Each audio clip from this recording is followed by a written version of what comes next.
Hello everybody. Welcome back to the stream! My name is Racer, even though you can't see me currently. That is still my name. I'm the sleepiest wolf VTuber in the world. I'm here to show you something I've been working on for quite a while now. Hello everybody. Hello SMB, hello Flo, hello Tea Time. Welcome. I hope you're all having a good time. I hope you're having a good weekend. T-Slug, welcome! How are you guys doing? How is everyone? Oops. Oops, you saw... Oh, you didn't see that.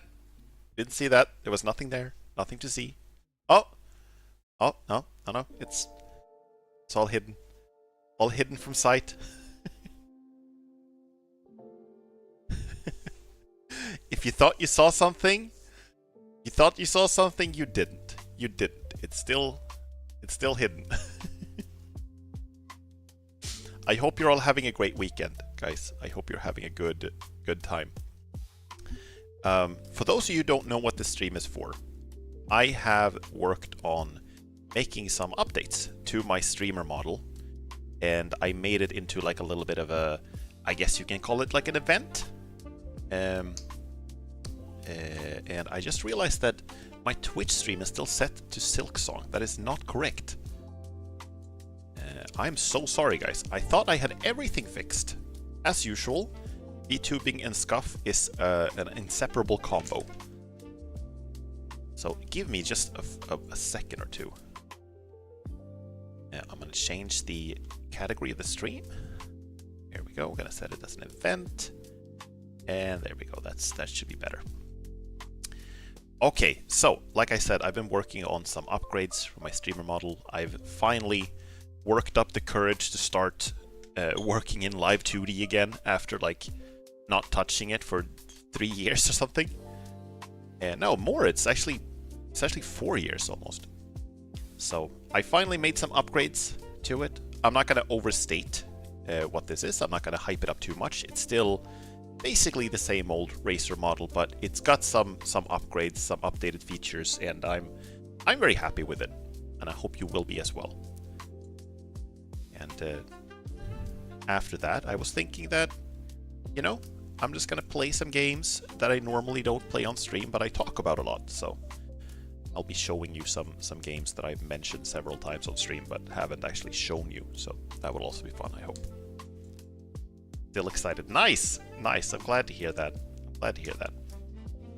So, I don't know, like, if you guys know this. I don't know how many of you, like, I can't remember exactly how long you guys have been here, but I've been streaming as a VTuber since early 2021.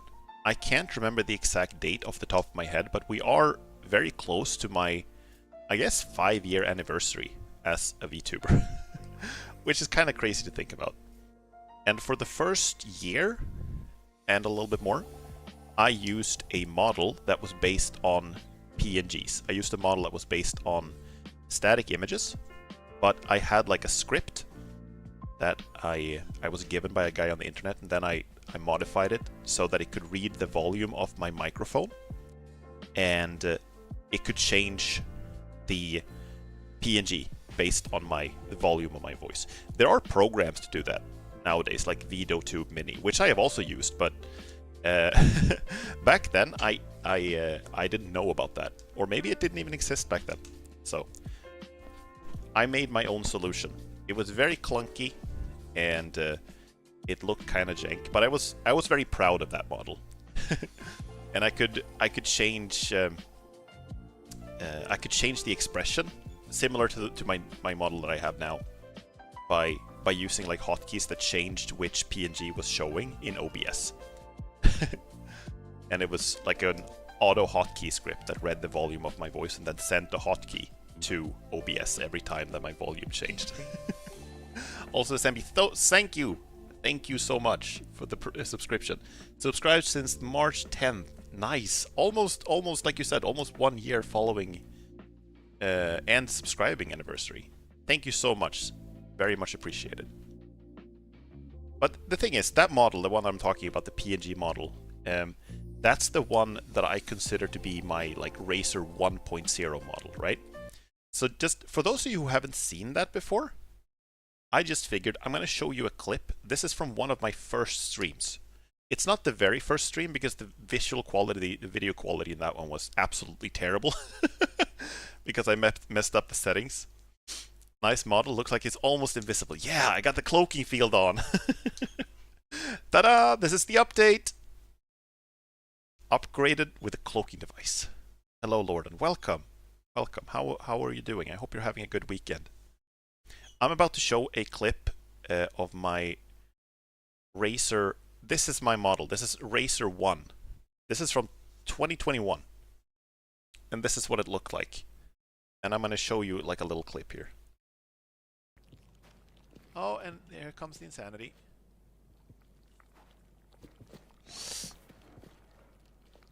Get out of the way, bags! Oh, fuck me!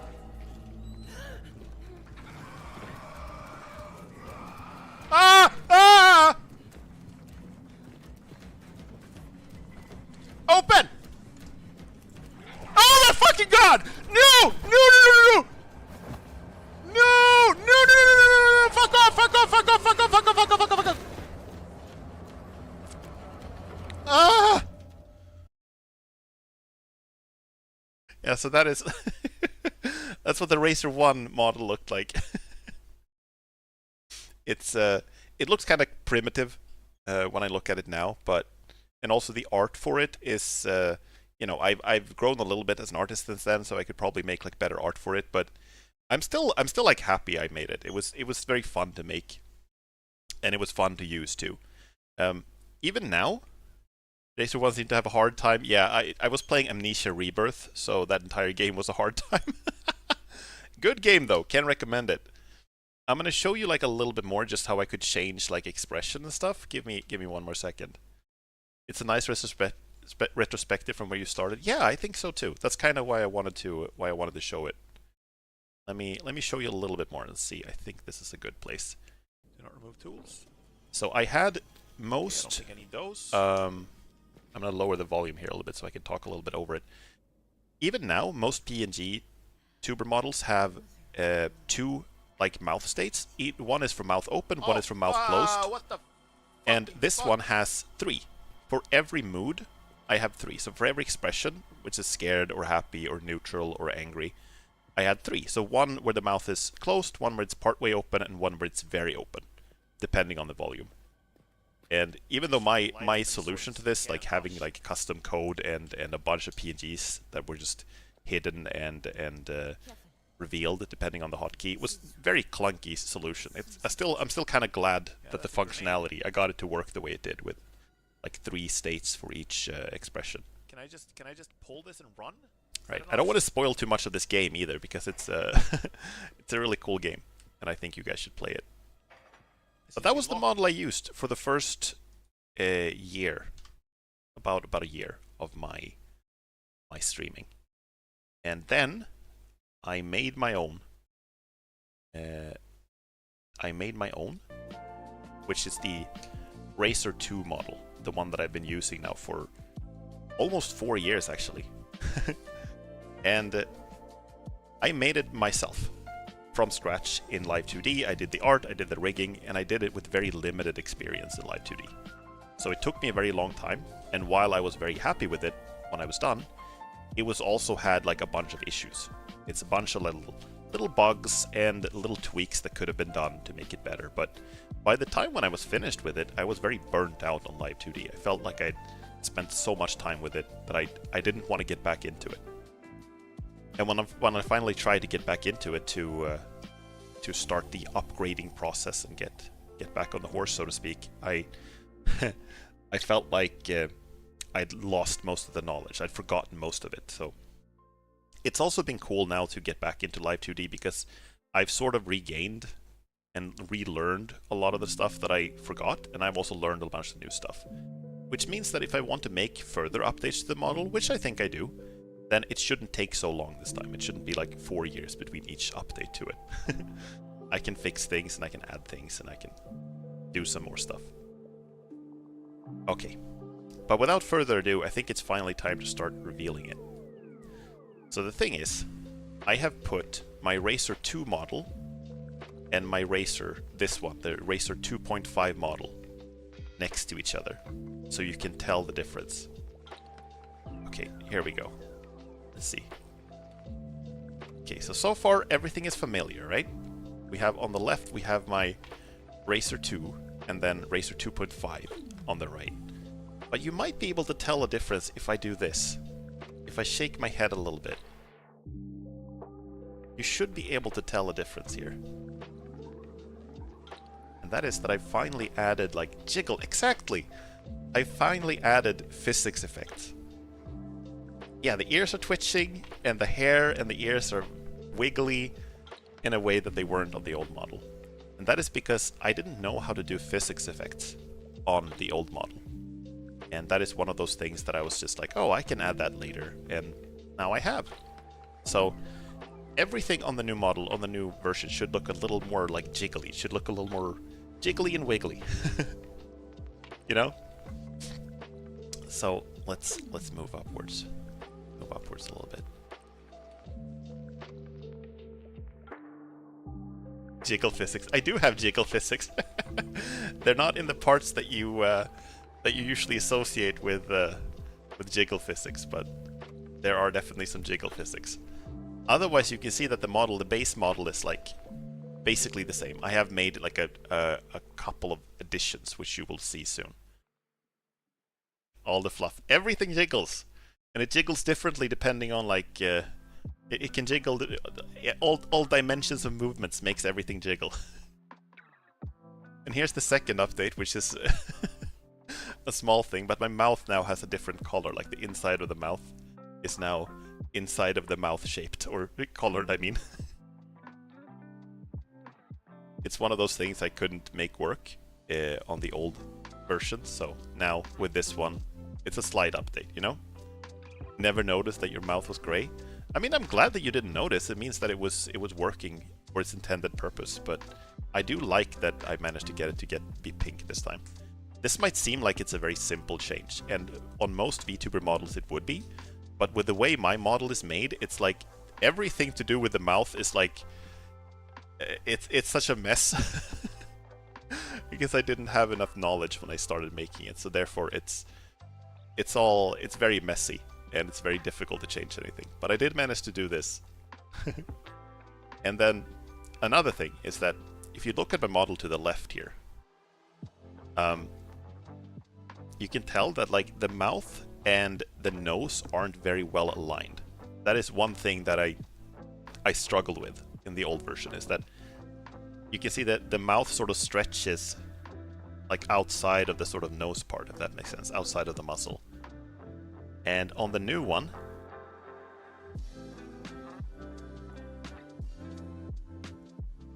it's like better aligned. Mouth is like better limited, so it can't move like outside of the area it should be in. That was initially like one of the first things I tried to fix. Neater? Yeah, it is neater, I agree. And then there's this little bug. If you look at more snoot-shaped, exactly. It's more snoot-shaped. It looked better. This is one of the first things I fixed, and I was actually surprised by how well that worked, because I was worried that was going to be a very complicated process, but that actually worked pretty well. And then this is something that's been bugging me. I don't know if you guys have noticed this, but it's been bugging me for years. And if you look at my left model here, you can see that the tooth, there's sometimes a point when it goes like outside, when it sort of clips outside of the mouth.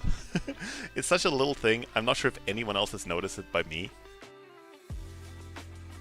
but that's been fixed. The snaggletooth escapes sometimes. Exactly. Now it has been confined to the mouth. It should no longer escape. There are also some other tooth fixes that are probably a little harder to see, but it's it should mean that the teeth like don't overlap in a weird way anymore, that they look good. So far this has been mostly like, you know, bug fixes and wiggles and things like that, right? But let's progress. Let's progress upwards.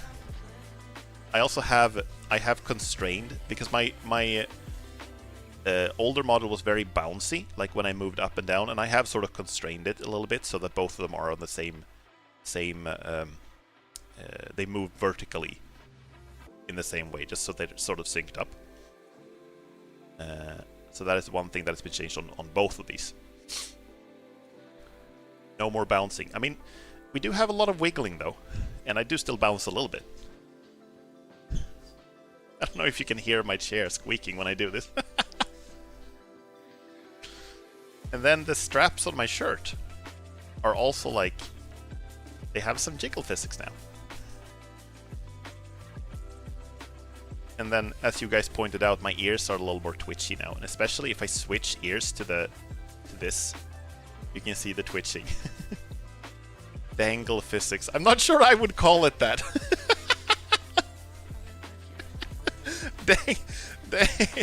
Dangle physics.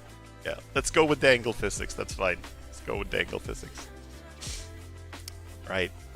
So these are like a quick little rundown of the things that have been, you know, just small fixes and improvements that I think, and I'm not like gonna talk shit about my old work, but I do think the new one looks a little, you know, a little livelier, a little jigglier.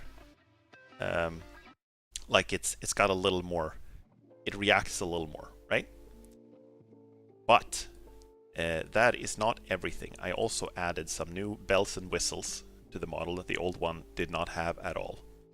I'm gonna say goodbye to, sorry, that's the wrong one. I'm gonna say goodbye to Racer 2 for now, and I'm gonna show you some of the new stuff. All right, so the first change we have,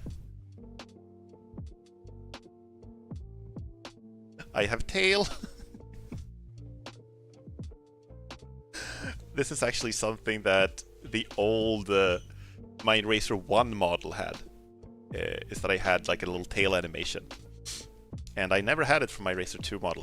This was surprisingly complicated to do. It was difficult to know how to set it up and how to make the... Like, I had to learn to make animations in Live 2D for this. But I think it looks pretty good. It also has like different speeds, so if I get really excited, I can go like this. You know? Whoops, sorry. Let's see if I can... Okay, yeah, it works.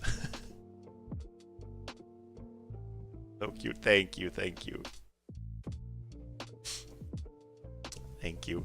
Yeah, I'm really glad that I made that work. I was a little worried that I wasn't going to be able to make that work, but it works. And there's still other stuff I could do with the tail, like more improvements I could do, but for now I think this is a very cute addition. Okay, well, it's getting a little warm in here, so I figured if we have the alpha and beta builds, does that make this the Gamma Racer? I guess you could say that. There are a couple of other models that I didn't talk about. There's one more that I made in Live 2D in preparation for this one. That was kind of like a Racer 1.5, I suppose, that I made like when I first started out with Live 2D. So I guess that would be the beta one. I don't know. So what are we up to now? If that was this would be Epsilon or something? Delta? I'm not sure. I'm not sure.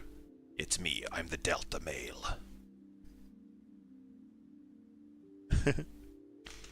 But yeah, it's getting a little warm in here. Let me change into something more comfortable. I got the ability to take the hoodie off now. Show off my t-shirt.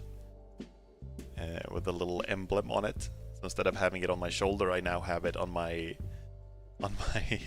stomach. Oh damn, he strips now. I'm gonna do a little spoiler warning and say that I unfortunately can't take off more than this. Maybe sometime in the future, if I'm feeling brave enough, I'll make a shirtless version. Maybe we'll get to that. All right.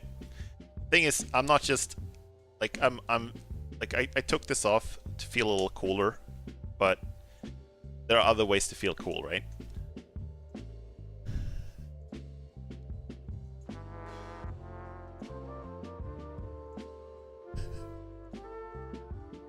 So I got the sunglasses, and I have the in the sunglasses. I don't know if you can tell, there are like reflections too from the monitor and stuff. But the reflection, yeah, exactly. And the reflection is actually there, even if I take off my sunglasses. There is actually, it's hard to tell because my eyes are so bright, but the reflection is actually there now, even if I don't have the sunglasses on. Even if it's the regular glasses, the reflection is still there. You can kind of tell because it gets a little bluer when I sort of look straight ahead. Glass is glass, exactly. And then as usual, I still have all the old expressions. I can be really angry. I can be scared. I can be a little evil.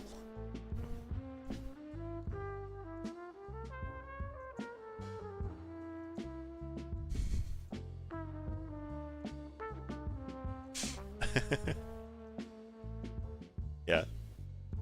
So I still have a lot of all of these old expressions. Such a dork.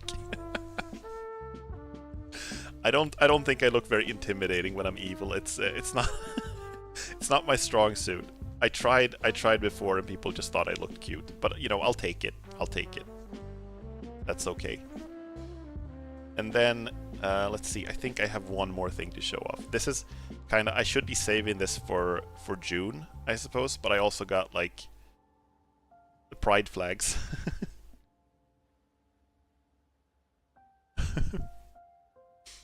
Saving that for special occasions, maybe.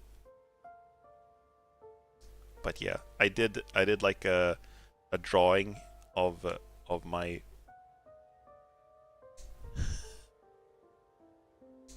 Okay, Flo, the automod stopped you because you wrote gay. I'm gonna approve it. Oh right, I'm glad. Thank you for the headpats. Headpats have also been upgraded.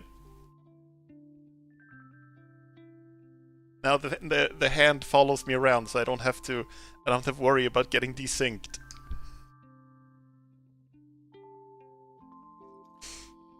Yeah, so that's really nice.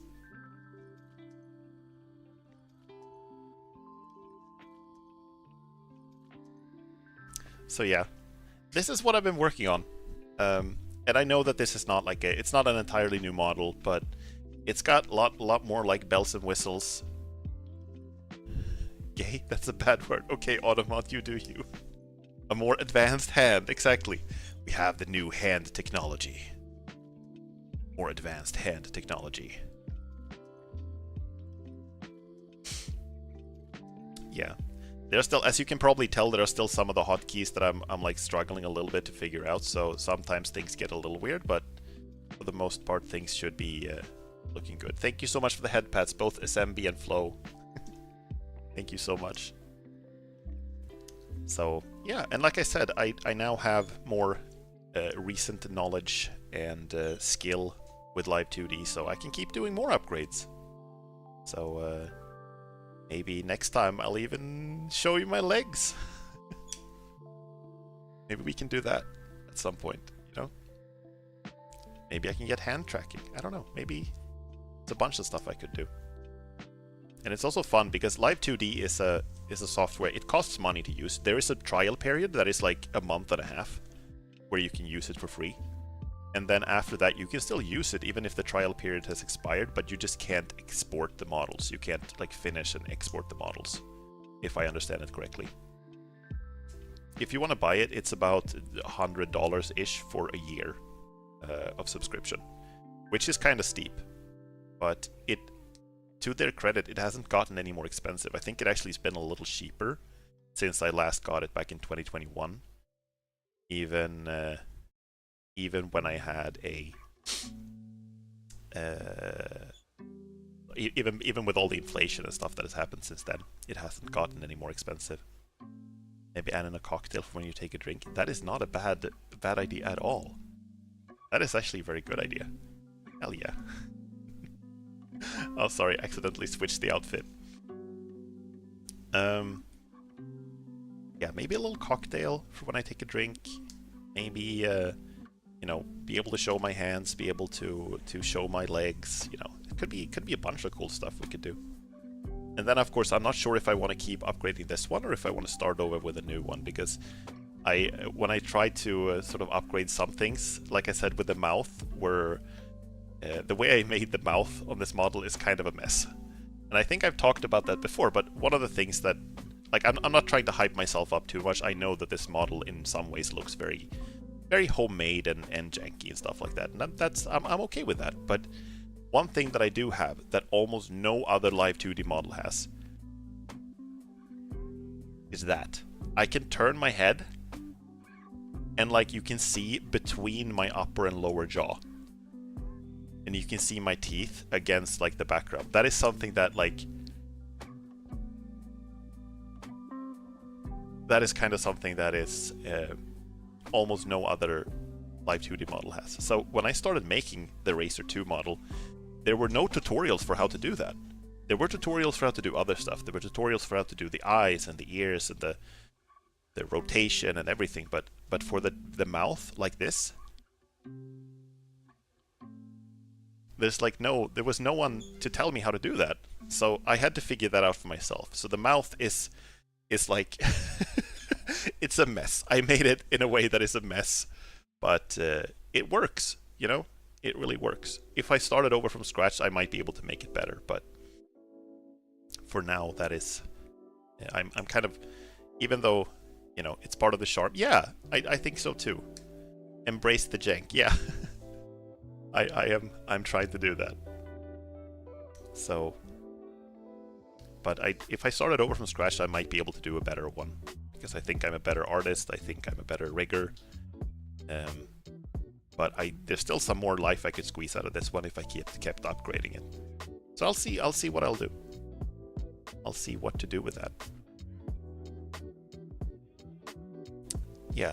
So I know that this is not the end of the stream or anything, but I just wanted to say thank you guys for being here. I was a little worried that I worked on this for several weeks and then no one would be here to to see it. I very much appreciate you guys being here. Thank you so much. Yeah. Let me take some sip of water. My mouth is getting dry. I was like very nervous before the stream. Very excited and very nervous. Tea time is feeding me a snack. Let me go get a snack. I'll be right back, guys.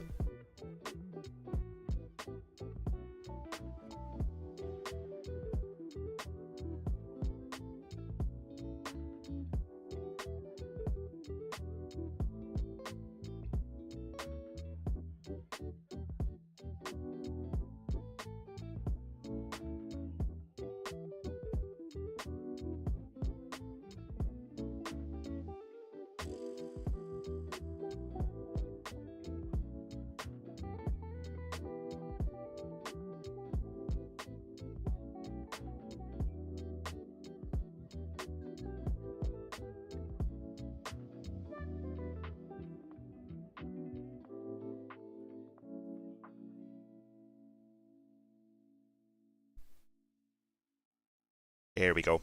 I got myself some potato chips.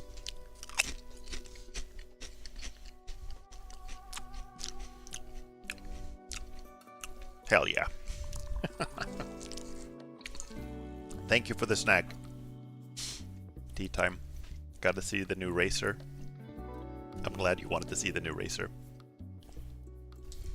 Dang, now I'm hungry. I see.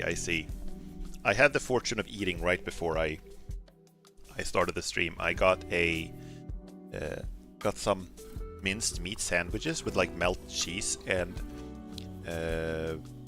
potato wedges baked in the oven. So I have eaten. But now I got the potato chips too. Hella good. Terminator Model T69. My mission is to protect you. Stick around. No, wait, that's from Predator. What does he say? I'll be back. Come with me if you want to live.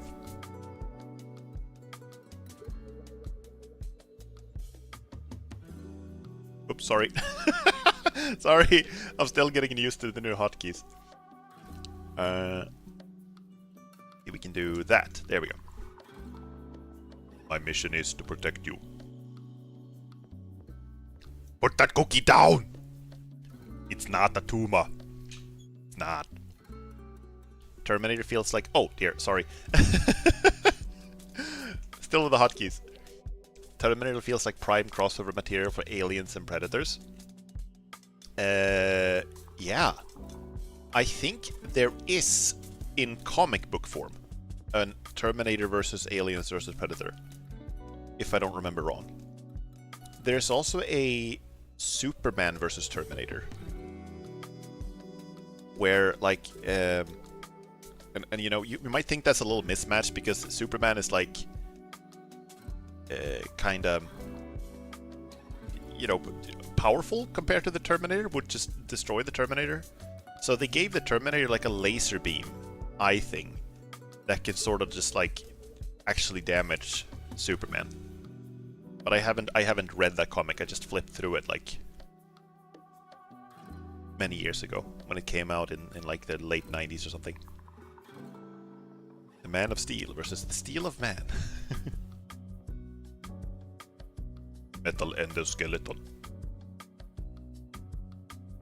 Organic tissue of a metal endoskeleton. Yeah, so the reason why I sometimes press like a button and then everything resets is that I have a, you know, I have these switches toggling like angry expressions or sad expressions or tired expressions, and then I have a toggle for like turning all of those things off. Unfortunately, it also turns off it also turns off like a bunch of other stuff. There's a T xenomorph? Is there really?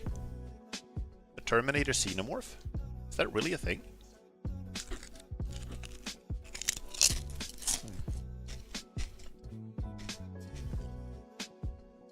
Munch, munch, munch. So yeah, one of the other things, as you notice, my ears are like twitching a little bit more. And that's, I think, that is especially noticeable if I have these ears on. It's made by Skynet. Is this a real thing? Are you actually telling me, is this a real thing that happens in the comic, or are you just making stuff up now? Is this real, or is this Lord on fanfiction? It wouldn't surprise me if it was real, though. That could very well be a thing.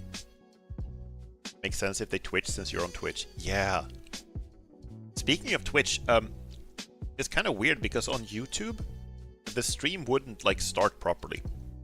I scheduled a stream that was supposed to be the one that I started with, and then when I started the stream, it started streaming to a different YouTube stream, which was really annoying.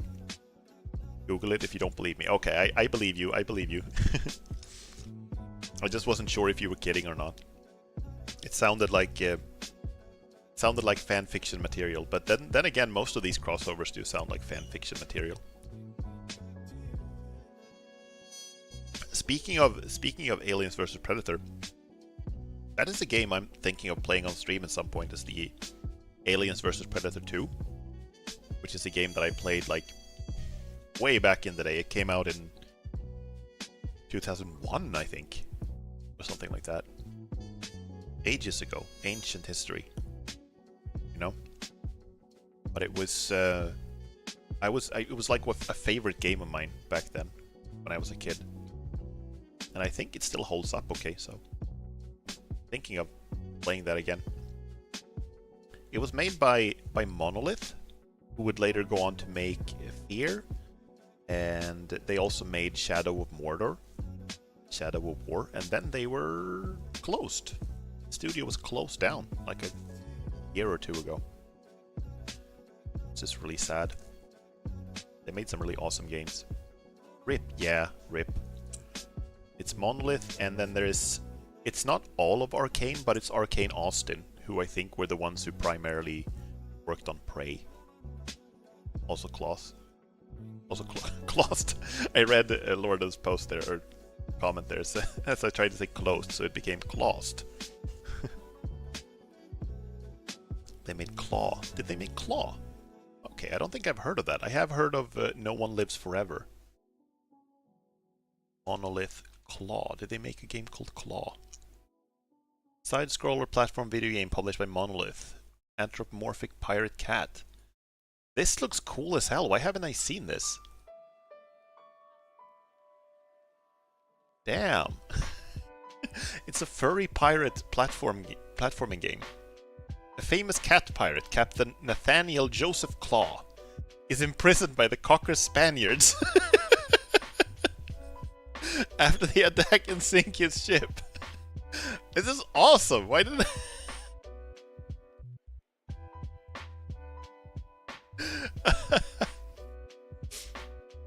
I earned the skill of manipulate Racer with my nonsense. Yeah, but you're telling the truth. That's the weird part. Unless you figured out a way to conjure an entire Wikipedia article.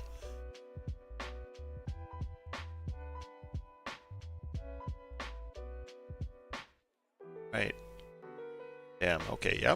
Captain Claw.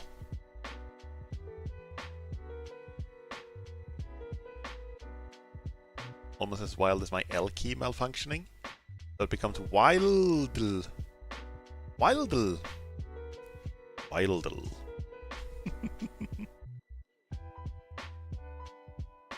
Yeah, maybe that's something to play.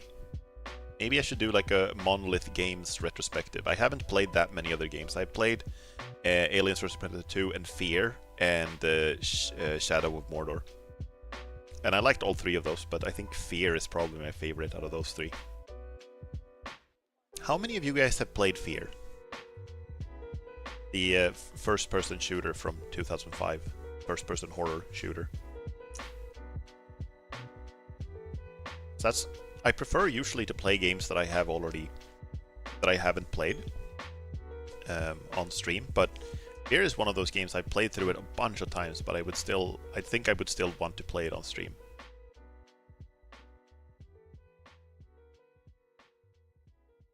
You've played it? Still need to play the 2 and 3? Ah, I see, I see. I have played 2. 2 is worth playing, even though it is a little weird. And then 3 I have not played at all. I watched a Let's Play by a famous German YouTuber when the games came out. That's... I think the first... This must have been like after the first game came out though, because I think the first game came out before YouTube. Actually, let's look that up. Let's look that up. I think it might have been around the same time. Let's see. Fear came out in October of 2005. Check out YouTube. YouTube. February of 2005. Okay, so YouTube predates Fear with about like 8 months or something like that. I was wrong, sorry. YouTube is older. My bad. But okay, cool that you've seen Let's Plays of it. I do think they're I think it's the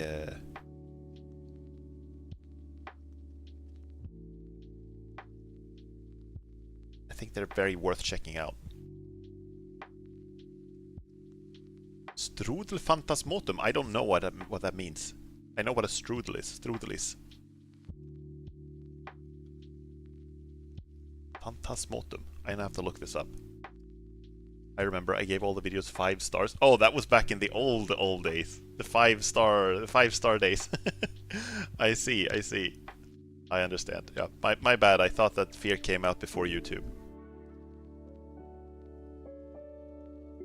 It's kind of funny sometimes when you look at older YouTube videos. Sometimes I look at like old YouTube videos and I get like the sense of nostalgia, like a sense of deja vu. Like, oh, maybe I've watched this video before, you know? And then I scroll down to the comments and I find one of my comments there from like 10 years ago. That's weird. I did that with, there are a bunch of StarCraft 2 themed songs that people posted on YouTube. Like a long time ago when StarCraft 2 was still like a really big popular thing. And then when I go back and rewatch those or listen to those, and then I I scroll down and I see that oh, you commented here like 15 years ago. Maybe not 15, but 13, 14 years ago. It's kind of crazy. Okay, so like I said, guys, thank you so much for being here for my reveal. I thought I should play some games too. I'm gonna play some games that I think I've mentioned a bunch on stream, but haven't actually shown you guys. So might as well get into that. Let me just adjust a little bit here. I have all the stuff that I need to see.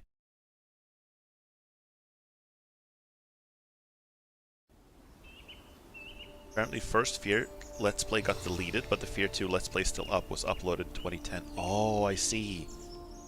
Yeah, that makes sense. The game came out in... when was that? It came out in 2009, I think? I believe?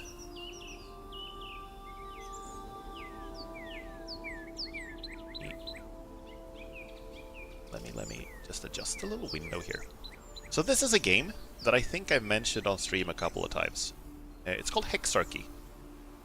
And I have not played this on stream ever, but I have mentioned it a bunch. I'm just adjusting some windows here. Here we go, here we go.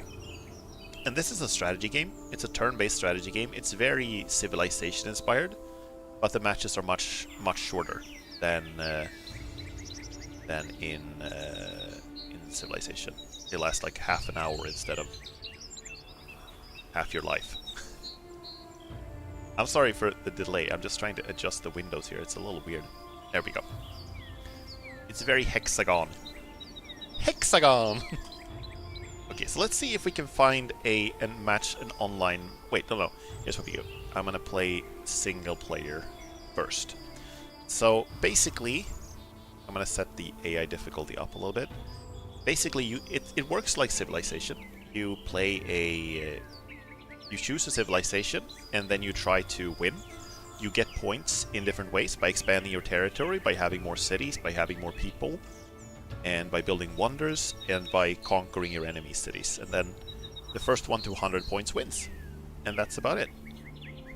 Let's see, do you guys have a preference for civilization we should pick here? We have Greece. You always try to win in these games? Yeah, you're right. It's all games are the same, man. Just once it would be fun with a game where you try to lose. There is a game like, isn't that what is that? There's a variant of chess where your goal is to try to get rid of your pieces as fast as possible. You have to try to like suicide your pieces into your opponent.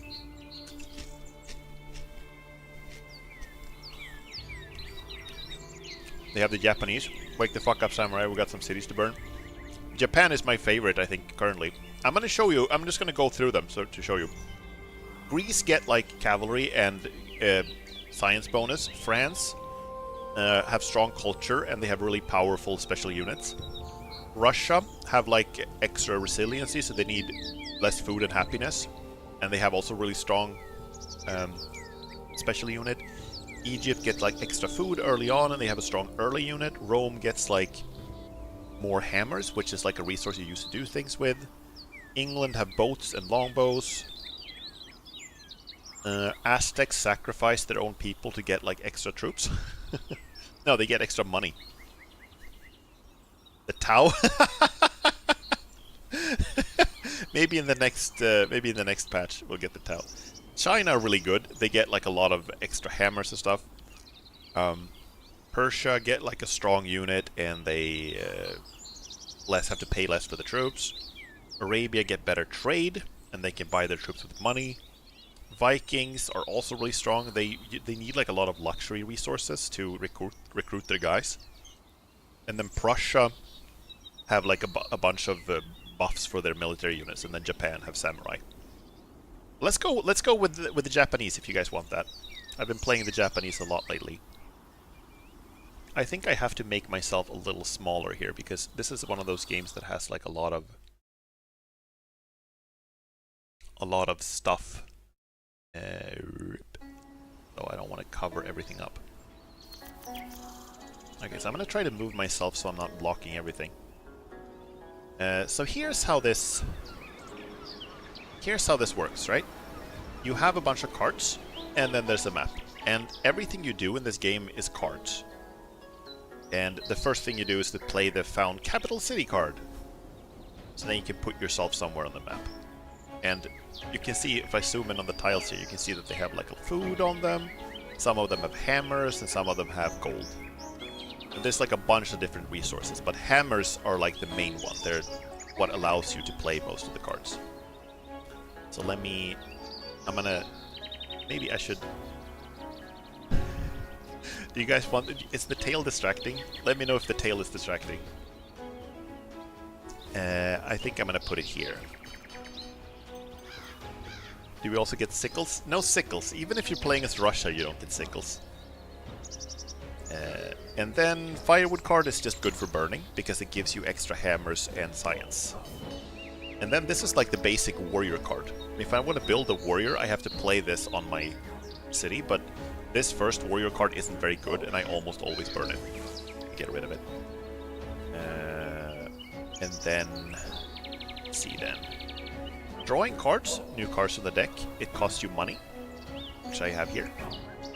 Let's draw a couple. So we can build the scout. Useful to have early on. And then I can also get... let's see, writing is good to have. Because then I can build a library and it gives me extra science each turn. And the science, that's these like blue little flasks here. And a lot of the tech cards can be played either with hammers or with science, as you can see here. You can choose. My town is sleepy. It's actually my scout that's sleepy. When your units are recruited, they're sleepy on the first turn. So he's, you check out his card here, you can see that he's like sleeping until next turn. We can also play Blessings of the Sea, which makes like one of these sea tiles a little more better. Loot Wings, welcome. Congrats on the new model. Thank you very much. Thank you very much. I appreciate it. Hope you're having a good time. Hope you're having a nice weekend. Welcome to the stream. Okay, so I think I'm pretty much done with things I can do on this turn. So let's end the turn and then move on. Unfortunately, we spawned next to Greece and Rome. That's not very good. That means that we're probably going to end up in a 3-front war, which you do not want at all. That sucks. So I'm going to send the scout to grab this thing. These little huts give you like extra resources and stuff. Oh! I actually got a free military unit here. It's sleeping though, so we can't do anything else with it right now. So let's see. I do want another city, so I am going to build another settler here. And then I'm going to get... Woodworking is good, and then building a lumber mill. That's going to give extra hammers. And then it also gives me a timber. I can save this and then I can burn it when it turns into firewood next turn. If you put your cards here, you will save them until next turn, so you don't have to draw new ones all the time. Can we destroy the Romans next turn? Maybe. I think the chance is pretty high that they will get like an Axeman out of their own, so maybe not. But I'm going to try. I'm going to save the charge card here. This will allow your unit to move and then attack at the same turn. So I'm going to save that. And then I'm going to save the fishing card because I also want to play that next turn. And then we end. So they just built a scout. That's their mistake.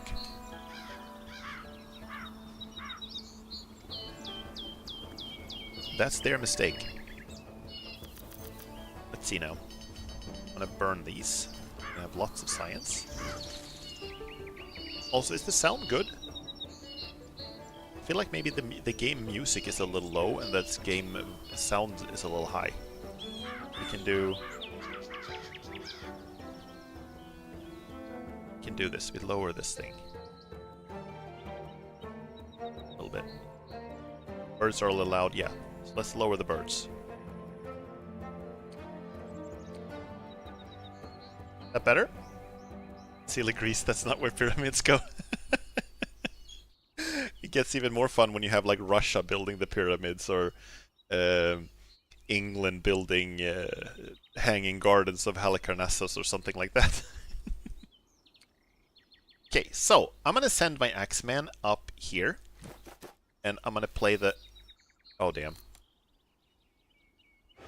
Yeah, charge card. Yup! Yup, yup, yup, yup, yup, we took it. Hell yeah.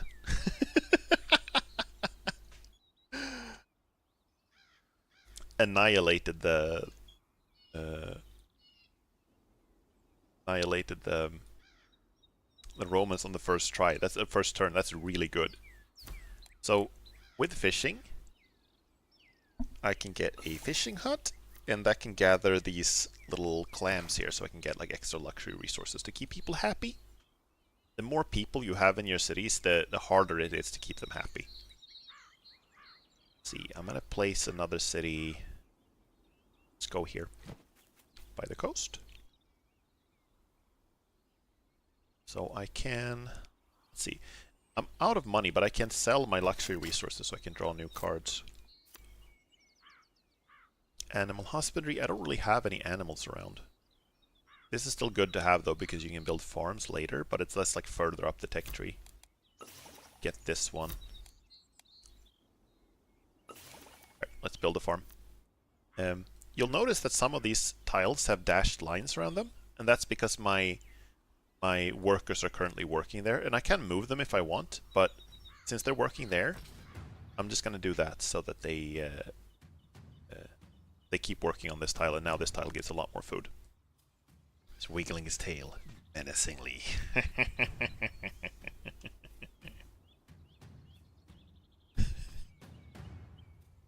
Yeah, I don't think I'm very menacing. Okay, let's... Okay, we have to wait until next turn to found the new city. Let's see then. Do we draw another card? Probably not worth it. I'm just going to give my scout some strength so we can move on and then keep scouting.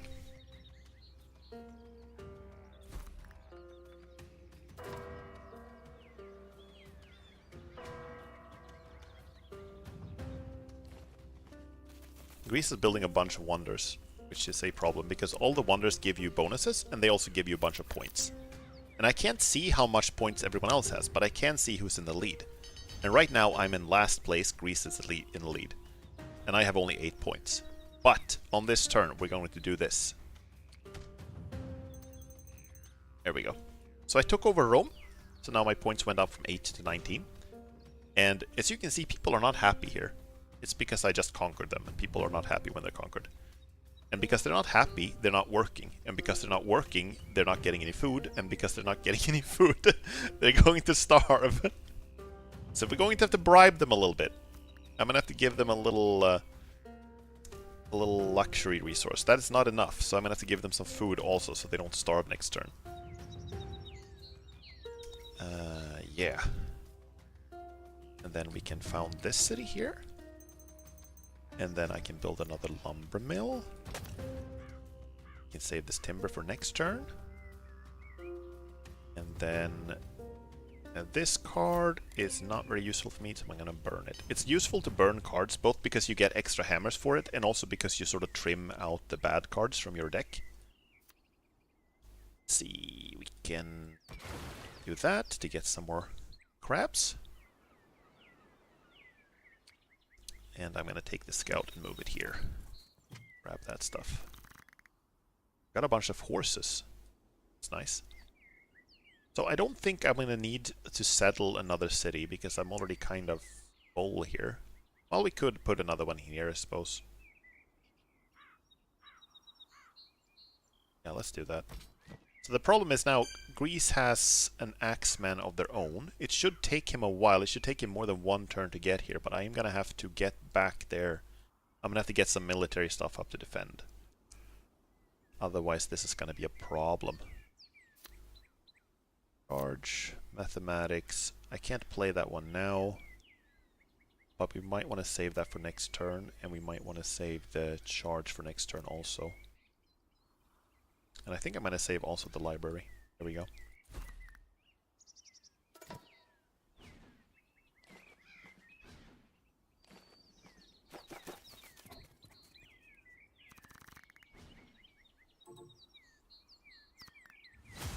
Rome did not last stand the test of time.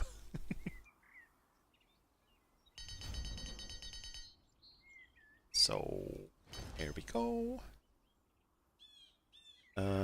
I have 2 fishing huts already. I have one here, and I have one here. I don't think I will need any more than that, so we can burn the fishing hut. Let's see then what we can do. I have a bunch of resources now. Astronomy. Like, these are all good cards, but they're not military stuff, which is what I need to protect myself. You see, they're coming. Grab you, can go over here. What I would love to have is mining. Archer's also okay. Let's play an archer here. Let's grab my axeman and pull him back here. And then if I get mathematics, I can get... Well, I can actually get a samurai, so we're completely fine. And you can see that I could build a samurai here in Kyoto. But right now I can't, because there's only one guy in Kyoto, and he can't turn into a samurai, because then the city would have no population. So I'm gonna grab some of my extra food, give it to Kyoto so they grow in number, and then I can build a samurai. Second problem we have is that people are unhappy. Edo is losing happiness, Rome is losing happiness. So I think we're gonna have to do something about that. And if we do...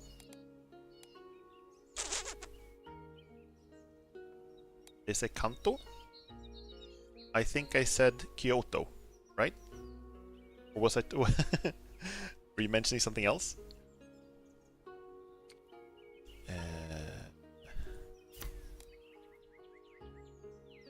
Give them bread and circuses. There is literally a card called bread and circuses. Here's, if we look at the tech tree, it's pretty far here.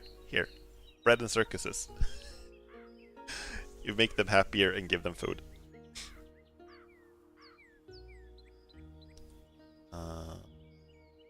Hell yeah. So, okay. There's a bunch of good options I have right now. I could get... can't afford that now. Okay, so let's do this. Let's get a temple. Put that in here. That makes people happier. And then I'm gonna grab a save charge for next turn in case we need it. And play astronomy. And then I'm gonna save the Great Lighthouse. So we can play that next turn. Okay. Let's keep scouting. I also don't know if there are additional players. I've only met these two. One of them is already destroyed. What religion are you? You don't get to choose a specific religion in this game, but you can build a bunch of stuff from different religions. For example, you can build the Notre Dame. You can build there's a mosque here somewhere. In here, Mosque of Jen. And then you can get different, I guess, sort of civic cards to play. But you don't pick a specific religion. You can build various religious buildings and there's no restrictions. You can have both the Mosque of Jen and the Notre Dame, and it's fine.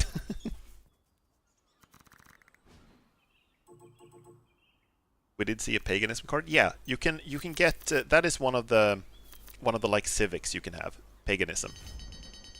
And this gives you, but you can see that this gives me a wonder called Statue of Zeus, and it gives me a Berserker card. And it's a religion civic.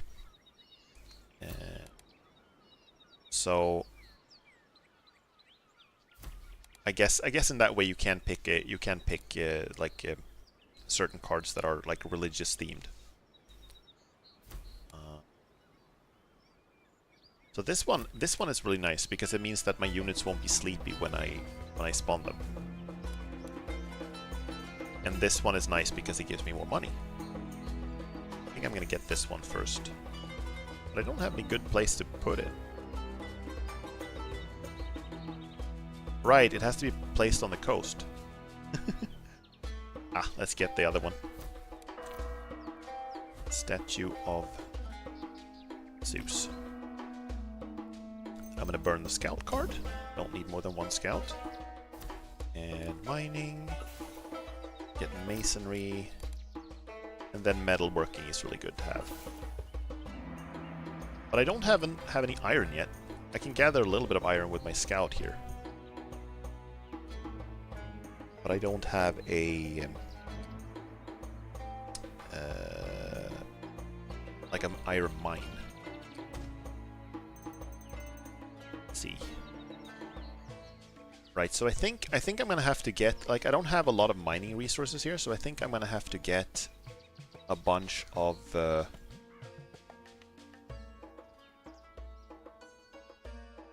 farms and then other stuff to get a luxury resources to keep people happy and build a bunch of temples and stuff. I think that's the way to go right now. I have a lot of extra food. We can actually drop some off here. Drop some off here. And then I think I should be able to sell some of this so I can draw more cards. Build another archer. Question is if we should go on the offensive. Might actually want to do that. If I give you a charge card and send you here, you should be able to kill that one. Right. Cool. Hell yeah. Yeah, I can take the sunglasses off right now. I don't need them.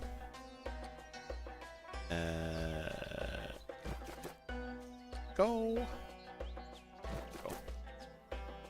So this is looking really good. I got a very good start because I got very lucky and I could basically destroy Rome in one turn. Which almost never happens otherwise. Metalworking. Probably good to have. Great lighthouse. I'm probably not going to build this because I don't have a lot of coastal tiles I could build it on. I guess here I could build that. Maybe save that for next turn. Warfare is a form of circus. I mean, I'm entertained.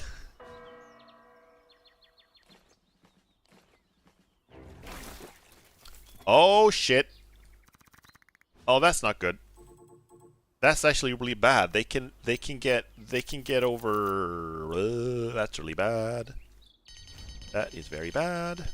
Okay, I'm not gonna want to found any more cities, so let's burn the settler, and let's burn the mobilize. Are you not entertained? Is this not why you're here? I can't do the Maximus voice. I can't. Okay. So luckily, I can finish this, and I can build a spearman. Should be able to defend against that nicely.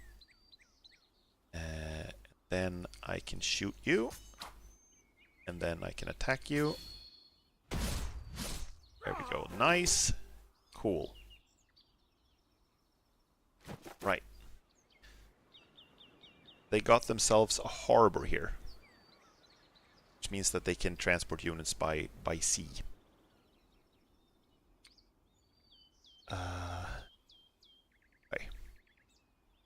Okay, so do we have any animals? We don't have any more animals to put in a pasture, so we can burn the pasture card as well.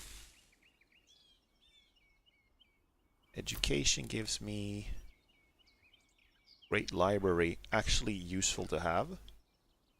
If I can get that. Engineering is good.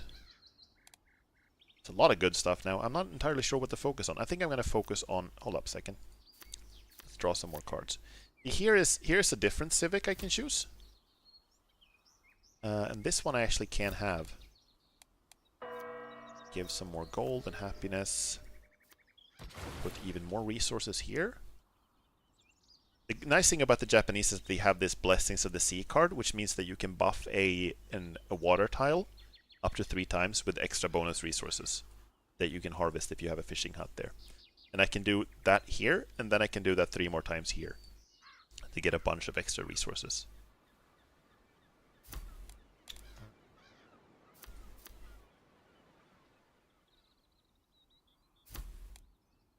Okay, I think I'm going to go for...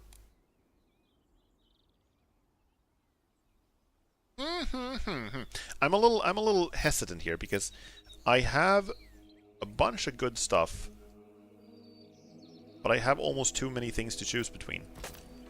Let's do that first and foremost. Harbor, actually good because it gives us more resources to trade. Yeah, I think that's gonna have to be it for now. Scout, can you find any more stuff? I think we might be just us in Greece at this point. What is our form of governance even? Are you a dictator? I suppose I am. I can show you some of the civics you can choose. They're like showing up in different places in the tech tree. So you have, for example, we have God King is the one I have right now. And then you can get secularism. No, secularism is religion civic, sorry. You can get military dictatorship. You can get a state religion. So you see, you don't specifically choose specific religions, but your religion can evolve from paganism to a state religion to secularism, etc. So right now I am a god king.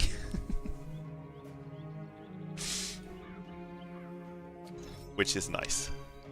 I have no complaints. Let's see, Rome needs some luxury resources so they stop complaining so much.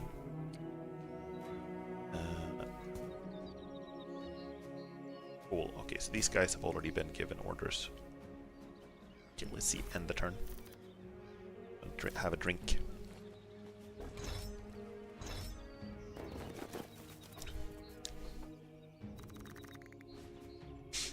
It's good. I'm drinking strawberry soda.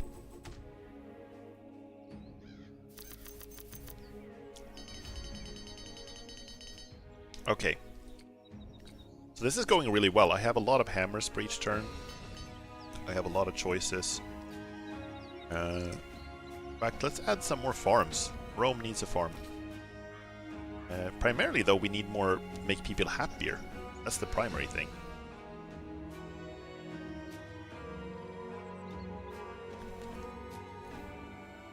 Let's see. Temples make people happier. Can afford to build one in Osaka.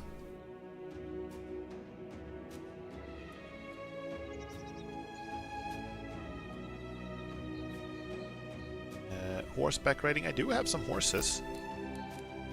So let's get feudalism. Feudalism also counts as a technology, which is kind of funny. And then I can get... this is a really strong thing, actually. Really strong card.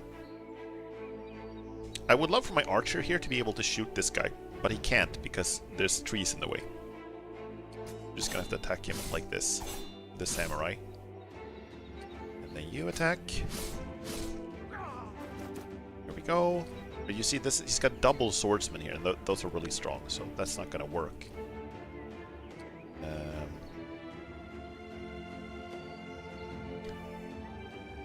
Can you shoot the horse? No, you can't. Okay, let's draw some more cards, see where we end up. So, agrarian society, this one is good. This is an economic civic. So I can get the winery here. It's gonna give me some more luxury resources. Save this one for next turn. These guys are both really weak now. You can see this like 1 strength, and this one has 3. The strength is both their hit points and their attack. So they don't do a lot of damage and die very easily. I'm gonna build a catapult here, and then I'm gonna use the catapult to shoot that guy. Then we can actually do... I can actually grab the Vanguard card, give it to... No, I don't have enough hammers for that. Can I burn something? Actually, let's burn the warship. I'm probably not going to build any of those. I'm going to give the Vanguard to Spearman. Vanguard means that he will now attack. If he ends up next to an enemy unit, after his move, he will automatically attack. There we go. Cool.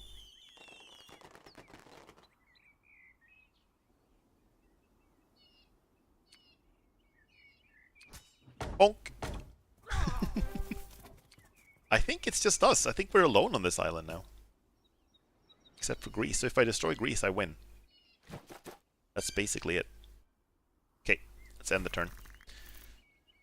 Wine does make me happy.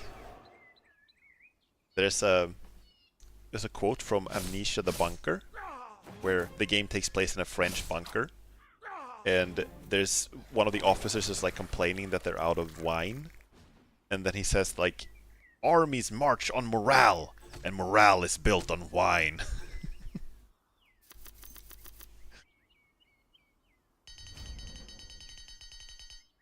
Let's see. I think we have enough lumber mills. I'm gonna burn that. I don't need the warehouse. I'm gonna burn that. I could get another winery, I suppose. No reason not to. Catapult.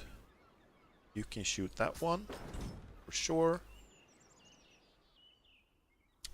And I guess I could build the Himeji Castle. It gives me like more military units, and also just gives me points and stuff.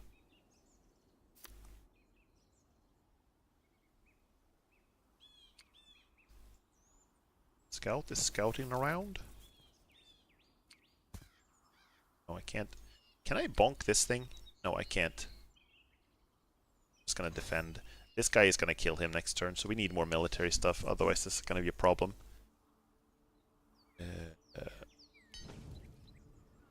Since you're Japan, I guess this is all rice wine. That would make sense, but this looks suspiciously like grapevines, doesn't it? Maybe I imported them.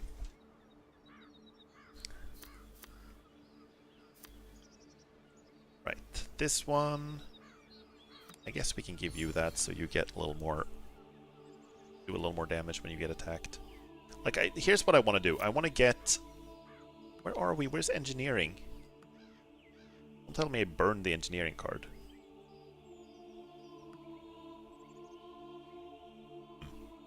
Have I already played engineering?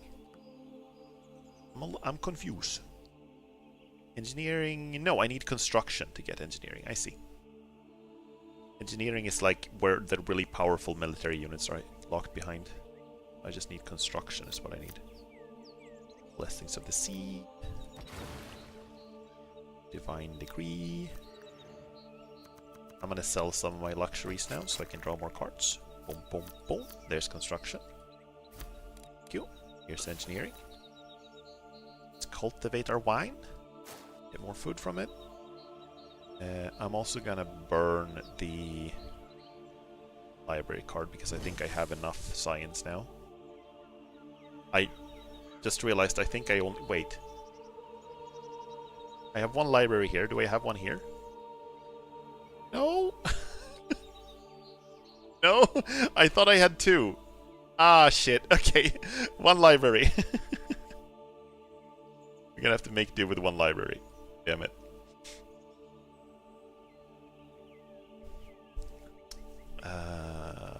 Okay. Okay. I would love to play engineering. I can save that for next turn, though.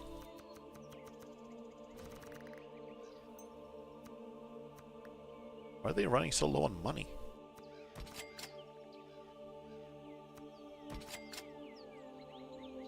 Why are you losing? Oh, they don't have any food here in Kyoto. Damn. They don't have enough farms. Edo is hogging all the farms. Harsh. Okay, I'm gonna give... Berserker means you get double attack, so I'm giving that to the catapult. And the catapult's already fired this turn, so nothing's gonna happen there. I'm gonna place myself here just so they can't get to the city without going through that guy. Build an archer too. Then we shoot that one. Damage it further. Alright, cool. Kind of messy place here for me. I'm getting a little... What's that called? The word when you have so many options and you run out of... I have so many options that I don't know what to pick. Choice paralysis. That's exactly the one that I was looking for.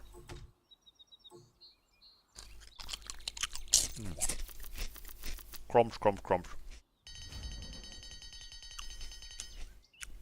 I could build a mine here. Get some marble. That's not bad. And then we can get philosophy. And I can get a monument. The monument is like, has a radius where it makes all the cities within that radius happier. But the issue is that I can't place it so that it actually hits more than one city. That's kind of stupid. I guess I could put it here and then conquer Athens, but I'm pretty sure that once I conquer Athens, the game is over anyway. Let's just put it here. Make Rome happier. Put it over here.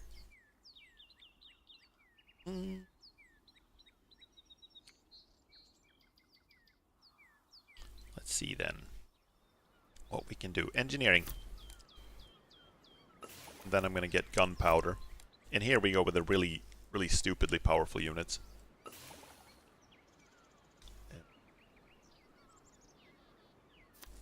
You have such an insane amount of money. I don't need this one. I don't need this one.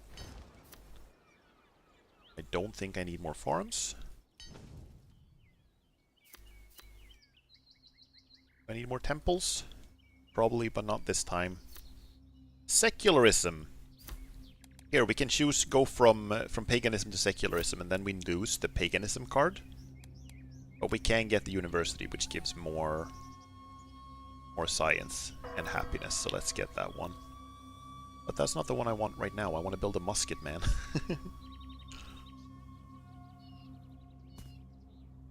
Maximum cards in hand. I don't have any iron, so all these units that acquire iron, I can just scrap those, I think. And I think I can also scrap the currency thing. No currency for me, just war. No money, just war. Just kill, kill, kill.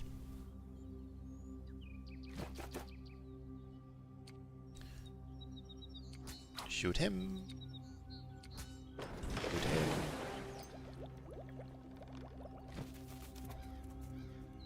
I think it's literally just Athens, right? I don't seem to have anything else.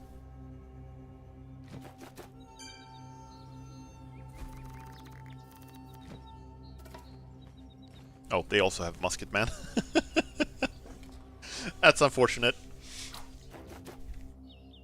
They're also really high in tech. Oh, and they got a swordsman up here. That's not great.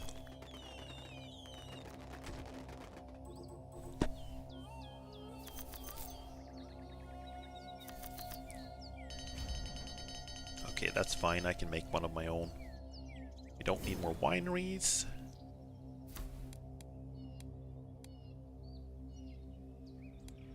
Let's see. If I buy more stone on the market, I can get the Colosseums. Put a Colosseum in Rome. And then let's build a university. Rome. Rome gets all the good stuff now. I'm really bribing them to make them stop being so grumpy. Can cultivate. Can build a temple. Kyoto.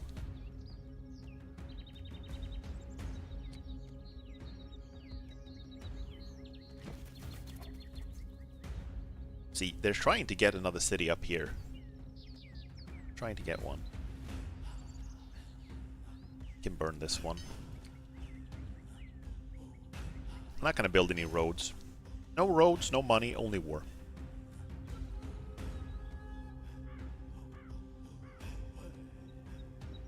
See, I don't think I need this. Here we go, Vanguard. That's the one I want. And I want that for my catapult. We can move the catapult up here. And this is lovely because what the catapult does, it's one of the splash damage weapons. So catapults and cannons, they will do damage to every unit on a tile. So normally attacks, they only hit the strongest unit, but the catapult and the cannon will do damage to all of them. So that's really nice.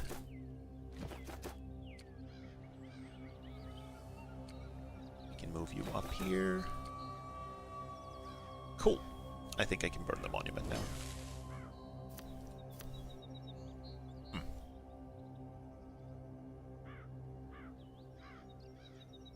Hanging Gardens? Or Notre Dame? I think I'm getting the Notre Dame. There we go. I can buy some iron, actually. Let's see. How much is the cannon? But the cannon is 2 iron, right? I think you need iron for that one. Okay. Let's end the turn.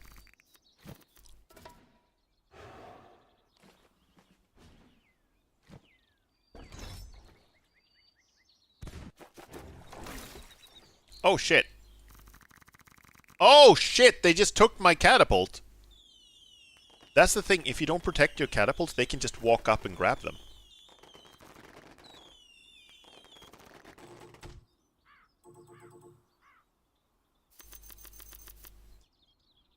That's not great. Okay, it's fine, it's fine, it's fine. I can take it back. Just do this. Thank you! Thank you for the catapult. Hell yeah. Okay, so we shoot. And we shoot.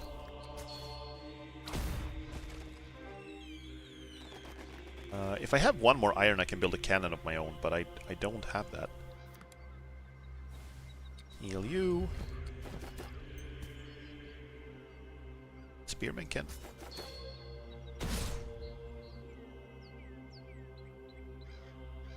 Cool. Blessings of the sea. Let's bless the sea a little bit.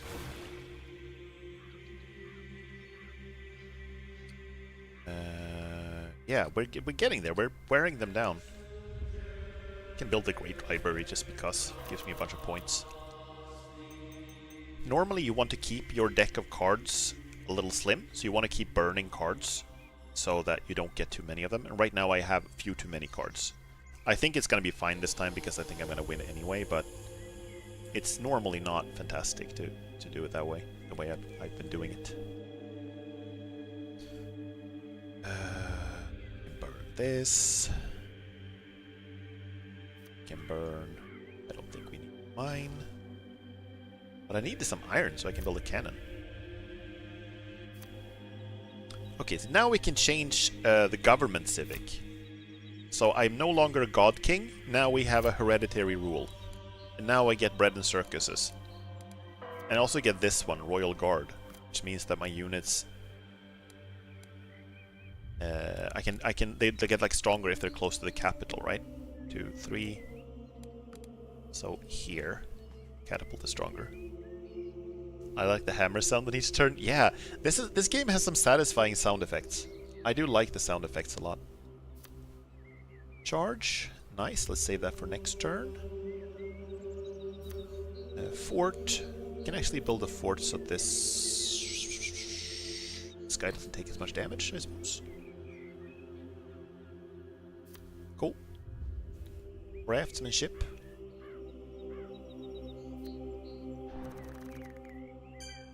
Bunch of culture. The culture, by the way, it's you can't see it on the screen, but you get culture from a lot of stuff you build, and the culture is how you expand your borders. And expanding borders gives you more. Oh! Oh, they took back Rome.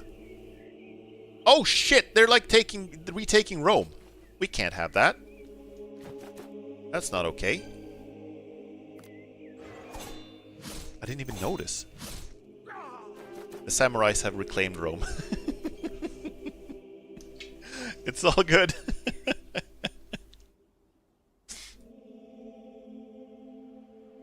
Okay, end turn. Not much more I can do right now.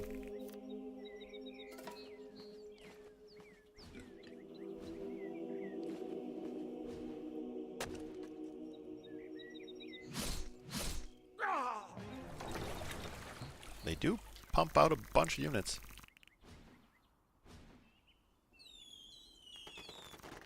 Why is my catapult back down to 8th strength, by the way?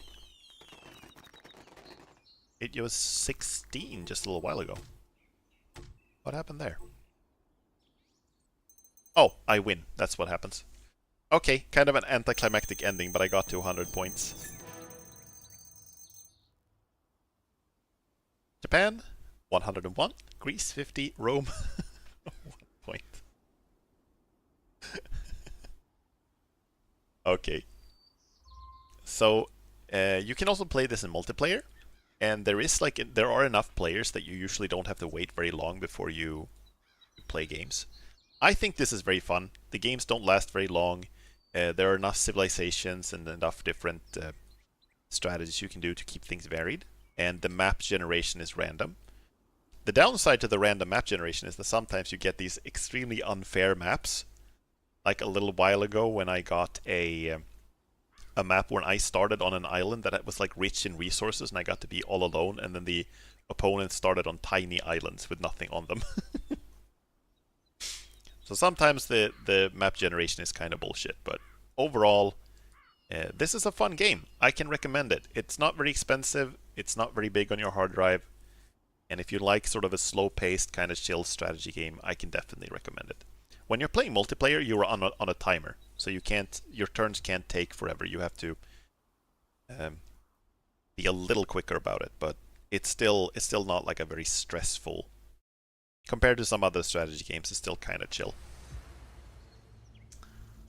But yeah, I thought I'd show you that because this is a game that I've talked about a couple of times on stream. It's called Hexarchy. Can recommend. Not sponsored. Also, hello Robin, welcome. Lurking to make food. Nice. I just need to show you something. I just need to show you. You've seen my cool sunglasses. So you get to see some of the new features of the model. But thank you so much for the lurk. Hope you enjoy your food. Cool mode, yeah. I'm in cool mode now.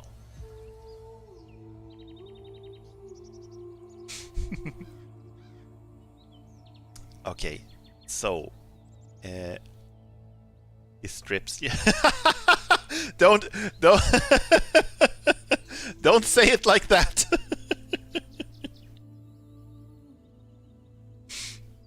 But yeah, I can take the hoodie off now, finally. I can finally take the hoodie off. T-shirt mode. There's a second game that I was planning to show you guys. That is a game that I've talked about a whole bunch, like almost like annoying amount when I have played Silksong. It's a game that I've compared Silksong to a lot. And it's Ori and the Will of the Wisps. I should actually show you the first game, Ori and the Blind Forest, but I don't have that installed and I don't even know if I have that on. I don't have that on Steam, so I don't know where it is. So we're doing the second one, unfortunately. That means that there's going to be some slight story spoilers for the first game, since this game is the sequel. But I don't think it's like... So yeah, you choose if you want to see it. I think this game is great. I think you should play the first one too, but I think this one is really fantastic. Wisps. I just need to get screen capture thingamajig for that.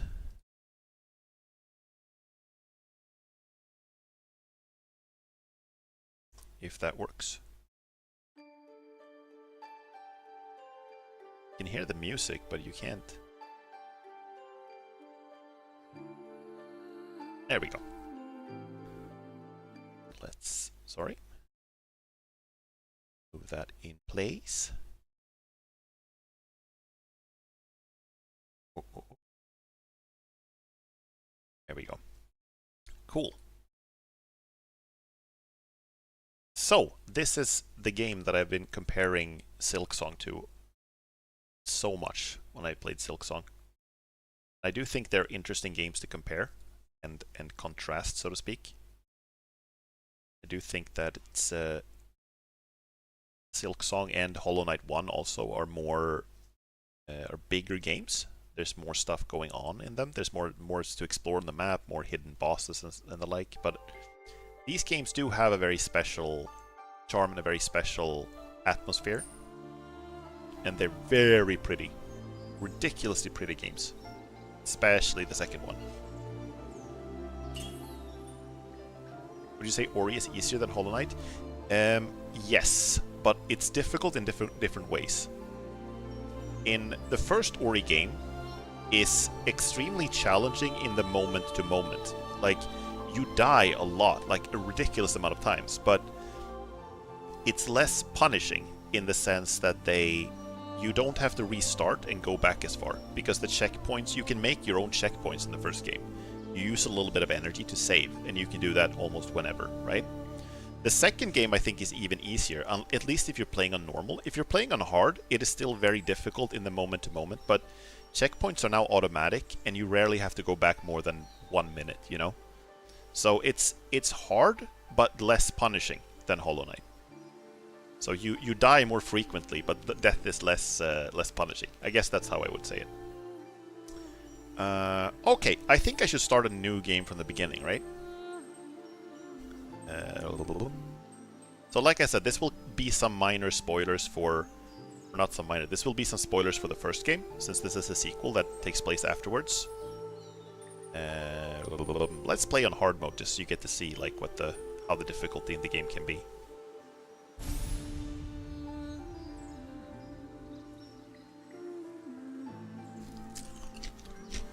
Crump, crump, crump.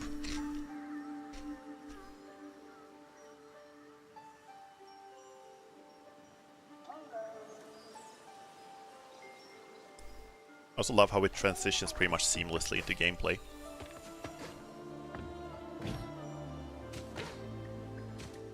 Is everything looking good? Is the audio okay? This is one of those things I didn't have time to test before I started the stream.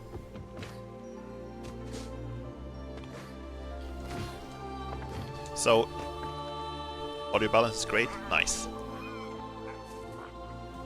Okay, so this is Ori. Ori is a little forest spirit who, in the first game, saved the forest. Spoiler alert, saved the forest from catastrophe.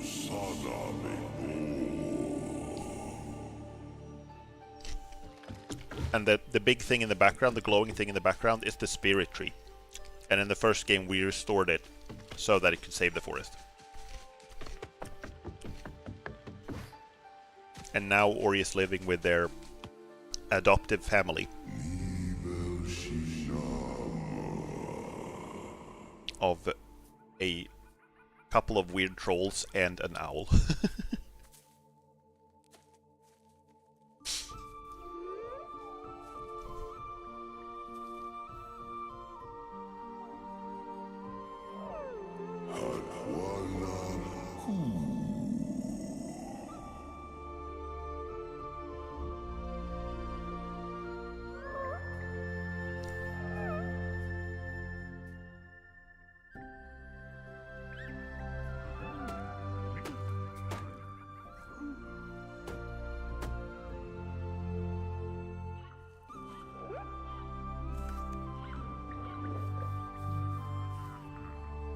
And this is also one of those ridiculously cute games.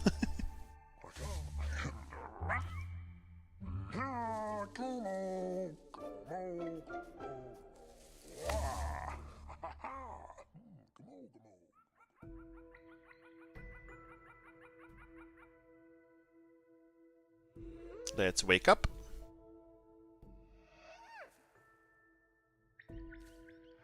Takes longer than that for me to get out of bed, so I shouldn't complain, but...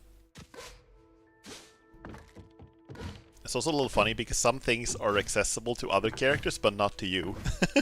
This is like, the background here is outside of my plane of accessibility.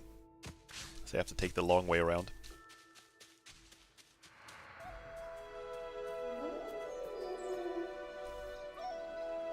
Yep, time for a flight test.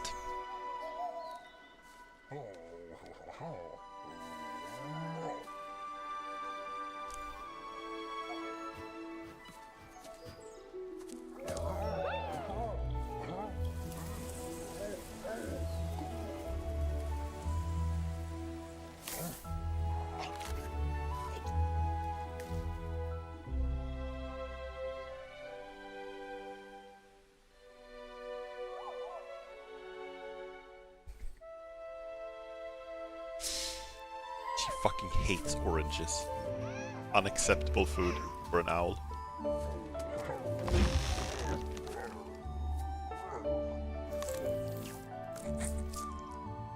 Slimy yet satisfying.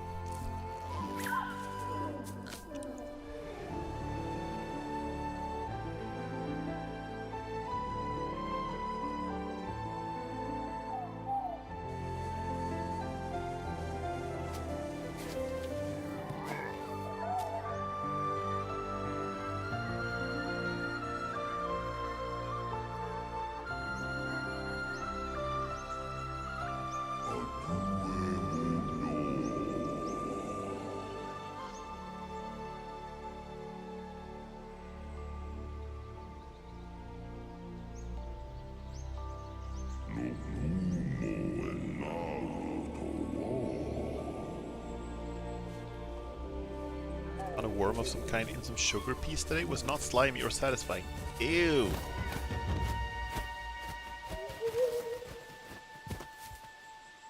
Oh.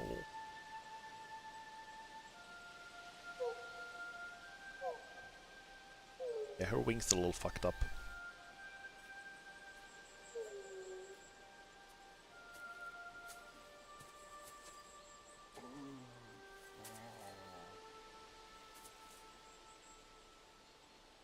I've done that thing a couple of times when I have I found like some kind of bug or some kind of insect in my dry food in the pantry. I like put all of it in the freezer for a couple of days. Make sure that nothing else is growing in there.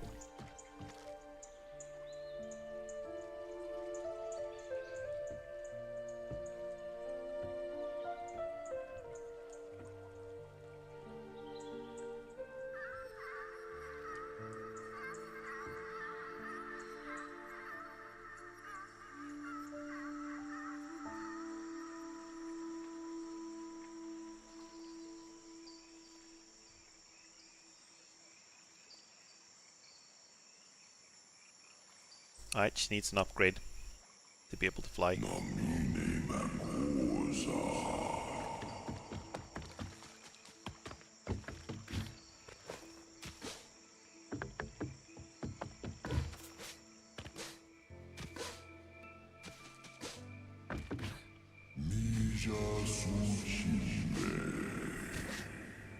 Yeah, her mom was a giant owl. Did we just run in here, right?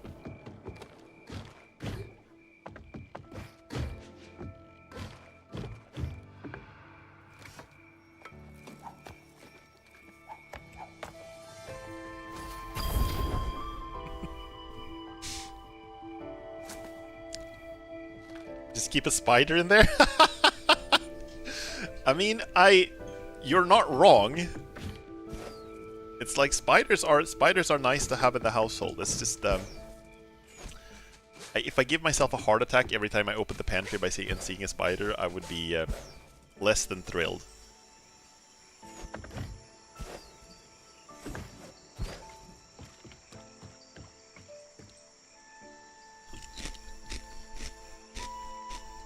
Yeah, very, very hidden, Ori. Very sneaky.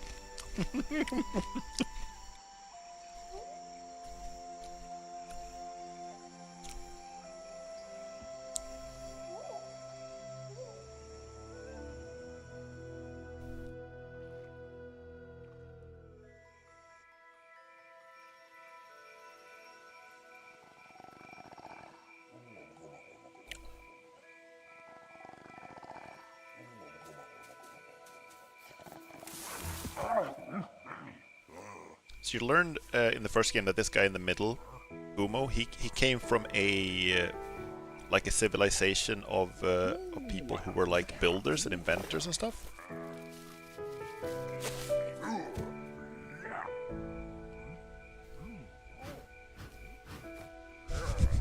That doesn't look. It doesn't look very safe to put some tape on it, but you know, if it works, it works.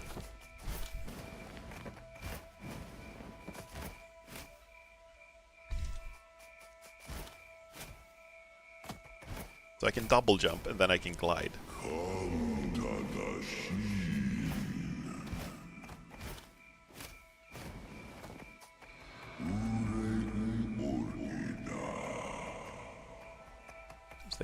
Put.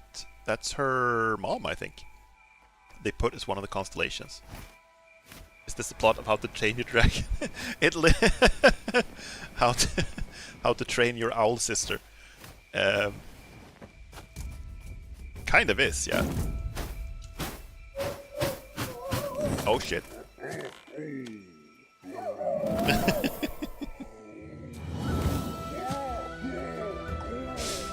I haven't thought of how to train your dragon, but yeah, it's kinda similar.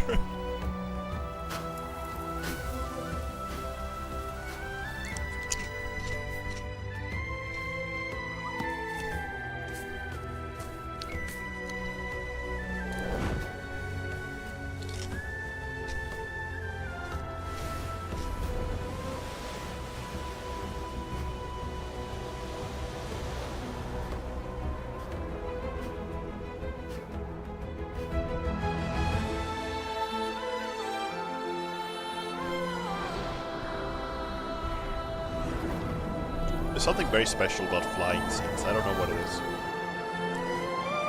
I get a little jealous.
Better tape.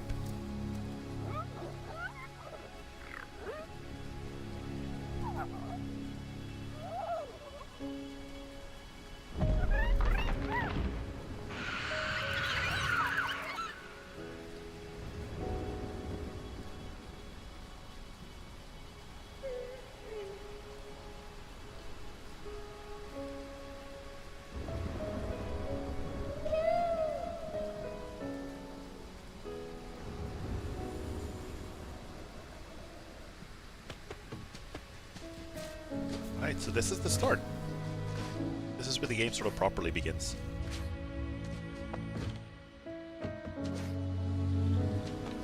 Have health over here, energy over here, slots for attacks and abilities that we have no attacks and abilities.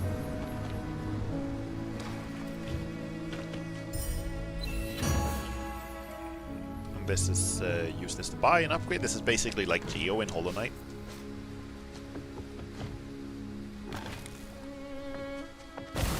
And I can never remember which way to go here in the beginning.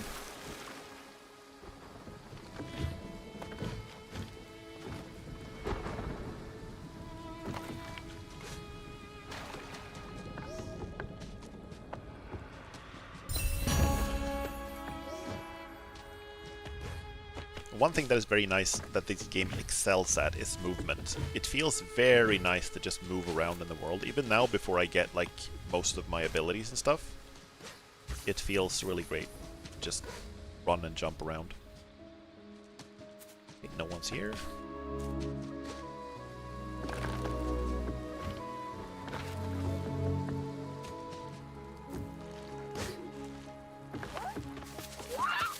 Alright, bye.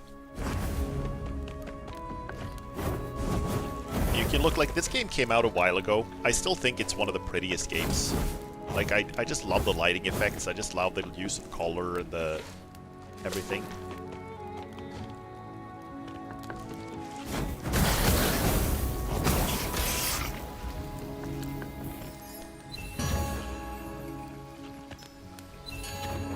So this is sort of like a tutorial message. They only pop up once when you pick up stuff for the first time.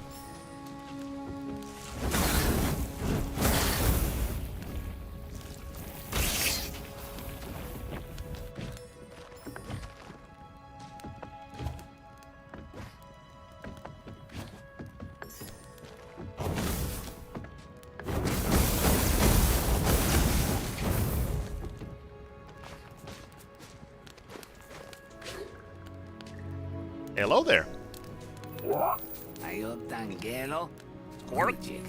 What are you now? Not a Moki, clearly. Not even from Niwin, are you? I visited most lands near and far and not seen your kind. Come from across... Sorry. Come from across the water, maybe?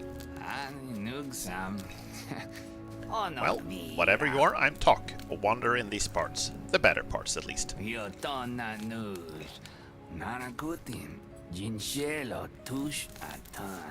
I'm taking shelter from that storm myself. If you're thinking of going further, you'll have to get through that spirit gate over there. You'll need 2 keystones. I happen to have one in my bag, and there's another in the cave to the west. But acquiring it is a job for someone more nimble than myself. What do you say? So this is a way that this game was very inspired by Hollow Knight, is that in the first game you didn't really meet that many characters throughout the game. There were characters, but you didn't really meet them much outside in the world and talk to them. And this is something they added. The second game came out after Hollow Knight. So there are a bunch of things that they changed to be more like Hollow Knight-esque. And you'll see more of that. Like, right now it might seem like, what, adding characters? That doesn't seem specifically like they're taking from any specific thing, but I'll show you what I mean. We'll get there when we get there.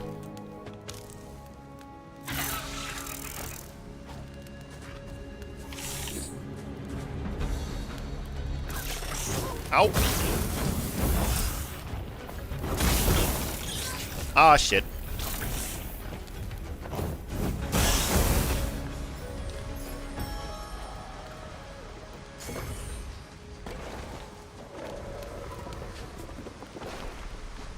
No more torch. I also love how this blue moss looks. Very pretty.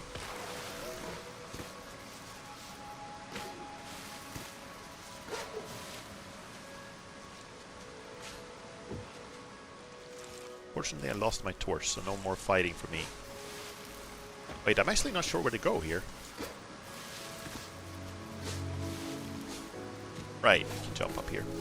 It's a little... One thing that is a little bit of a small problem with this game is that it's not always clear when something is a platform you can interact with and when something is just part of the background. It can sometimes be a little confusing, but it's much better in this game than in the first game. And even in the first game it wasn't a big deal.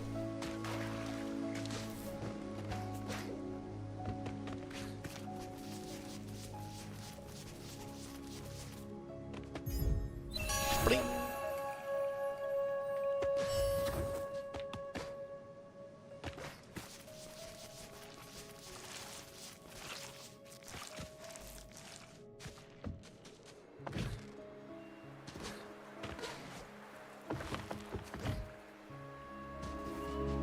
There we go. Ah, you're back. And is that a keystone I see? Here's one more for your trouble. I'm a bird of my word. Bird is the word. Now I can continue my wanderings through Niwin's Lost Wonders before we lose any more. And you can carry on with, whatever it is you're doing. Good luck.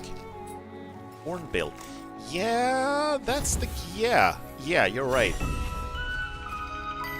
Is that what we in Sweden call a marabustork? Is that the same thing?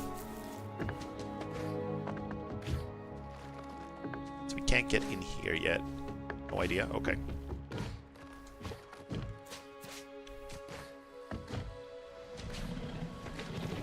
Oh.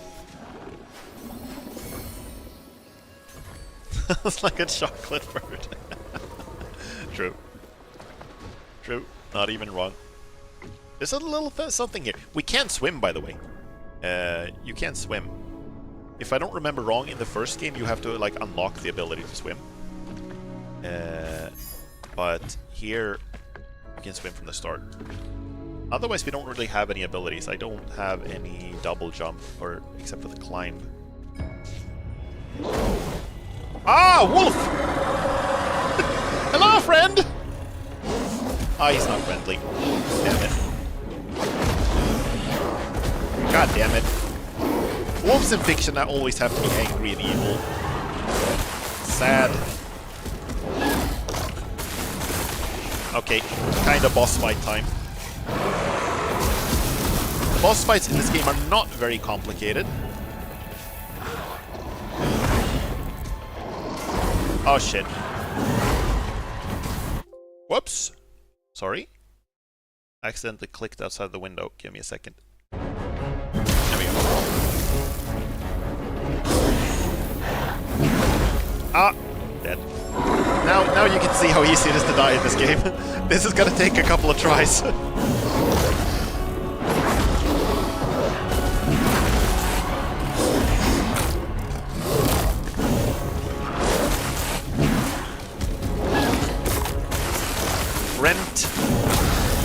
Rent. Crunch. Oh my god, I hate that. I'm gonna check if there's a way in the game to constrain the mouse pointer to... is there a way to constrain the mouse pointer to this window? That would be lovely. I don't think so. Exclusive? How about I do borderless window? Does that help? No, it's the same thing. Okay, well, exclusive full screen is just when it's full screen and not borderless window. As far as I understand it. That's the one I started with, so it should be. Okay, let's try. Never seen it called exclusive before. No, same. I haven't seen that either. Okay, I'm just gonna have to avoid. Changing the full screen might re-enable mouse capture. Okay, let's try it. Oops, this is not where I meant to go. The heck? No, I can still go outside the window. I'm just gonna have to be careful. Crunch.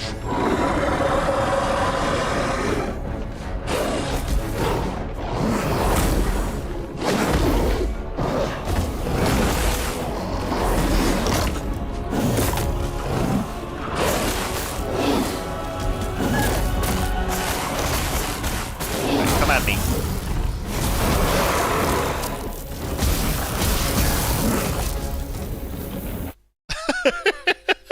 That's just gonna keep happening, isn't it? Like, the thing is, I don't have to aim really with this weapon. I just like sort of instinctively move it to the left when I'm attacking to the left.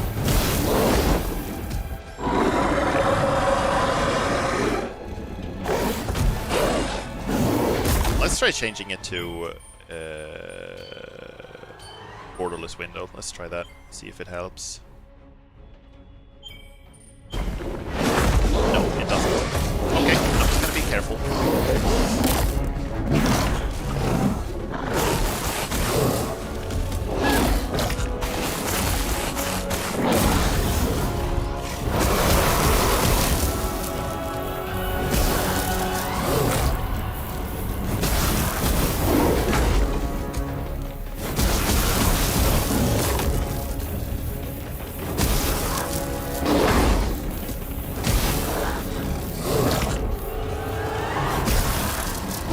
Boss fight is not super advanced. It's very like, once you get into the rhythm of it, it's kind of simple.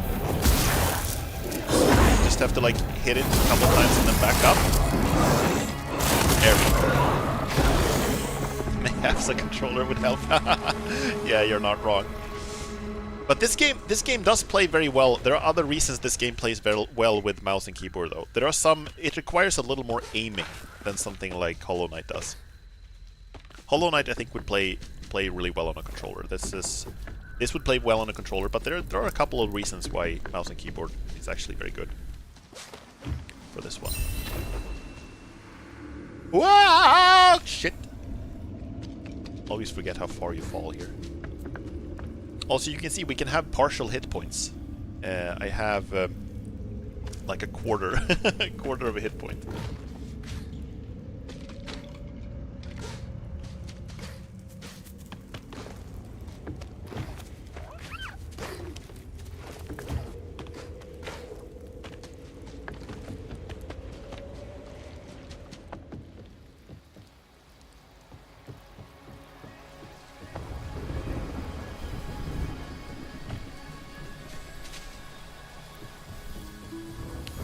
So these are like trees that come from spirits.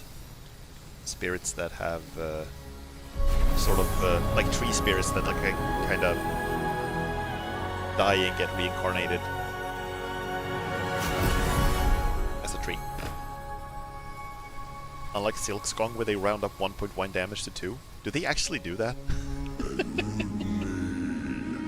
I didn't know that's how that worked.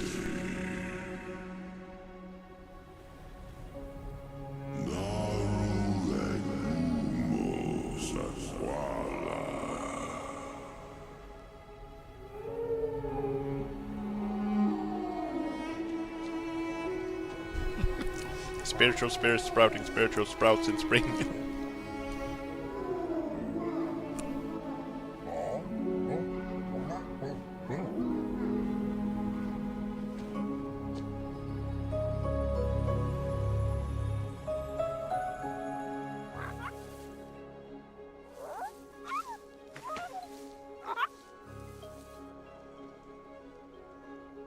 Morning?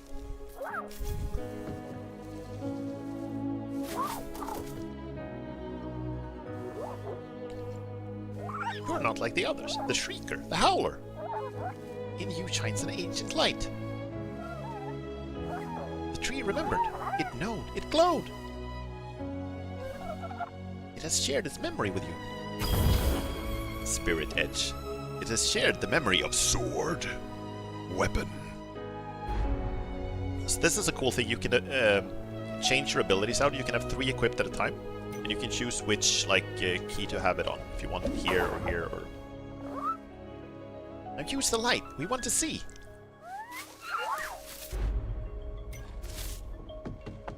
Fun fact is that this track on the soundtrack is also called Use the Light We Want to See. So now we have a sword.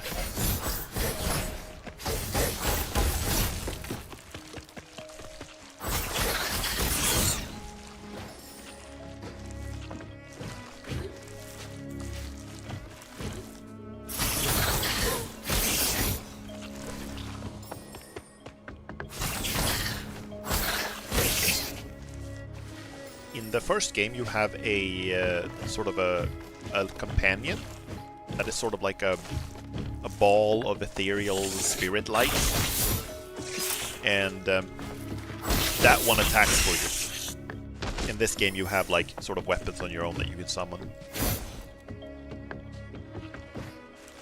Whoops, sorry. Don't have double jump yet. I keep forgetting.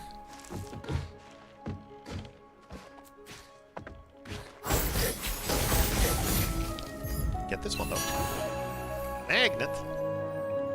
And this is something that is extremely Hollow Knight inspired, is that you have not charms, but shards.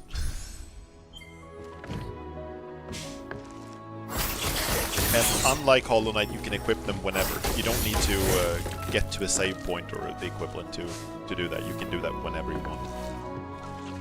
Even in the middle of combat.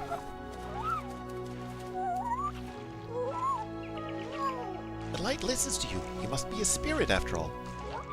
Moki thought that all the spirits had gone from Niven. Gone away. So long, spirits. You seek someone. We know a finder. The Great One. Great and Mossy. Go to the Guardian of the March. Quolok will help you find your way.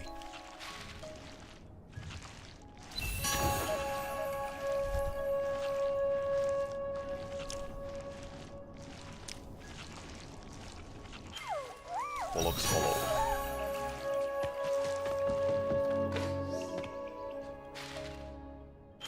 So yeah, it's kind of similar to Hollow Knight that we have a map. It fills in as we play. It doesn't need to be... You don't need to save for the map to fully fill in the areas you discovered. Let's see, we can go down here. And now we're a little bit like... the map is opening up a little bit. There isn't quite as much to explore, like as in Hollow Knight or stuff like that, but later we will be able to do a bunch of stuff in any order we want.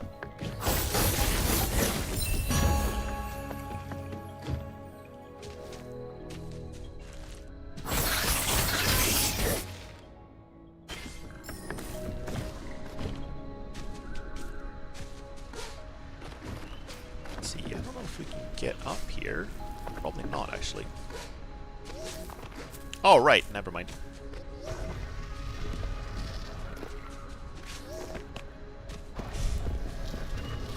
I'm so strong for a little spirit.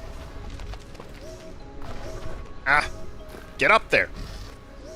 Yeah, never mind. Let's do this. Sorry, you notice I mess up the hotkeys a little bit. I'm still getting used to them. I also haven't configured the best way I can. Crab! Crab! Dead. Luckily the checkpoint was like right here.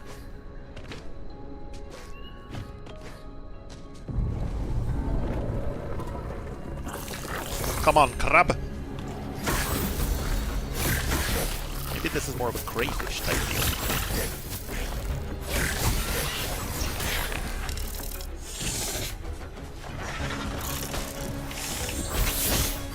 These things look like lizard monkeys, kinda.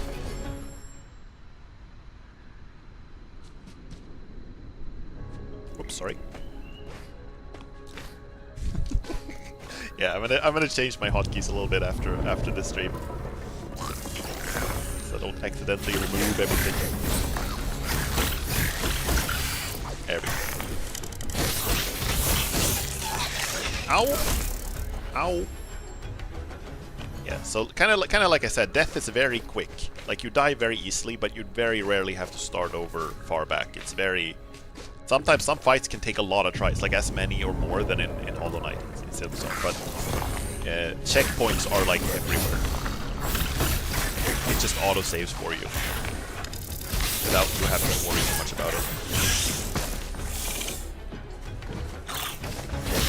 And also, combat is a little faster, so like... You usually take damage like a lot faster, but you also can attack a lot faster. So you don't have to be so precise with your movements. It's more about like timing, and just sometimes you just have to keep hitting them until they die and drop like a life orb so you get some health back. I don't have a way to heal like manually yet. I have to pick up these things from the environment or from dead enemies to heal.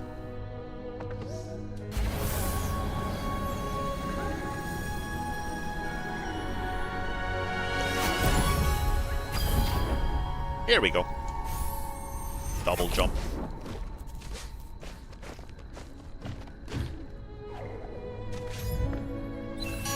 Sticky.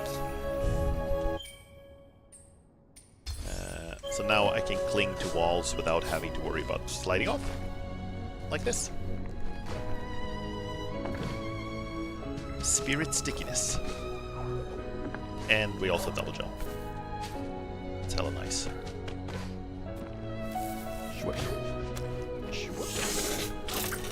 Ow!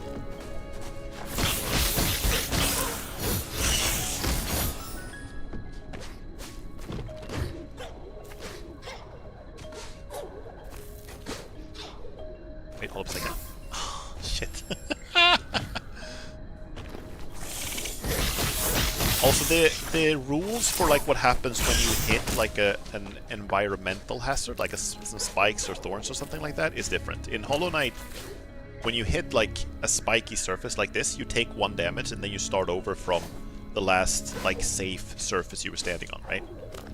That is not how it works here. Here you keep taking damage while you are while you hit the surfaces. now I can't do that because I only have 1 health left. I can't show you, but you'll see it later, I'm sure. Also noticed, I don't know, can you guys see this? If you look here... There it is, exactly.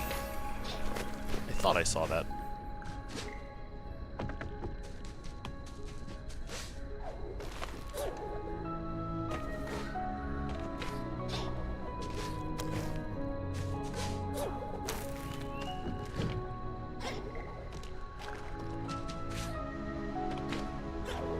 I'm gonna do something in the settings, by the way. I'm gonna turn off VSync, see if it runs a little better. Still looks good on your end?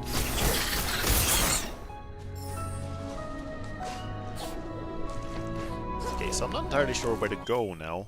The map is usually pretty straightforward early on. I think we're gonna go up and then over here. I think?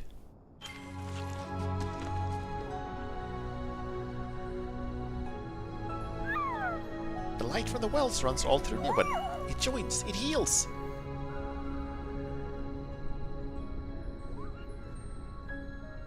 Yeah, so you can get in these are kind of like the save and give you health, but you rarely need them for that because health is... You're either dead or you have a lot of health. It's rare that you go long stretches with having like low health. So you rarely need these, but they also serve as sort of fast travel points, which you do need later.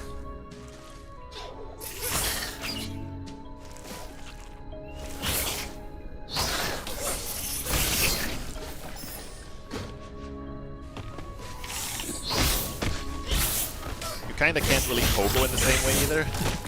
It's like,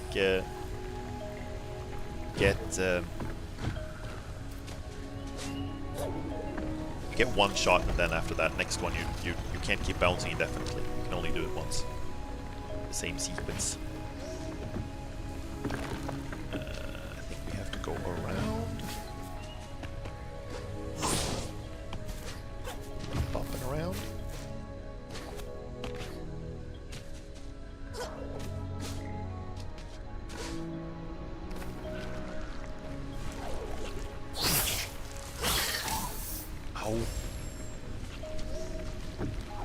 See, is this after I turn? I think I got a checkpoint after I pulled the thing, right?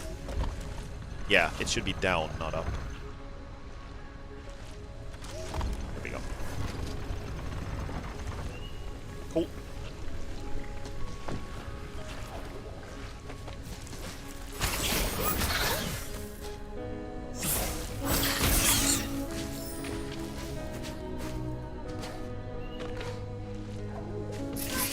Oh! I was looking at something else, I didn't even see that. Okay, right. I gotta be a little careful because I can't heal yet. Right, in this forest also, there are many different wonderful creatures and magic, and also laser beams. Fortunately, you can block them with a well-placed stone.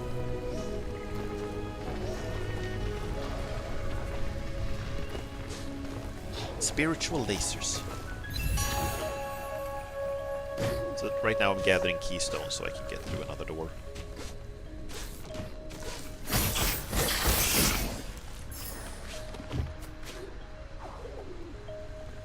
Ah, shit.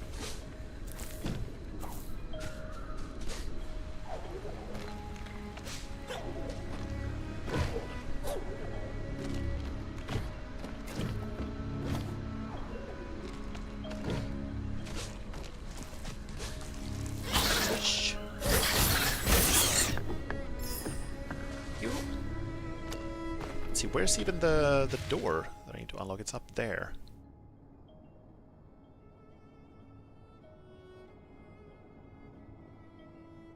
Okay, I think we need to go to the left from here, right? I keep forgetting, I did play this not long ago. I did start a new playthrough of this not long ago, so I should remember this better, but... It's like the specifics of this area is actually... elude me. I think that... part of the reason for that is that there are a bunch of other areas in the game that you pass through very frequently after you have once you get further into the game. But this one, this is not the right way at all. I've already been here. This one is like, this area is like, I don't spend a lot of time here after the first few hours of the game.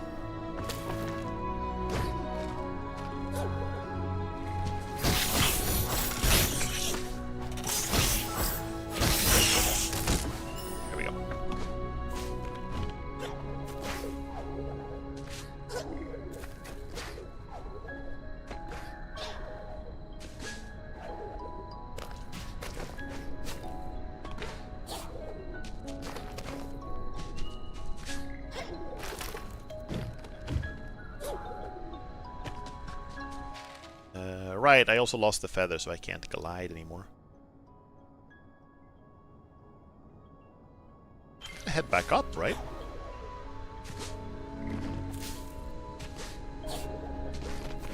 Back up here.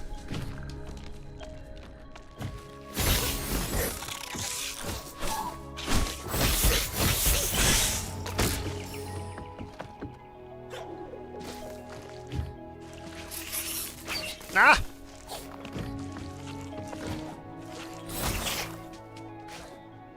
It came down.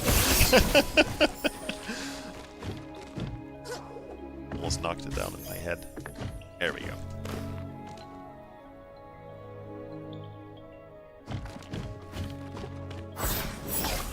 Nice. You can also slice up these berries now and get some stuff from them.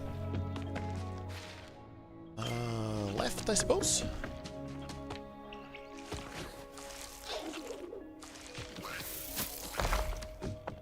I don't care about you crabs. Right, here's the other keystone. Getting a lot of resource. Yeah, it's spirit light. You can use it to buy stuff later. In the first game had like treated it like experience. You had a sort of ability tree where you could unlock stuff, and here it's more like a merchant resource where you can buy stuff from various merchants. But I haven't found any yet, so not much I can do with it for now. We'll get there. Wait, is there more here? Go to it.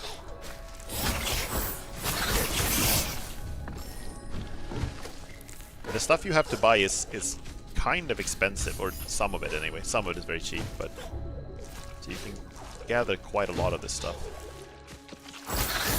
But if you really want to, like,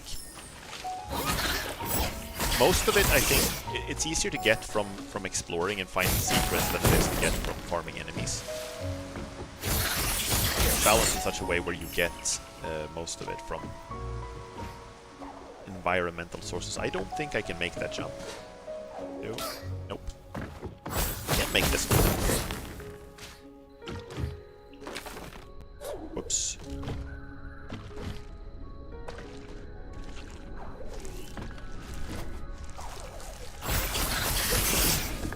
Can't even remember really what I'm looking for here. Ah! Okay, so this is pretty much like in Hollow Knight, you get mask fragments, here you get life cell fragments, but here you only need 2 to get an increase.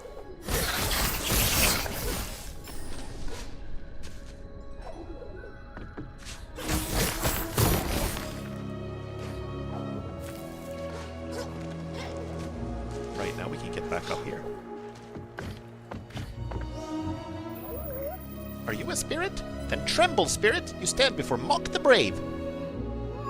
It is not very convincing, I know, but I am brave, or I would be, with a trophy. A trophy like a howl skull, or just a fang, if that's too heavy. I heard the howler fighting to the east. Maybe it dropped one? Gee, I wonder who it could have been fighting. Yes, a fang would make a perfect trophy, not a big smelly skull. A real howl fang, gleaming and bright. There must be one close to where you fought Howl, to the east. I will stay here and keep watch, bravely. You seem to have it pretty chill compared to Hornet. Yes. It gets less chill. Like, this game gets a lot less chill, but the first starting area is... Okay, I shouldn't have said anything. I should not have said anything.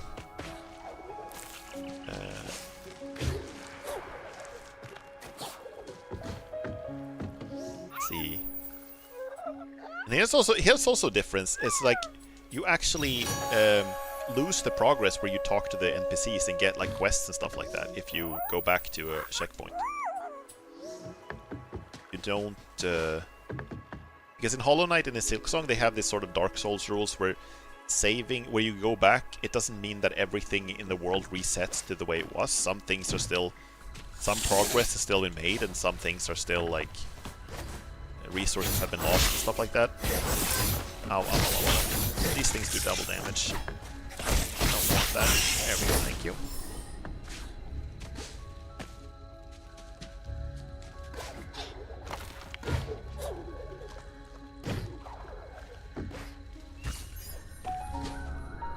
But yeah, this game has difficulty levels, unlike Hollow Knight, so it's you can set it to what you desire. I mostly play the normal, and I think that's pretty good. And now that I've played through it once already, I'm playing it on hard. Howlfang, a little braver.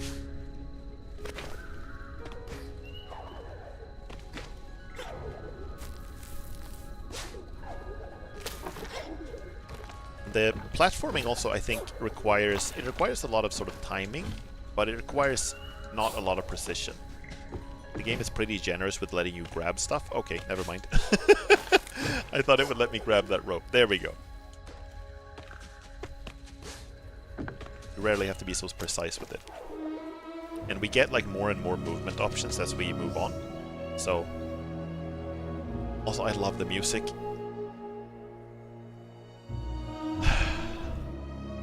Love the music in this game.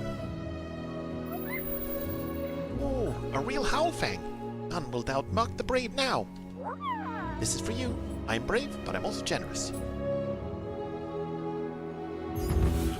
Thank you.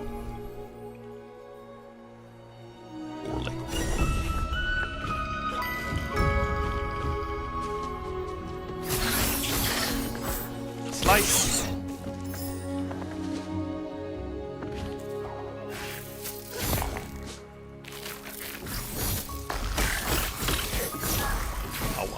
Ow.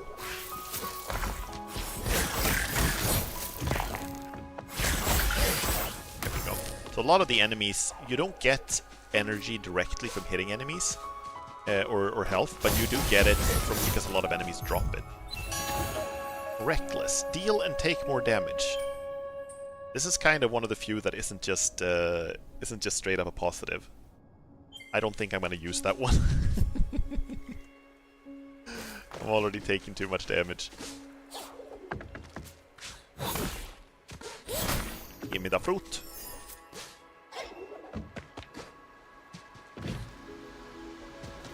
Right. We passed through here when it was filled with water during the storm. Regenerate! This is our healing thing. And it's very good. You need, like in Hollow Knight, you need 1/3 of your total energy to heal one hit point, and in Silksong you need all your available energy to heal 3 hit points. Here you need 1 energy to heal 3 hit points, which is your entire hit points at the start of it. You use 1/3 of your energy to heal all your hit points. And it also is faster, so it's very hard to get interrupted while doing it.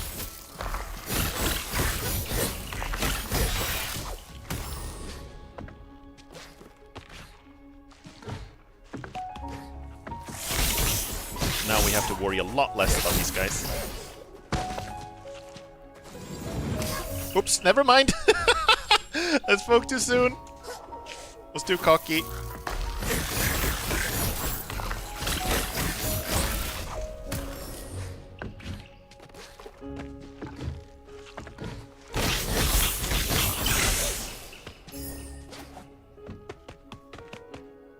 See, this is where we picked up the torch last night.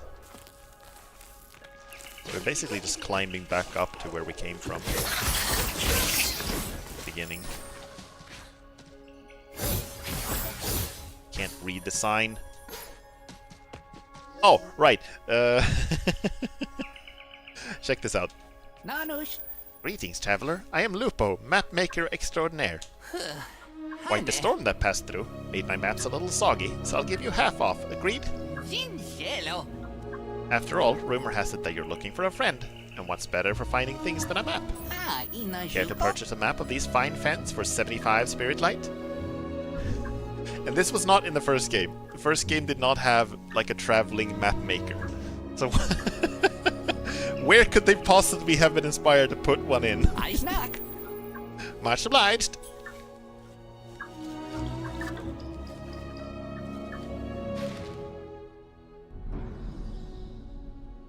There we go. So there was one area here that I did not explore properly. We can go back there later. Oh my better. What species is that even? It's a robot.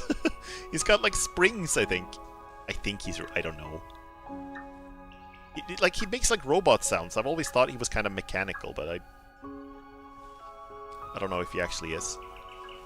He's moving kind of organically, but he makes like these little clicking sounds, and he's got like these little springs on his head.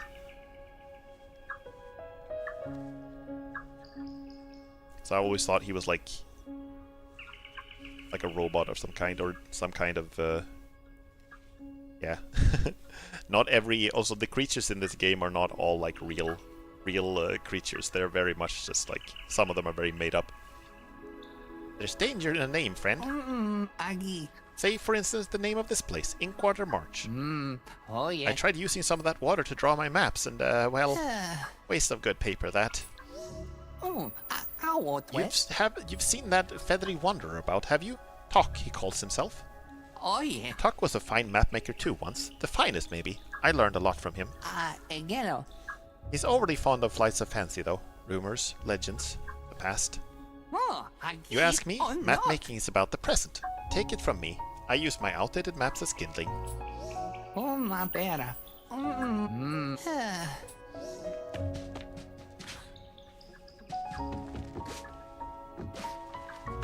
Slice, slice, slice.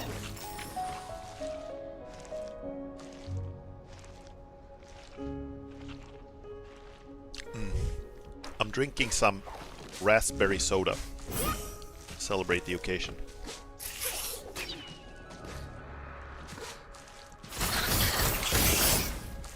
Slice, slice, slice, slice.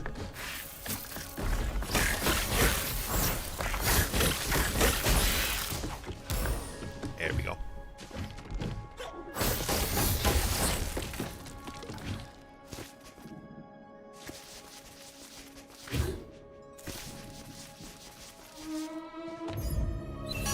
Resilience.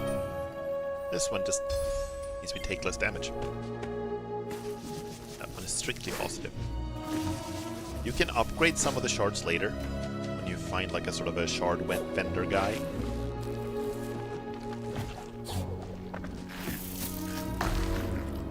I thought he would jump down. Bye! Bye!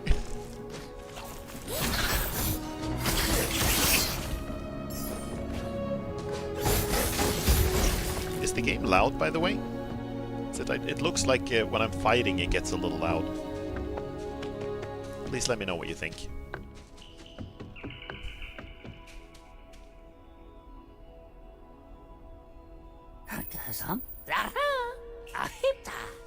Come to see the view. Splendid, isn't it? The wellspring in all her magnificence.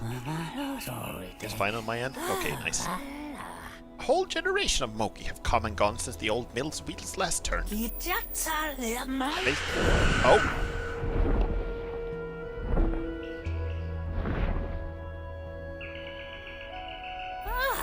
What's Shriek doing all the way out here? Something must have stirred her from her roost. Some threat, perhaps? Not you, Shorty. You look harmless. You should fix that. Luckily for you, I just happen to be a weapon master. Interested in owning your skills? I can offer a deal on your first purchase only, so choose wisely. Sure. Right, so here's we can buy stuff, and you can see that I don't have enough for any of this. So this is an attack. This is a melee attack. This is a ranged attack. This is a throwing star thing. Not sure if I've ever gotten that one. This is like attacks for me, kind of like in the first game. And this one just sets enemies on fire when they're near. This hammer, the hammer is overpowered. It's super good. It knocks enemies back, does insane damage. You can destroy barriers with it. It doesn't cost any energy. It's crazy good. This one is like very situational. It's like good sometimes, but since it uses energy, it sort of competes for a bunch of other stuff, like the healing and other ranged attacks that we will get in a little bit.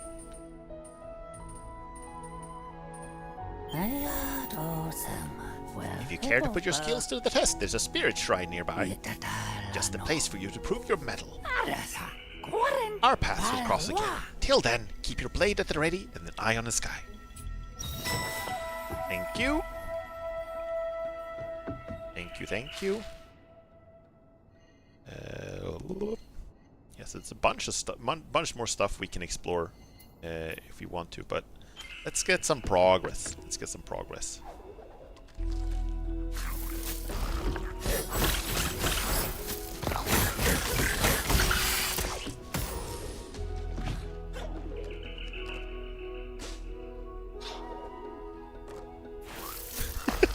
I also love this pose when you're perched on top of the pole.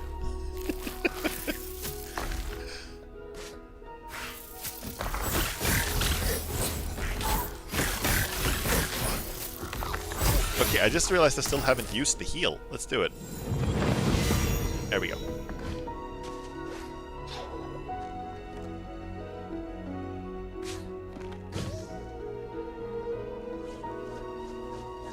This is also nice. Oops. There we go.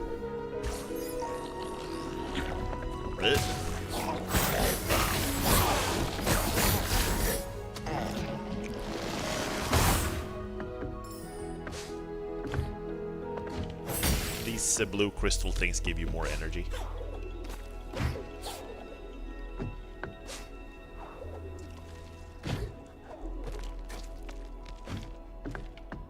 Come at me.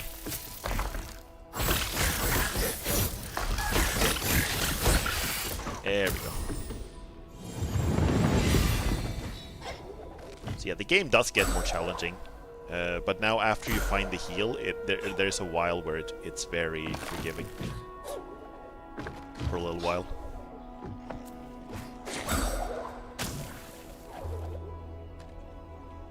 Here we go.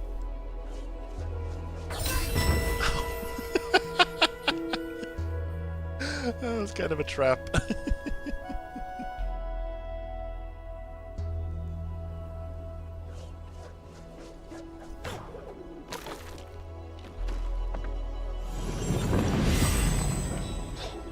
You can see also, it's a little hard to tell, but you can also have partial energy.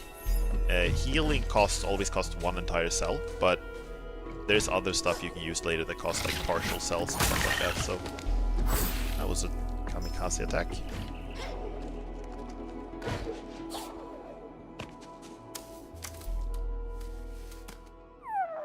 We Moki saw where the little owl fell. Near the home we left behind. Silent woods. Scary woods.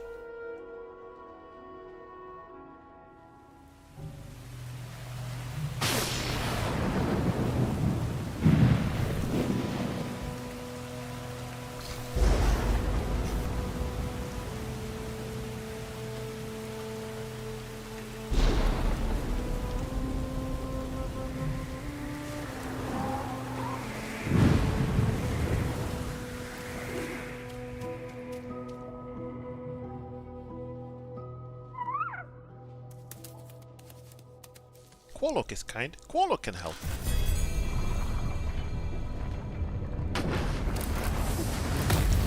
Fine. Let's see what Quolok's got.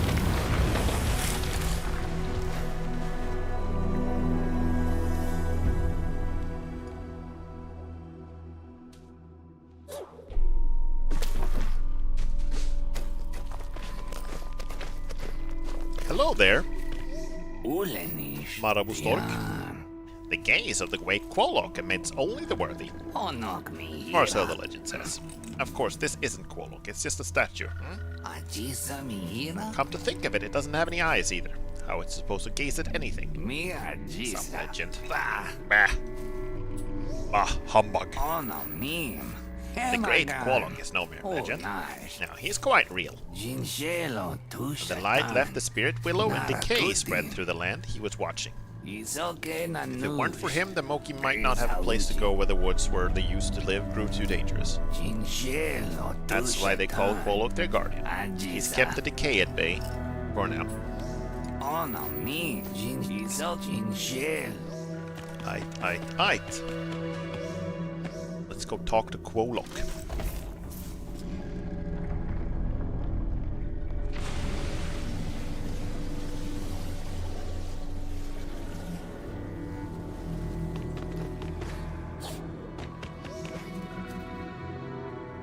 Swish. It's also cool that when you fall really far, you do like a little roll when you land.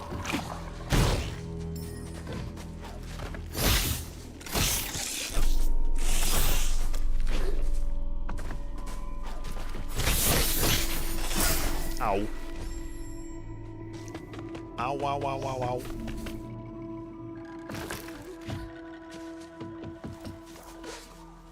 And go.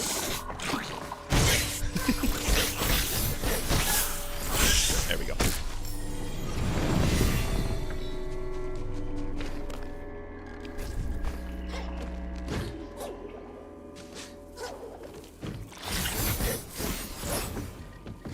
Flying enemies, everyone's favorite. We get better ways to deal with them later, but they can be a little annoying now.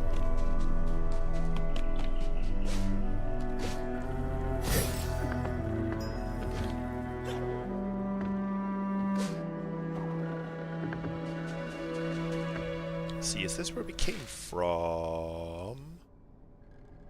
Right, I'm heading back, I think. That's not what I wanted to do. Oops. Nope. Ow. Right, this is where I want to go. Here we go.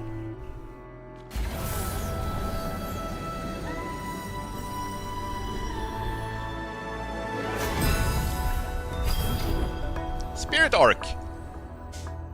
Okay, so this is another ranged weapon. Some of the abilities of weapons you get just like, you know, normal story-wise. And then some of them you have to buy. So this is basically like a bow and arrows. And it uses energy to fire. And this is one of those situations where, like, you don't have to aim super. Your aim doesn't have to be fantastic, but it's like... it helps if you can aim a little bit.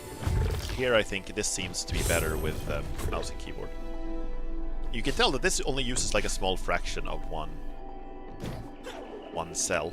And the bow is not like, it's not super useful for combat yet, but we will get some stuff that will change that.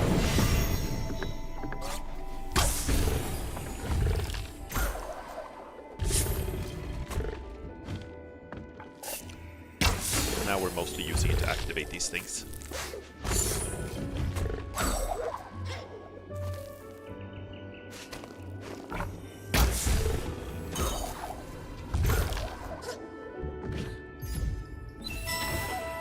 Stone? This curious eye-shaped gem would fit nicely into a stone eye socket.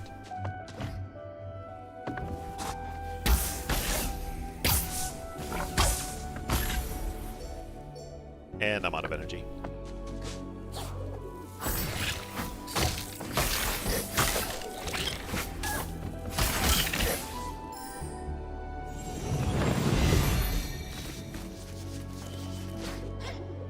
And since this area requires you to use the bow to solve puzzles and make progress, you get like these respawning crystal things. So you always can get like enough energy to fire off some more shots. Eye stone. This curious eye-shaped gem would fit nicely. Yeah. It's the same thing. Let's guess the Quolok doesn't have more than 2. And I hazard to guess and say that he doesn't have more than 2.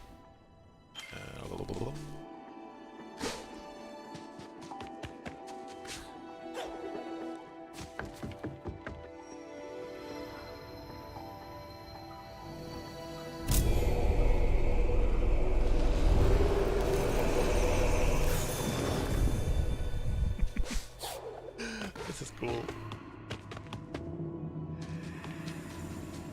Wall looks hollow.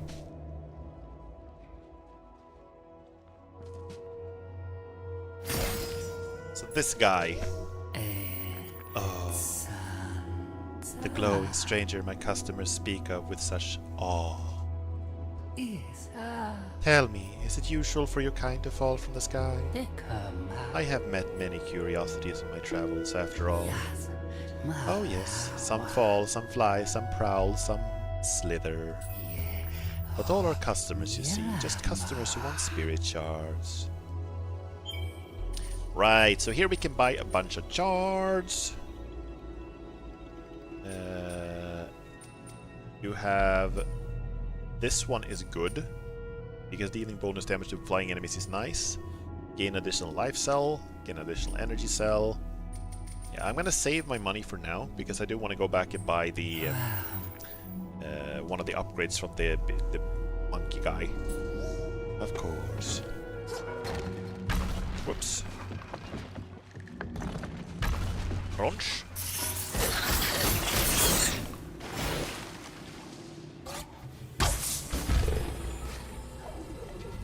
Can't escape the capitalism. Nope. There is no escape.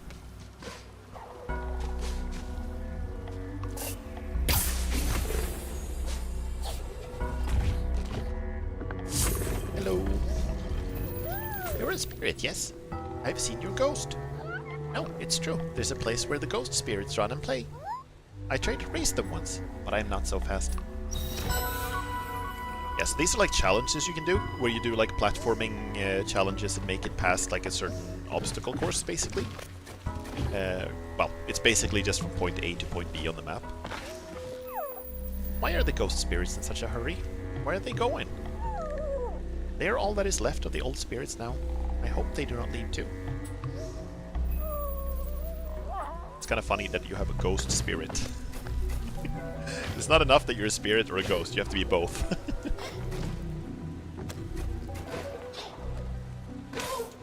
Ow, ow, ow, ow, ow, ow. Aw, crap. Let's try this again.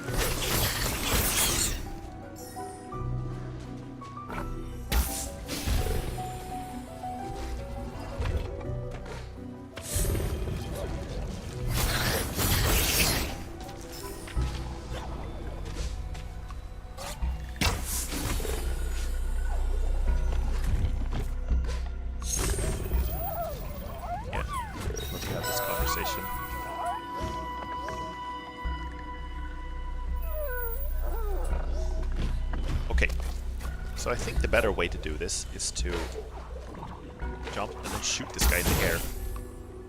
No! That was... that was not the better way to do it. Nope. Nope, nope, nope, nope, nope.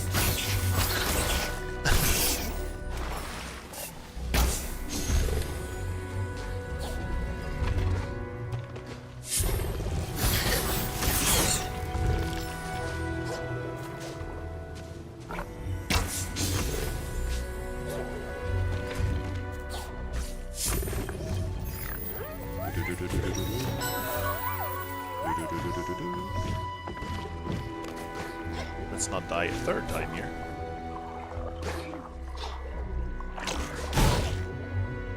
There we go. That's better. Swing.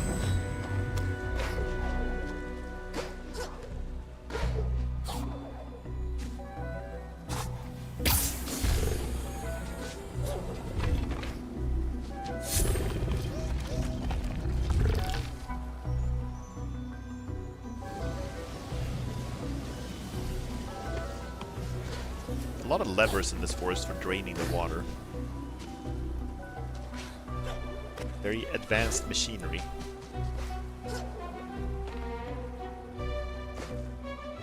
For this old toad temple.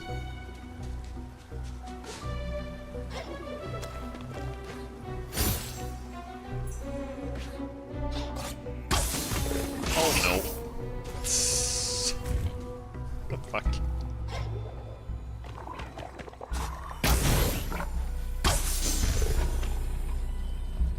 Oh, that goes down.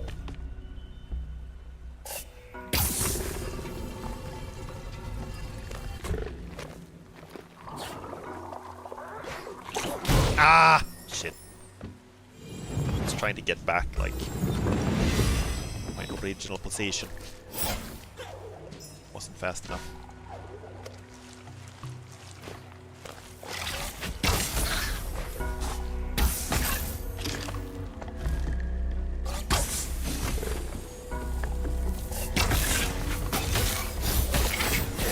There we go.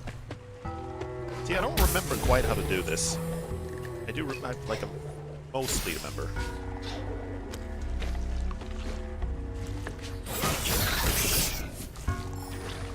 There we go.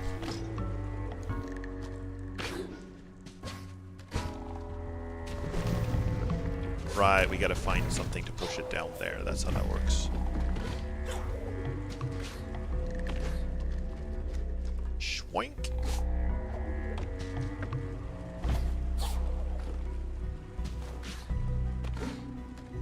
Do do do do do do. Do do do do do do.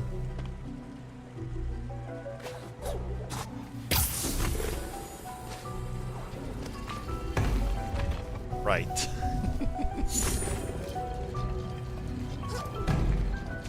Oh shit. Okay. We good. We good. All good. See, I think we gotta move that one. This one, no. This one, move it. Oh, no, this one.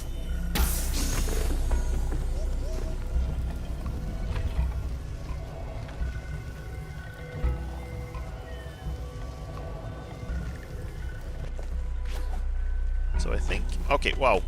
Ah! Stop! Like, some of these objects that are just for puzzles still have physics. And they can still roll over you and do damage.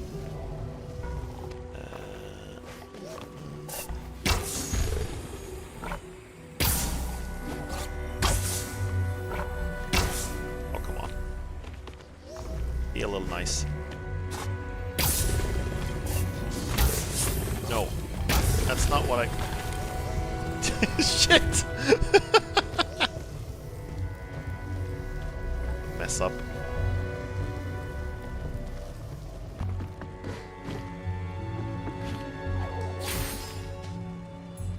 Okay.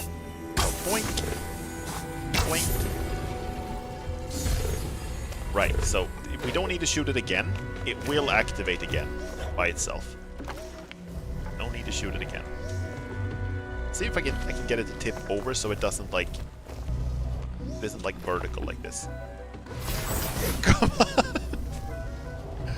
This is gonna roll down anyway. There we go. Okay, cool.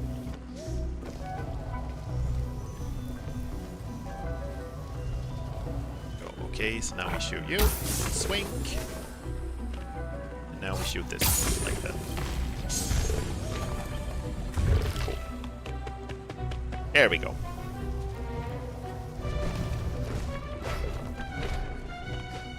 Toad powers activate! Now we can get through here. Right, this is where we need to go.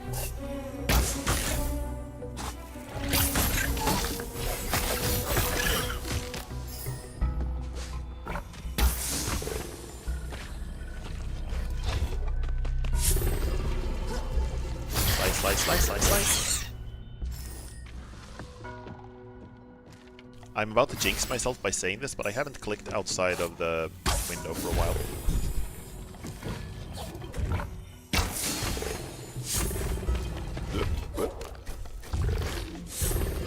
There we go. Drain the swamp.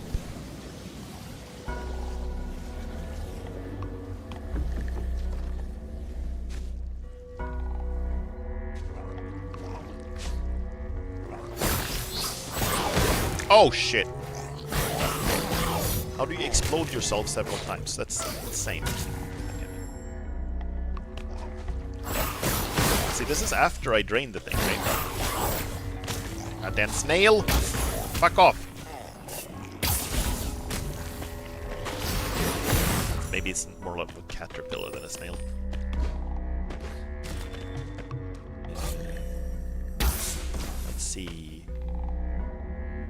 Right. Let it. Ah! Almost.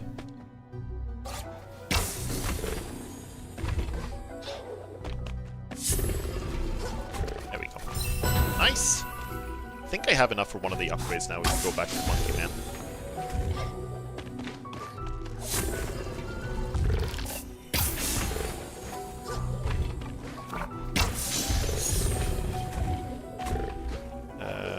This is not how we do this.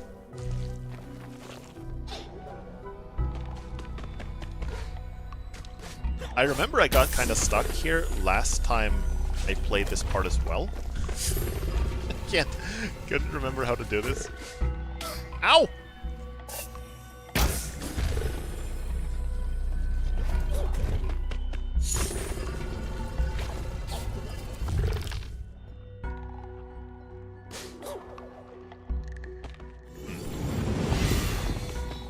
I'm missing something.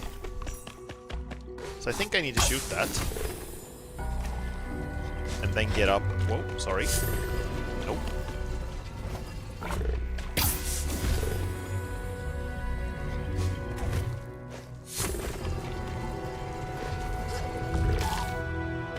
Damn it. Can't quite remember how to do this now. Where am I even headed? I'm heading back, surely. Because I went here to drain the water. The thing is, like, after the same thing happened last time I played this part, is that it looks so different after draining the water that I can't remember, like, where I was supposed to go. It's the second time this has happened to me in, like, a few weeks. Ah, I can do that. I can jump back here, and there we go. A little fiddly, but doable.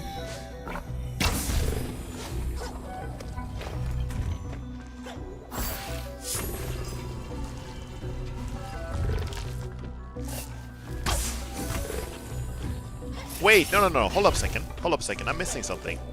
Give me a second, I'm being silly.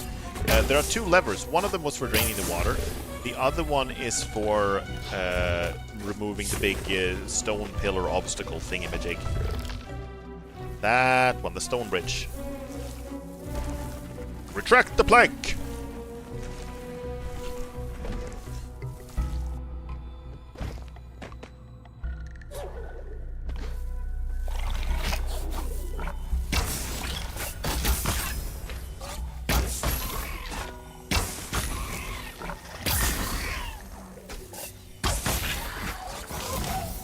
Ow! What in the hell? Okay, it's after this. And the snail is back, of course.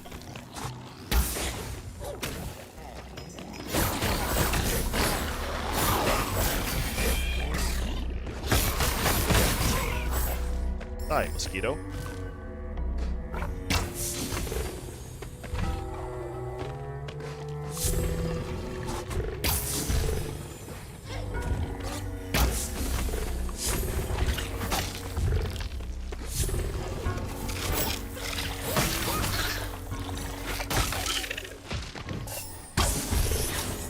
Wait, I don't need that one. I think I can just go back here now, right?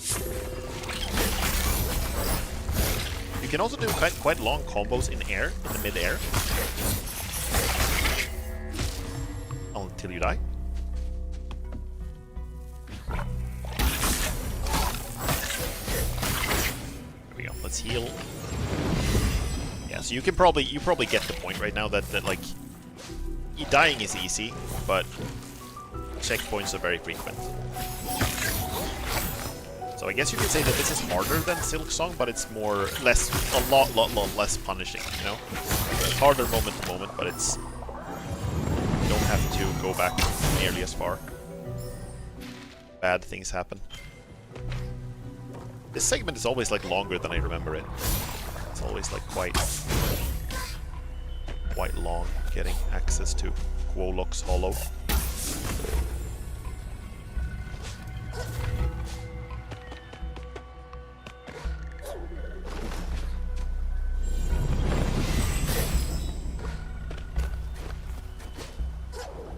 swoosh. Okay. Whoops. Sorry, that was accidental hotkey click. Ah, wrong way. I need to get to the purple eye. Kind of interesting that, like, Quolok designed this hollow so that in order to gain access to it, you had to shoot him in the eye a bunch.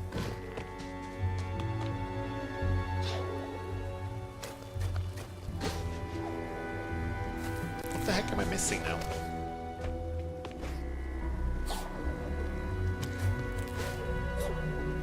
Can't make it up there still. What did I miss? What did I miss?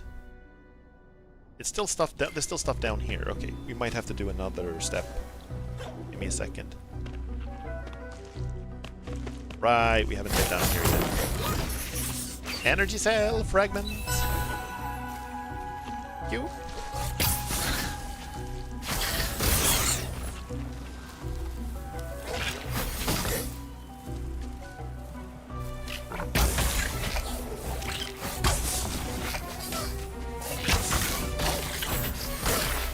Crap. Ow. Ow. Come on. Come on. Be nicer. There we go. There we go. Okay. Cool.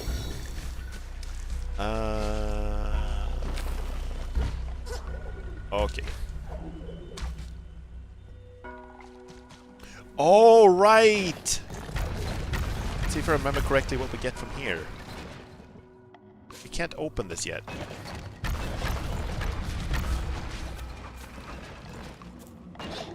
We can. We totally can.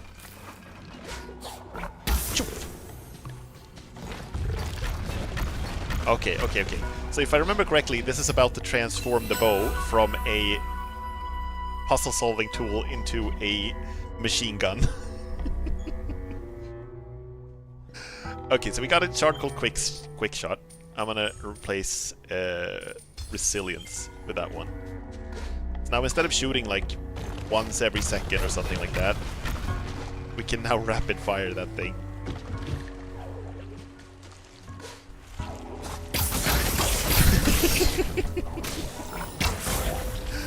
It runs out of energy very fast though, so that's the downside.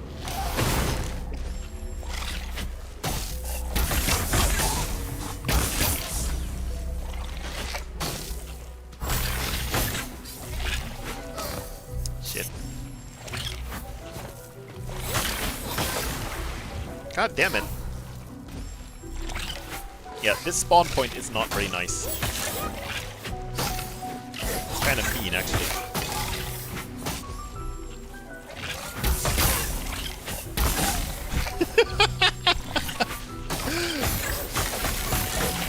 What the fuck?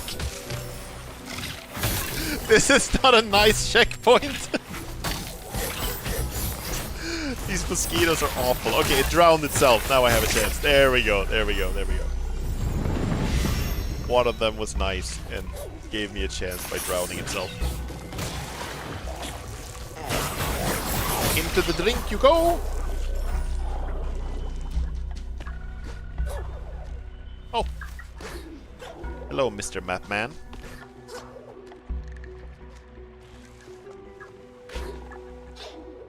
Can't get up there now. Gotta get to it later. Spawn. Ah! No! Damn it. Okay, okay. Come on, Racer, you can do it.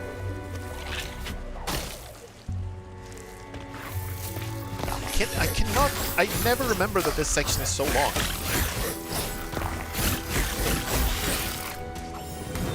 Good.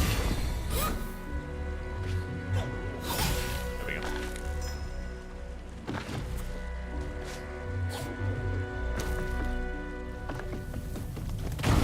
Oh, shit, it's this thing. This thing is like invulnerable from the front, so you have to wait until it hits the wall. Then you can hit it a bunch. And it's ridiculously fast too. There we go.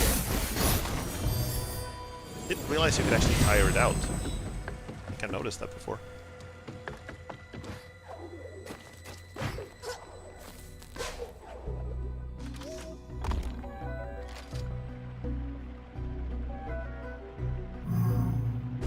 There we go. Okay, so we're about to meet Quolok. And that's pretty cool. This, by the way, I think this is the finish line for one of the spirit races. Yeah.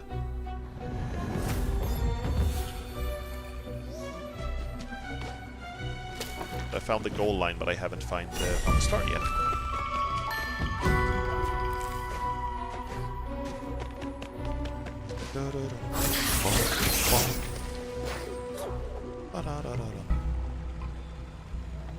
Oh, right! This is when we get the next thing. If I don't remember wrong, this is one of the coolest things in this game. One of the coolest abilities. Okay, wait, it's dash. Never mind. This is also cool. Never mind. The dash is also cool, but that's not the one I was thinking about.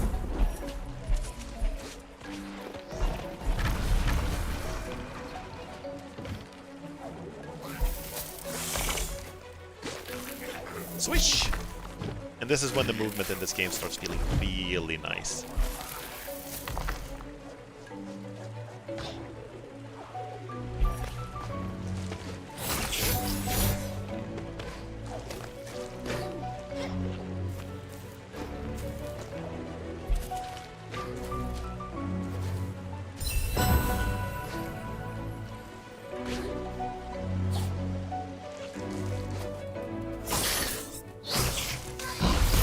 Slice, slice. Ow. That's some bullshit.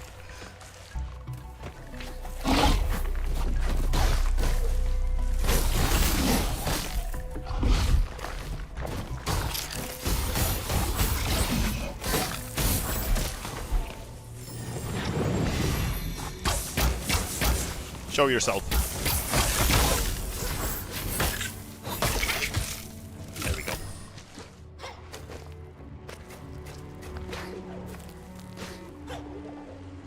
Shh. Are we going back up? Yeah, I think we're going back up.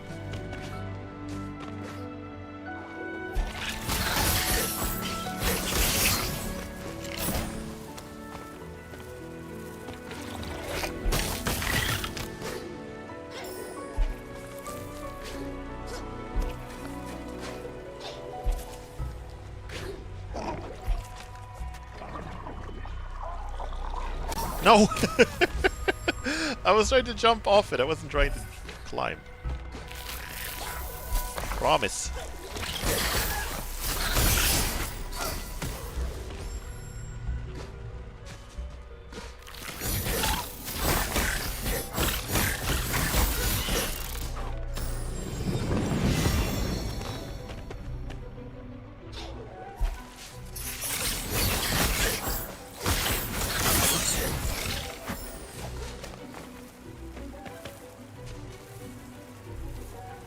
Come on! Come at me. Jork! There we go. Nice.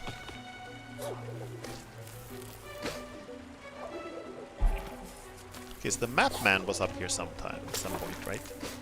Sometime, at some point. Somewhere around here. That's what I meant to say.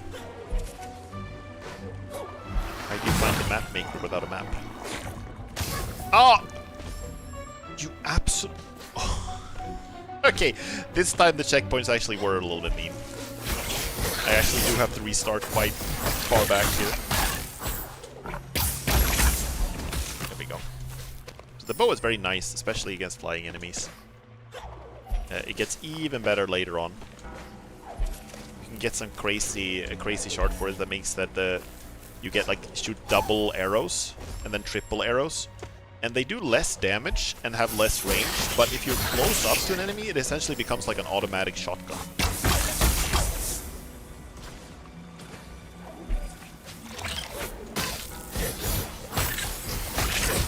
There we go.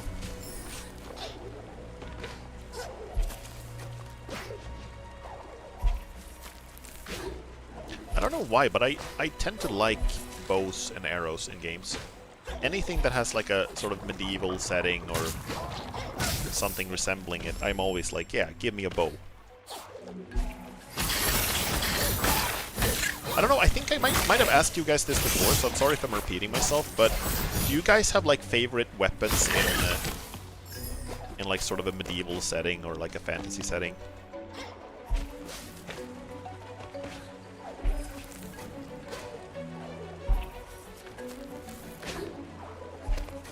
Ranged attacks are just nice. They are, aren't they? That's one thing that and this is not an actual complaint, this is like an observation, but one thing that is a little strange is that there are no bows in Hollow Knight, right? Just in terms of the setting, like it's sort of like they use swords. Well, they don't use swords, they use needles, but you get what I mean, right?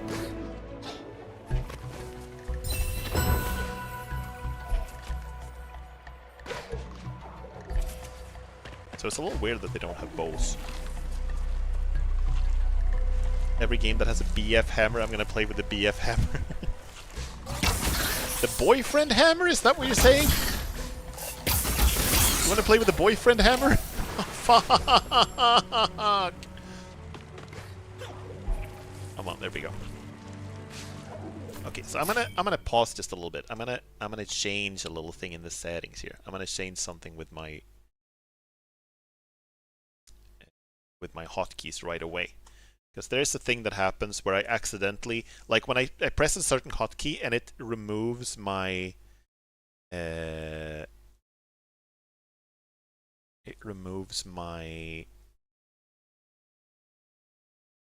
my t-shirt, or it puts my hoodie back on. And that's not what I meant for it to do. Let's do it like this. Could be the boyfriend hammer. I was talking about a big fucking hammer. The big fucking hammer. Let's see. Now I can actually press that without getting the putting my hoodie back on. There we go. I should have fixed that ages ago. Wannabe goth cells will always love a good scythe. Scythes are nice. They're also very sad. Like I think I've talked about this before, but they are also very satisfying to use in real life. Not as like I haven't used them as weapons, mind you, but I have used them as like for their intended purpose. You know, scything.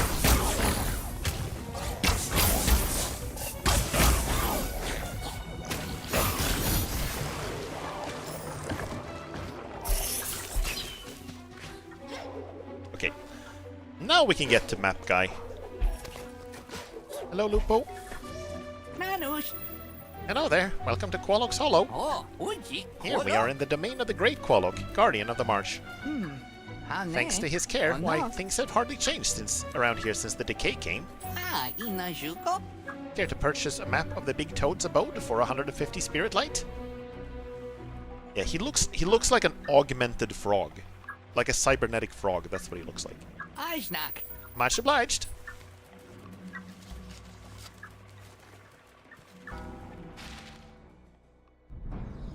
There we go, there we go. I'm gonna take a little break. I'll be back in a few minutes. I'm gonna just go and refill my drink, use the bathroom. I'll be back in a few minutes. Give me a sec.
So, sorry. There we go. So speaking about the hammer, SMB, we are gonna get a hammer in a little bit if I buy it.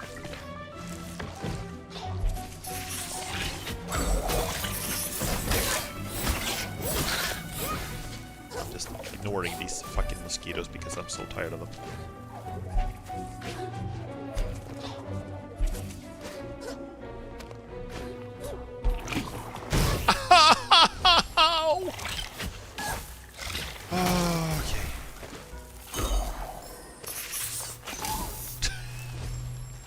And this spawn point is such a mean checkpoint. This is one of the few times in the early game where this game is really cruel, you know?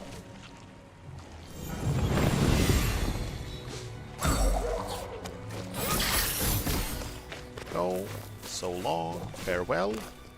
Auf Wiedersehen. Goodbye. Hej då. Ses förhoppningsvis aldrig mer. Där då.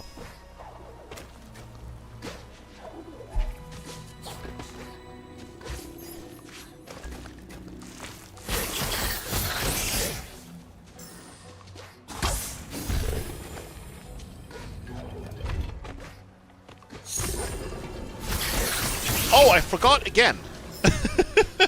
All of this entire detour that I did was to get the dash ability so I could get across here and finally get to this purple eye. There we go.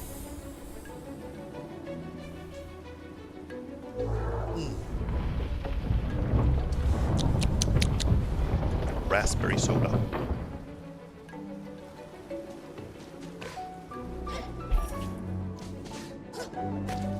I'm trying to think which games you can use like a scythe or a hammer. I can think of like pretty much every game with a medieval or fantasy setting you can use a sword, you know? And usually axes and usually bows, but it's a little more rare with hammers and scythes. Of course, in something like Kingdom Come Deliverance, they have hammers that are a little more, you know, like realistic. They're not like massive two-handed hammers. I think maybe there are two-handed hammers, but they're more like realistic looking hammers, right? Dark Souls. Ah! I can't remember, are there scythes in Elden Ring? Because I know there's like a pizza cutter in Elden Ring.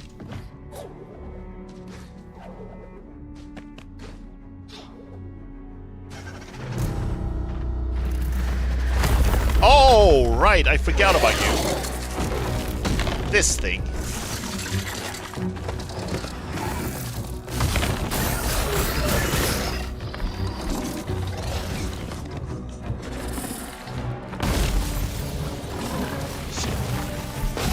Ah, crap.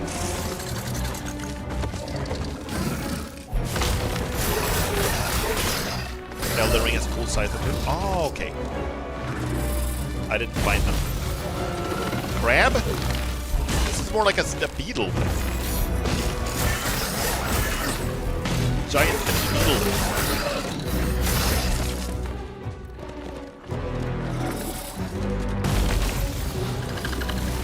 Crab vibes. Ah!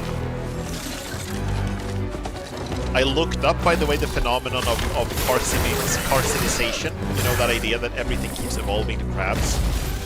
And I thought that was a thing like in nature in general, that things kept evolving into crabs, but it's actually not that special as I thought it was. It's actually just like creatures that are kind of closely related to crabs anyway, that keep getting more crab-like.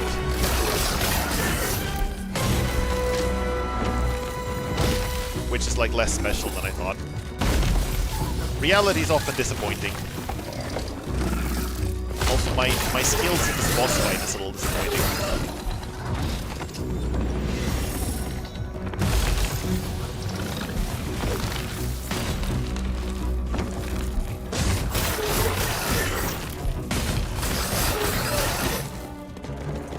Come at me.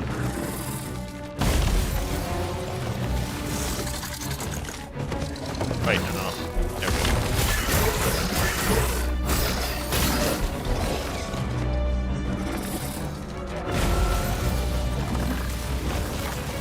This is pretty straightforward in terms of what I have to do. It's just like a little bit of the... Whoops! Wrong side.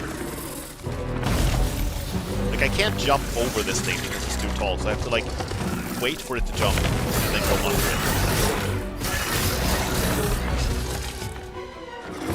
Okay, we're halfway there.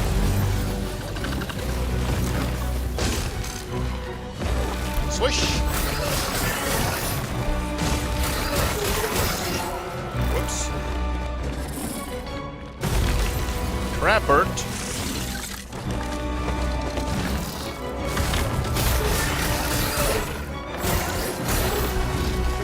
Okay.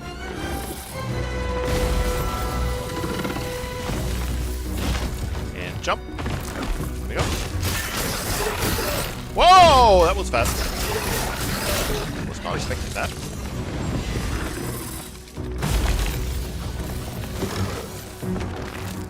Okay, come on.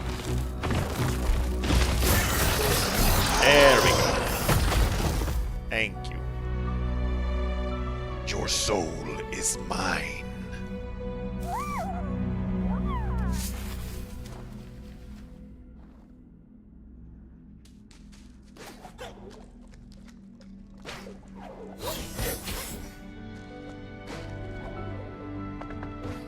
Elden Ring, I mostly used the bows, which is probably the least developed and balanced weapon category in Elden Ring, as far as I've been able to tell. Let's see, can we get this thing to destroy this bridge, maybe? There we go. And then I used the katana, and then I had the... Did you say katana or katana? Doesn't matter. And then I used the... What was it called? The I think I mentioned this before. The fang thing that scales with dexterity. Bloodhound fang? Something like that? Katana. Katana in Swedish. It means Japanese sword.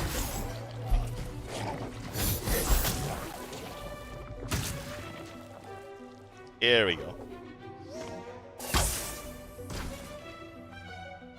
Bow plus poison arrow is one of the most OP combos in the right circumstances. I see, I see.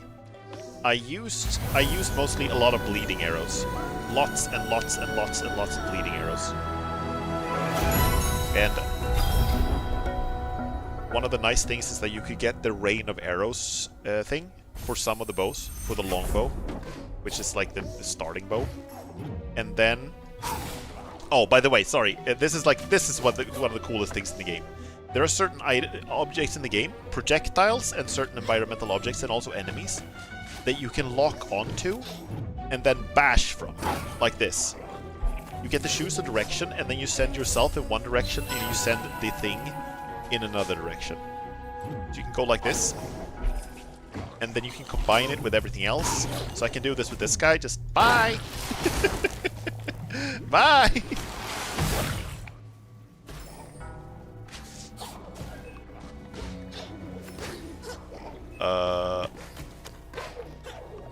There we go.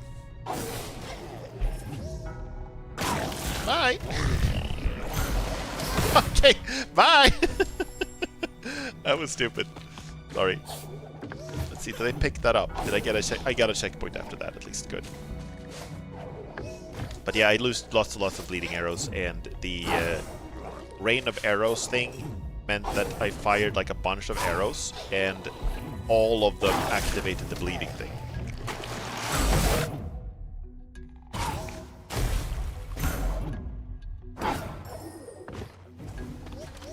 So this is when the movement in the game gets really nice. It started out being nice, and then it became really nice, and now it's like really nice. So now I can basically like just pick a projectile like this and just keep moving from it. And enemies too.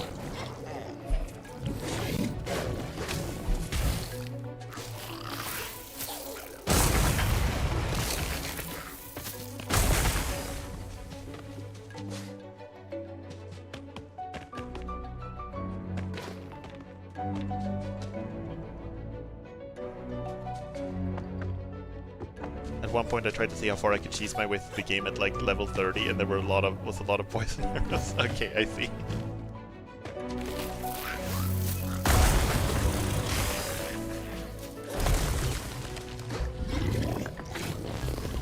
Hello. Thank you for the ride. Explode. Thank you.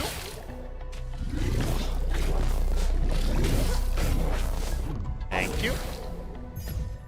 Life cell. Now we at 4. Hell yeah.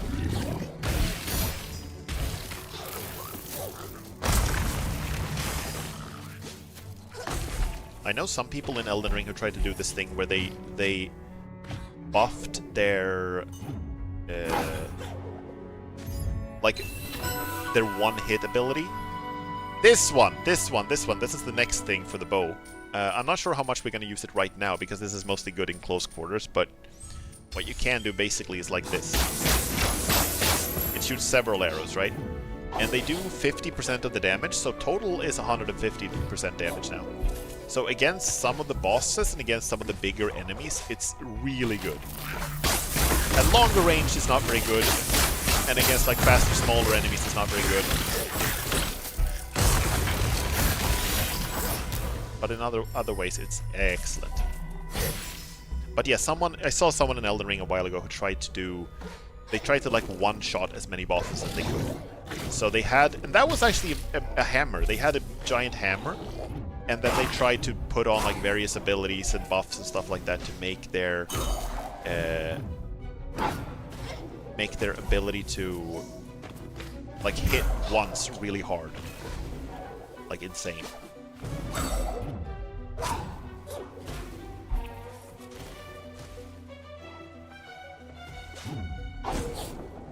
Oh, that's not high enough, come on.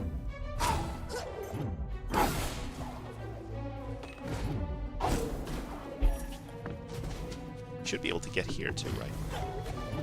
Do this. Okay.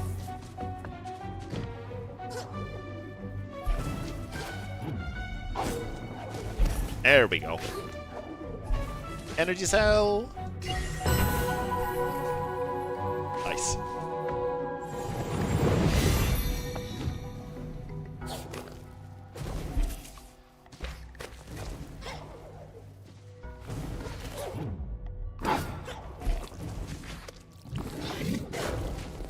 But yeah, the reason I say that the bowls in Elden Ring are not like the most balanced aspect of the game is not because they were always bad, because I genuinely think they were sometimes really good. But because they feel like the game was, that is not like the primary way the game was designed to be played. So the enemies react weirdly. Some bosses and some regular enemies react very weirdly to getting hit from long range, in a way that makes it feel like it wasn't quite intended behavior, if that makes sense.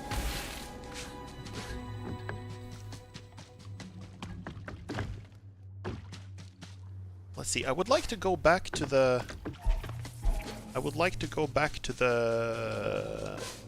Monkey Man and buy his hammer. I can show you guys the hammer. Especially since Sembi likes hammers. Now I can do this with the mosquitoes as well. Bye! There we go.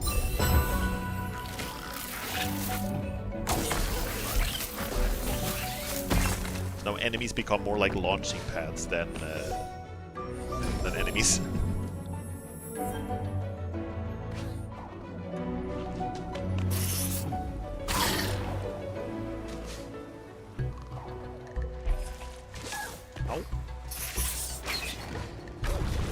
Right, Lotwillen.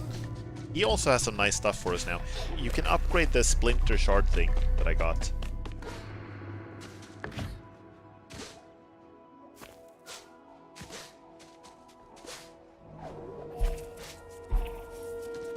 Swish, swish. Ow. Jerk. You're a jerk. Mosquito jerk. Die.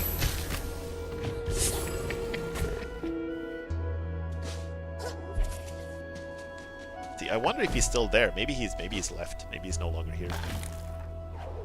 Oh, hold on a second. Wait, I need to unequip this thing. Reach that. Ah! Can I? Damn it, okay. Ah, almost. I'm almost there. Give me a second. Maybe with you? Oh, and I clicked outside the window again. I'm sorry. Give me a second. There we go. Okay, never mind. Isn't this where we met the guy? Yeah, he's still here. Ofer. Interested in owning your skills? I can offer a deal on your first purchase only, so choose wisely. Okay, so what do we want? I need your help to decide, guys. We have the hammer. Smash him with a hammer. And we have the spike, which is like a thrown spear, kinda. And then we have this thing, which is like a shuriken or like a boomerang. This thing is like follows you around and attacks for you, and this thing just does damage to all the enemies nearby. What do you guys want? I'm gonna let you choose, and I'm gonna get some more soda in the meantime.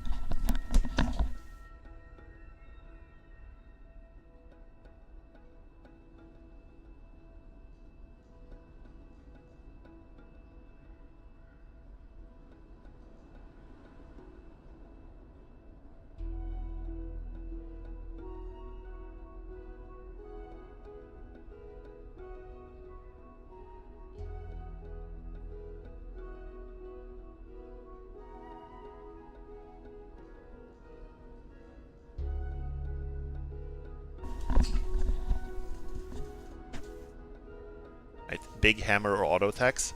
I think we go with the hammer then. Let's go with the hammer. Make the most of your new skill. The next won't come so cheaply. Stay sharp! Okay, so now we have to equip it. I'm gonna replace my regular sword with a hammer.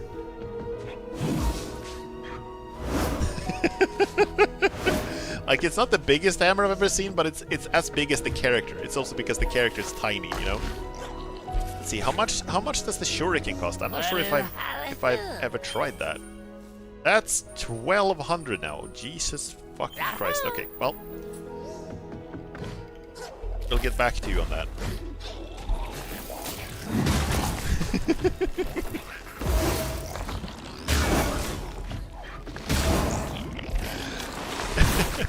You can basically stun lock the enemies with this thing too. Kind of insane.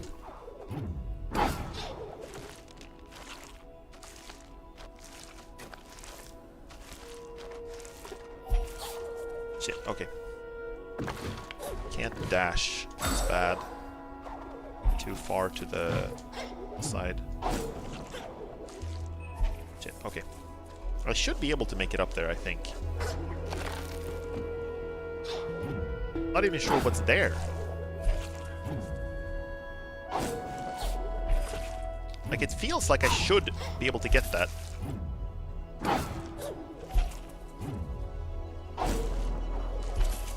Aim slightly higher, maybe.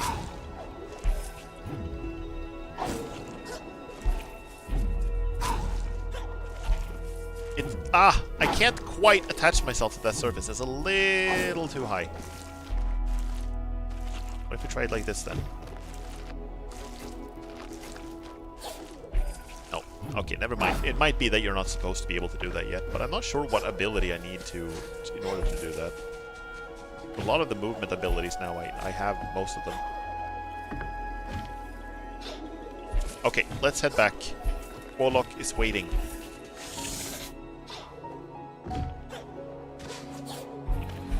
Is Quo locked in? Okay, let's talk to Twillin. You met the feathered traveler, not just a customer. No, no. He doesn't quite agree with my way of appreciating such ancient temples, you see. But what a waste it would be, leaving my dazzling charge to lie useless and forgotten. Even so, I grow weary of the hunt. Perhaps I will find some place to set up a proper shop. Some place less dank.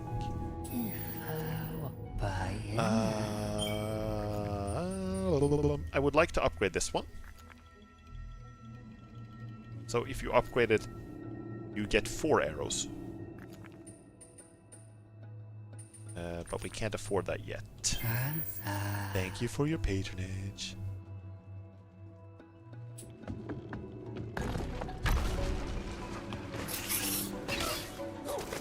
Smash it with a hammer!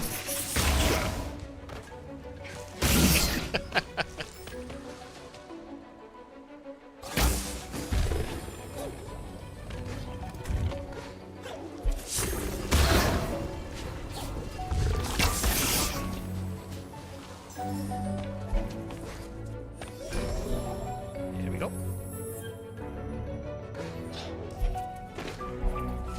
Let's see, I think I might be able to warp to a closer... No, this is the closest one. Never mind.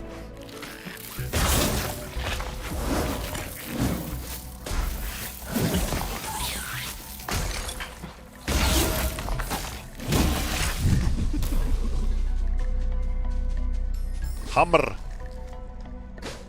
Hammer time!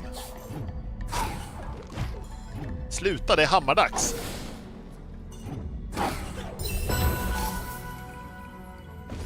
Okay, see, now that reset. Didn't get that anymore. We gotta do that again.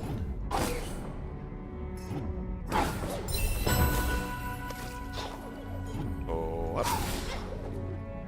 Oh, wait. There we go. Let's see, we're not going... Well, we're going up, actually, we are.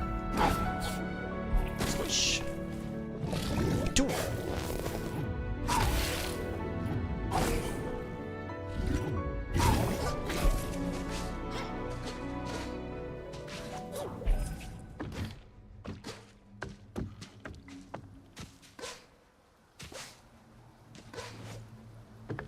Warlock time.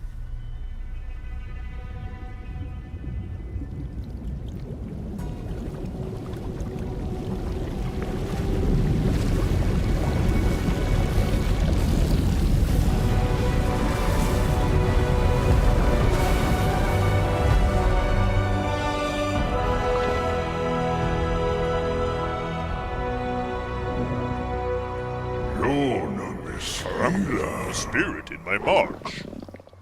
Te sono moki. So the Moki were right. Ilago I wanted to dawa. believe, but it's been so long. No mo quolok. Warlock, you're welcome in my marsh, little one. Moki drew qual. Moki, tell me, you seek your friend, an owlet. She fell far to the east.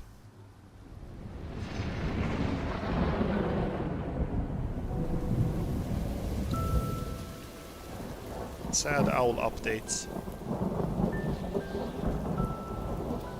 She's more quasi. The silent woods hold her now.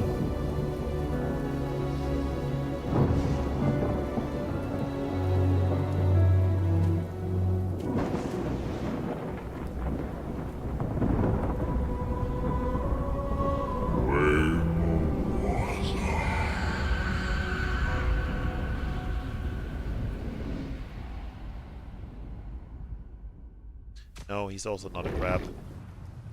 No maquerni buwabor. Once the waterway behind me led there, but the waters have grown foul and impassable. Idroko doba. There is one way, however. The wellspring to the west, a great water mill, sits silent. Were you to set its wheels in motion, the waters would flow clear once more. I would accompany you when the Moki need me. I can give you something, however. Big hammer, bigger hammer, fragment of the ancient light that once brightened these wilds.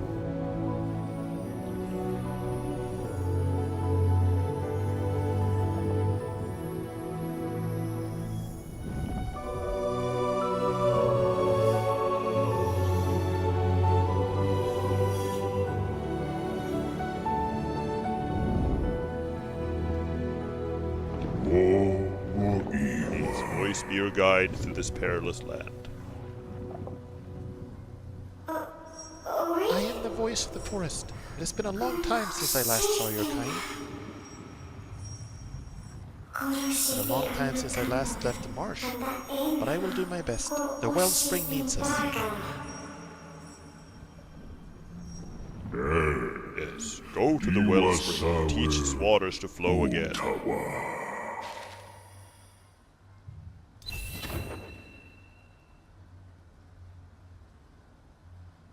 That's the next main quest.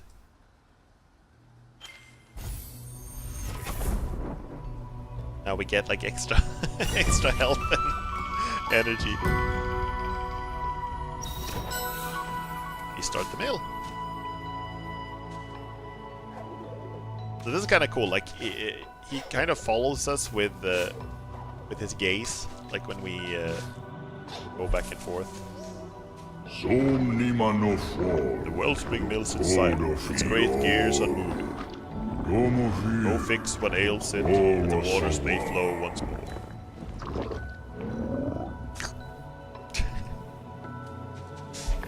Right. So that's Quolok, the guardian of the marsh, protector of the Moki.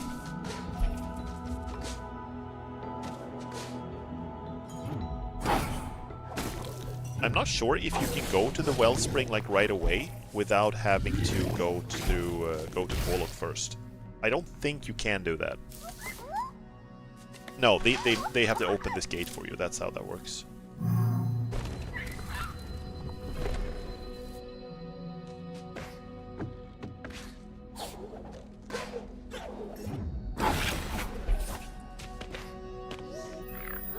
You're not a Moki, I can tell. Your ears are too floppy. I notice things, like this map I found.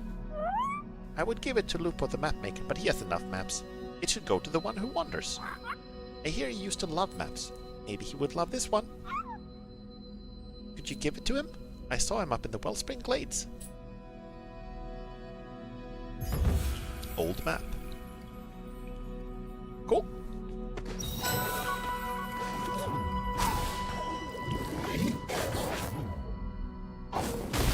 Here we go.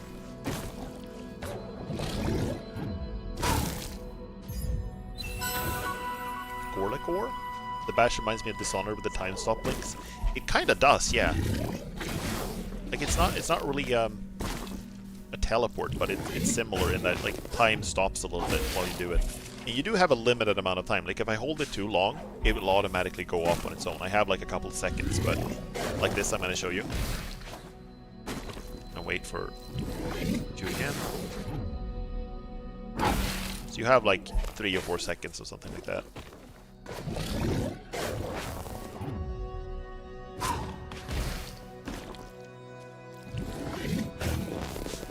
Ow.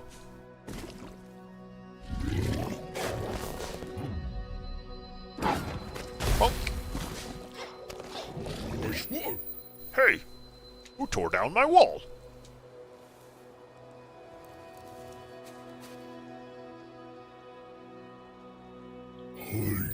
Come on over. Let's get a closer look at you.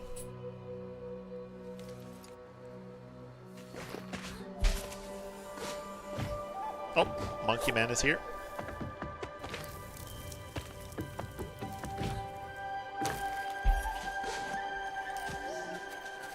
Oh, knock me. Hey, what's that paper you got there? Huh? Those crisp dotted lines. That bold X. That's a treasure map. I'll swap you my Wanderer's pouch for it. Something tells me I'll be needing a bigger bag. New quest item.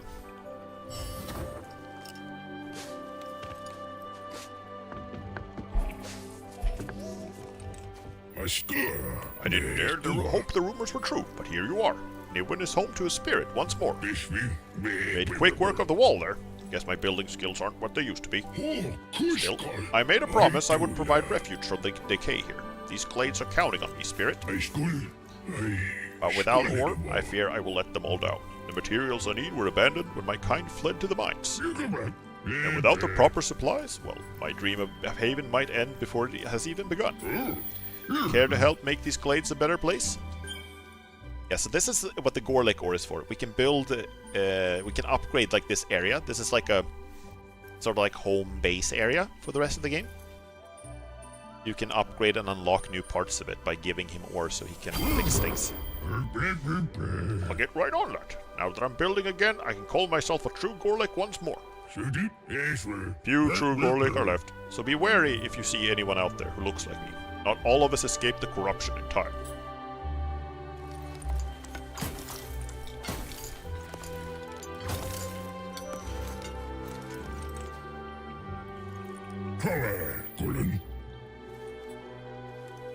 Before our home was swallowed by sand, the spirits saw potential in Gorlek ore.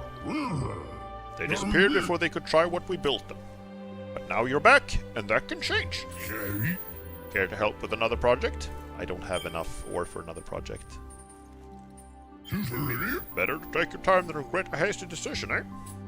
I like the character design of the Gorleks. They're kind of like three-eyed, hairy dwarves, kind of.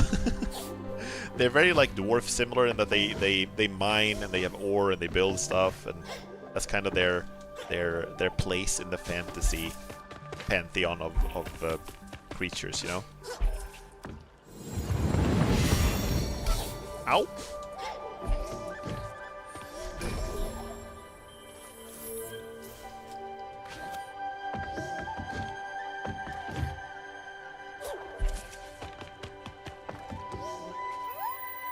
I came far to find these glades. It's a paradise here for Monkey. My family will like it here, but we have no home.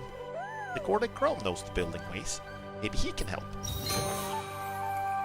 Right, so we can have him build a new home for them, but I don't think we have the ore for that yet. Give me a sec. I can hardly believe it. I haven't laid eyes upon real Gorlek ore since we left our homeland. Thank you, Spirit. Build again with such materials? Well, I can call myself a true Gorlek once more. I'll keep my promise. The glades will be a haven for all, far from the decay and the shadows in the sky. Right, we need 4 and I have 1. So, later.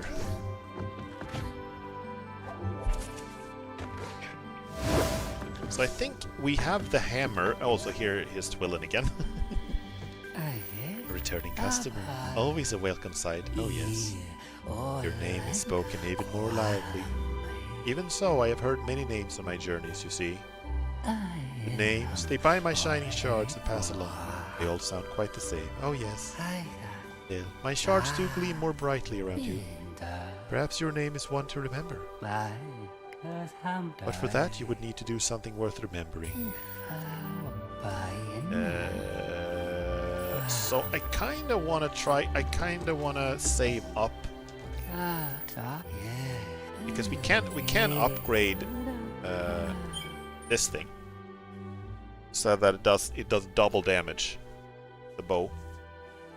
And I think you can get it even higher than that, so it does like 2.5 times the original damage at short range.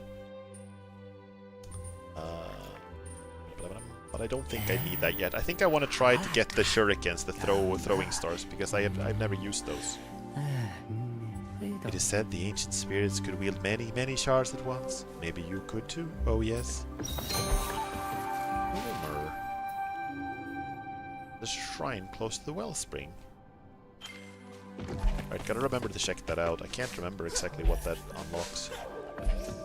So, guys, I think this is a pretty good time to start winding down the stream. Wasn't planning on making this a full playthrough. I just basically wanted to show off the game.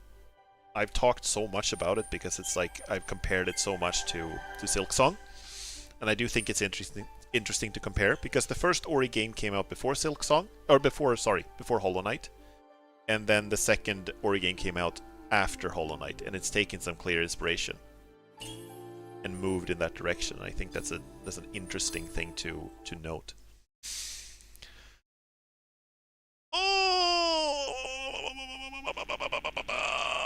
They're all Metroid anyways. I mean, they are Metroidvanias. For sure. That is kind of how it is. Go big or go home. Also, let me put my hoodie on. It's getting cold. Let's see. Let's get some music here as well. There we go. Just readjusting some things. There we go. Now there's Silksong legs. Did we find out, like, it because it's kind of funny that, like, we never got another term for Souls-likes than Souls-likes, you know? First-person shooters, as far as I know, used to be called Doom clones, and then they became first-person shooters. MOBAs used to be called Dota clones before they became MOBAs. But I don't know what, like, Souls-likes are still Souls-likes, right? It's like Lethal Company likes became Friend Sloppy. It's not a very nice name, like. But it's weird because people started saying that in a way that was kind of, you know, derogatory, or, you know, a little mean-spirited, and then I've seen some people who just unironically embrace that and just like, yeah, I'm gonna play some Friend Slop. It's a weird name. Friend Slop games. Yeah, but it's I guess I get the friend maxing. I kind of get the desire for it to have a name though that is like, what do you call them otherwise? Like cooperative. I mean, co-op games can be anything. Like Helldivers can be a co-op game, but you wouldn't call that like Friend Slop, right? I guess it's like mechanically kind of simple games that are. Oh, thank you so much for the follow. Thank you. I don't think I can read your username, but thank you so much. The follow. Welcome to the stream. Hope you're having a good time.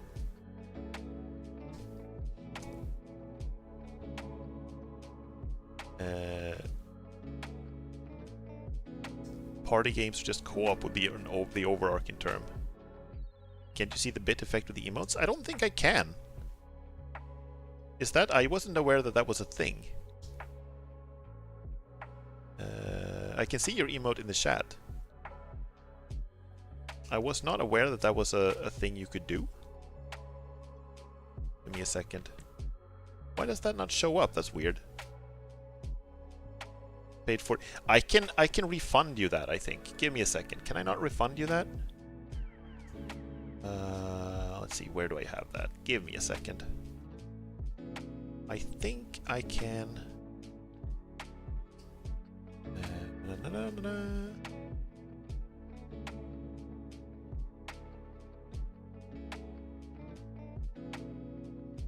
I should be able to refund that. You're gonna get... I will ban you if you do. You're gonna get a lifetime ban. Are you trying to ban me from my own stream?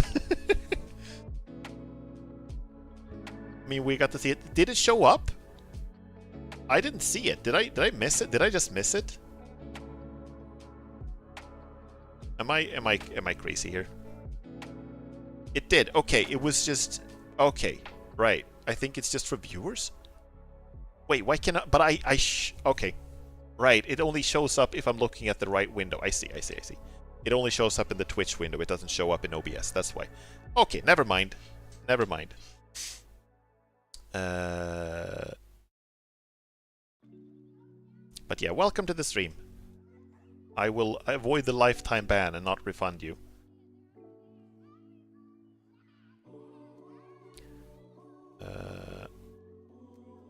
Okay, now my windows are being weird. Can't scroll in the chat. But if it's about games where you need to find an extraction point without shooting, extractors maybe? You could call it extractors, but it's like... I think you would probably put Peak in the same category of a quote-unquote friend slop.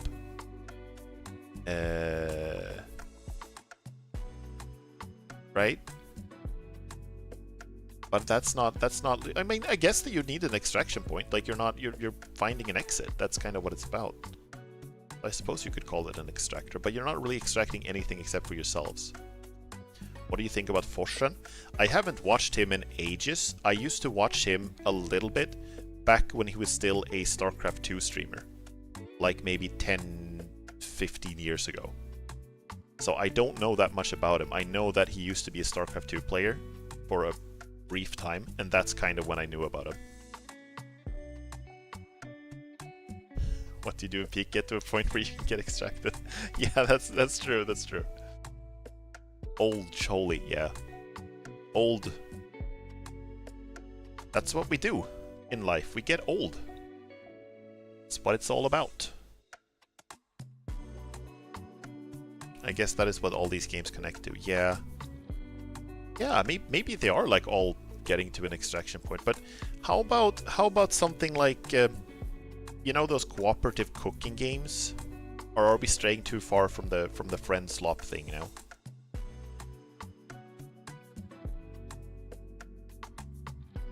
Human Fall Flat would be a puzzle co-op.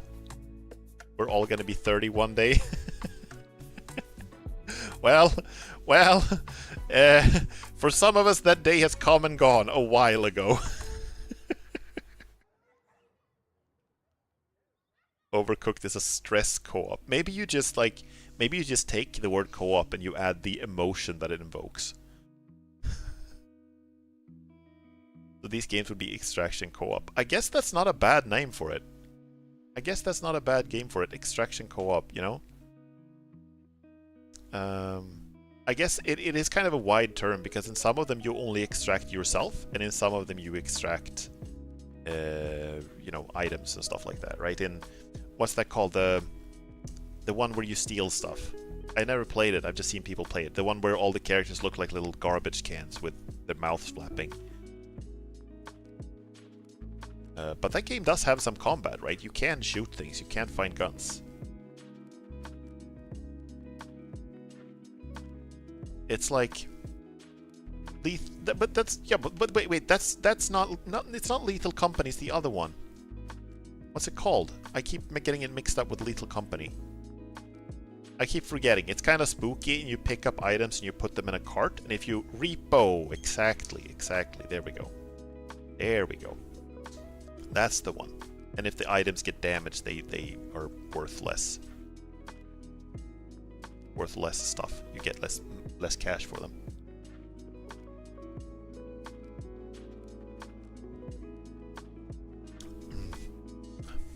Yeah. I guess out of all those games, the only one I've played is Peak. Peak, I think, is kind of nice. You have to have friends to play that game. True. Maybe the true friends for the slop we made along the way. Or something. It's like Peak is Extractor, but Repo is Collecta Extractor. Yeah. I suppose you could make that distinction. The reason why I sort of... I guess I associate it a little differently, but there's also like extraction shooters, where the entire point is to find items and then extract with items, right? And I don't think I've ever played an extraction shooter.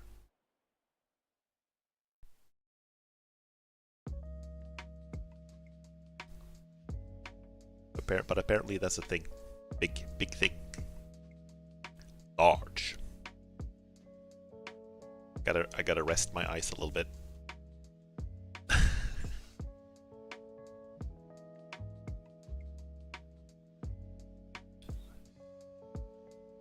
Don't like the competitiveness in those types of games.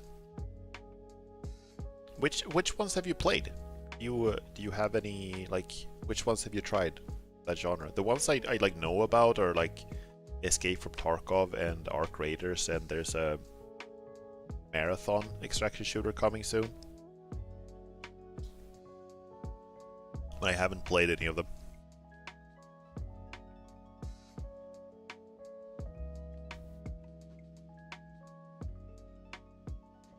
I know, speaking of Forsen, by the way, he used to have, back when he used to be a StarCraft 2 streamer, there were some other streamers, like I know Morrow was also a StarCraft 2 streamer at the time, and in StarCraft 2 you can put a little icon next to your command buildings, and I know Morrow put Forsen's face as his like logo.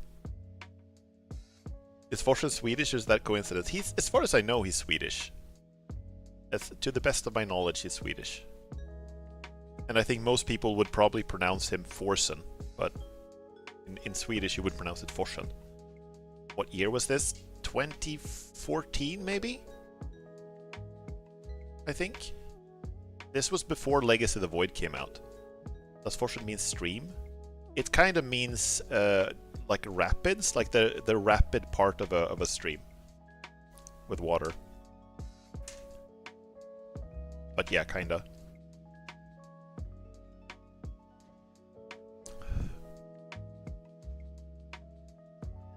And like Tea Time said, it's with the like the the stream or the rapids. Forsen.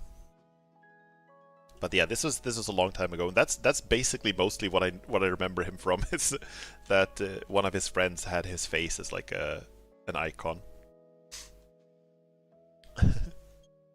I also remember the EN is equivalent to the, yeah, exactly. If you add an EN at the end of certain Swedish words, you get like a specific, what do you call that? A definitive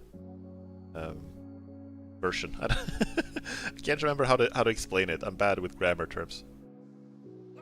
Forschen means to research in German. Ah, that's interesting. That would be forska in Swedish. Definitive sounds right. Ah.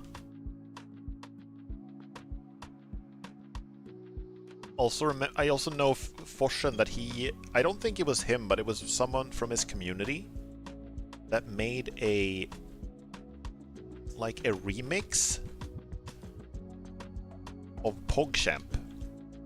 Like a PogChamp remix.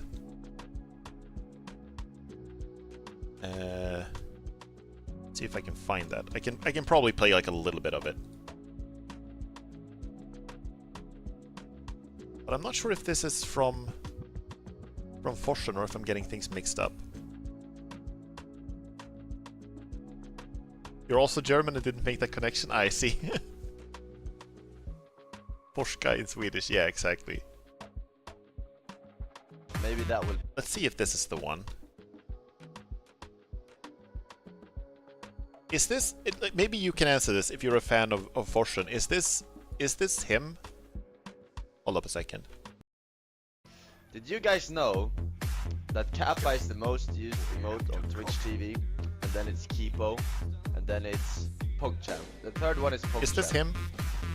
Definitely him? Kappa, Kipo, and then PogChamp. This is from 2015. So if we all spam PogChamp enough, maybe that will pass Kipo and Kappa. So every time you want to write Kappa, from now on, you write PogChamp. We can do this. We can turn Twitch top emotes around. PogChamp, PogChamp, PogChamp, PogChamp, PogChamp, PogChamp, PogChamp, PogChamp. And then there's 3 minutes of this. This was made by a YouTube channel named Rated Rion. Classic. Ah, I see. Yeah, so he's been around for a while. Like this is from 2015. And this is already where he was kind of already like moving on from StarCraft 2, I guess.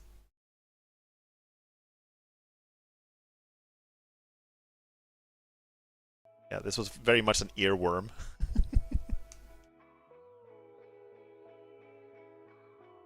He's been streaming since 2010 actually, so basically 15 years. That's, yeah, that's long, man. I have been streaming as a VTuber. I've been streaming since 2021, and then I have been streaming a little bit, like on and off before that too. But I still like I feel like I've been doing this for a while, but 15 years, that's crazy.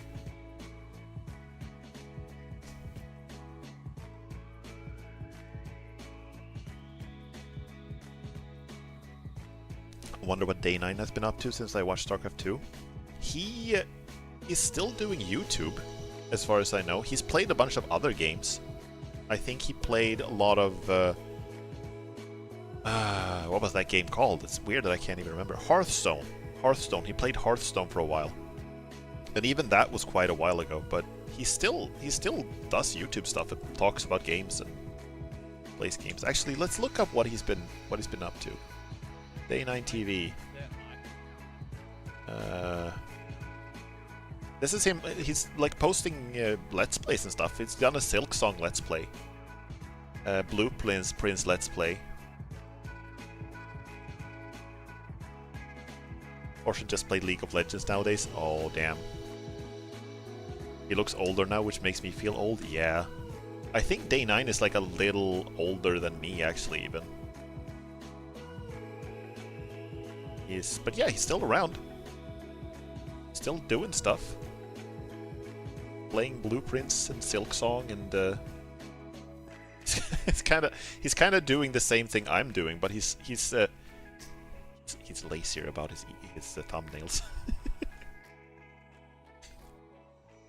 He's a little lazier about his thumbnails. He's got the same thumbnail, except he just changes the number and the text for every part of his stream.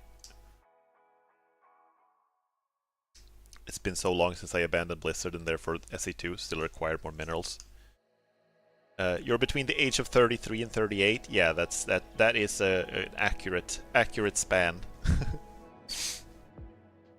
I think, like, I've heard there are rumors going around that Blizzard are working on a new StarCraft game, but not a strategy game. They're working on a StarCraft 2 third-person shooter or something like that. Again, just rumors, not confirmed yet. We don't know that, if that's true. So it's not interesting, basically. Like, I kind of feel it's kind of sucks to say this, but I kind of feel the same way. I kind of feel the same way, where I'm like, I would love for them to make a StarCraft 3, or I would even more love for them to just keep supporting StarCraft 2. And get back into actually just updating it and releasing new stuff for it. It's kind of insane how little they've done for StarCraft 2 in the past like 3-4 years, and the game is still around and people are still playing it. It's crazy.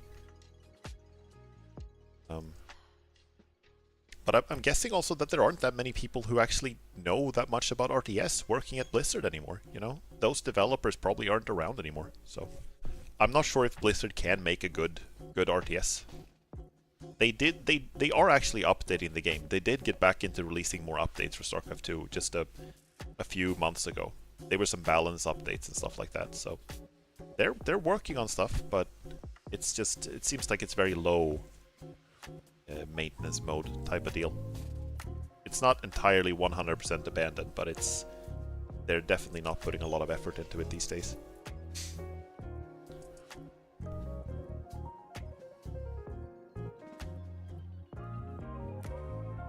Just looked up Day 9 and this man has over 9,000 videos on his channels. Oh damn, that's crazy. Let's see, how many videos do I have? Let's check as a comparison. I'm gonna have like a small fraction of that. He has been at this for a while.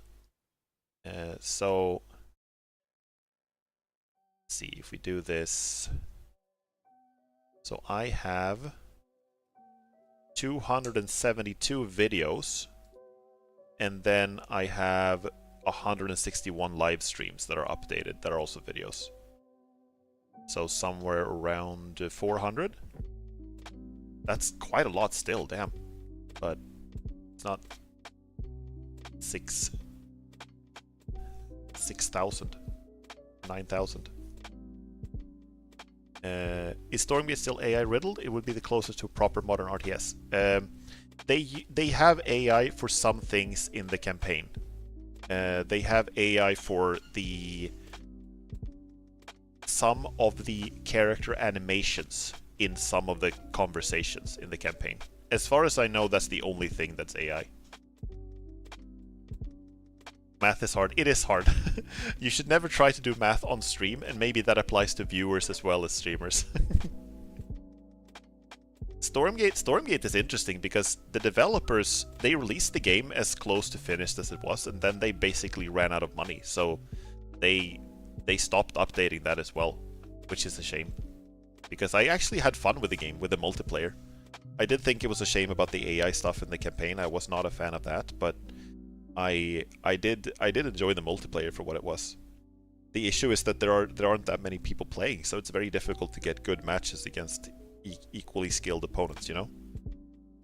But there's apparently some developers who are still working on it, and some community members have volunteered to keep working on it. So they've started updating Stormgate again. Just this past month, or this past few weeks. They've released like some new balance changes, new units, new visual changes, like a bunch of stuff. So it's crazy because the game is also like not even... it's basically just like unpaid community members working on it, modding it, stuff like that. Pretty sure they could have sold the campaign DLC better if they didn't use any AI at all. It really put a speed bump in their way that really didn't need to be put there. I agree with you. I'm not sure if that would have like quote-unquote saved the game, but I agree with you. There was no reason for them to use that. There were other parts of the campaign where the character conversations, they just had like still portraits of the characters, and that worked fine. The AI animations they used did not look good. They looked weird and they were unnecessary. And I think also it's like a PR hit. So I don't see a reason for them to use that either. It would have been better to just have static images, in my opinion. Communities are the only thing that keeps games alive. I mean, it's like when it comes to live service games, which they were hoping for Stormgate to be. They were hoping for it to be like a mostly free-to-play live service game. They need to have like a large player base. So the community is keeping it alive in more ways than one in that case, because they're the ones who are keeping money flowing in so developers can keep updating it. But in this case, it's also like even after developers have basically run out of money and resources, it's very much the community that's keeping it alive. Yeah, but I'm looking forward actually to trying Stormgate again when these changes are like in a beta version now, but when they get pushed to the live version, I'm gonna get back into it and play some more multiplayer.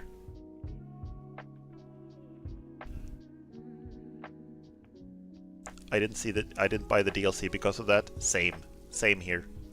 Not saying I'm the status quo, but there might be some like-minded people out there who would have supported it otherwise. I think so too. I think so too. I was kind of like, I played the part of the campaign that was free, and I thought I was mostly having fun with it. But I made me hesitant to buy the rest when I realized that they were using like AI stuff, and it was also, like I said, it was completely unnecessary. There's no reason for them to do it. It didn't make the game better. It didn't save. I can't even imagine it saved them any time and money, because they could have just used still images and it would have worked. It would have looked better. Yeah. And that was a shame. I was really hoping that Stormgate was gonna be, and it maybe like if they keep working on it, maybe it will gain like a solid player base again. Maybe it will. But the issue also with multiplayer games is that you have to have like an active community in order to make it viable for people to play multiplayer, because if there are very few people playing, it's very difficult to get new players in, because all the people who are playing will be really good at the game. So it's very hard to get a good experience as a new player. What kind of game is Stormgate? It's an RTS. It's very, very similar to StarCraft 2. It was sort of marketed as like a spiritual successor to StarCraft 2. And it was made by some former Blizzard developers.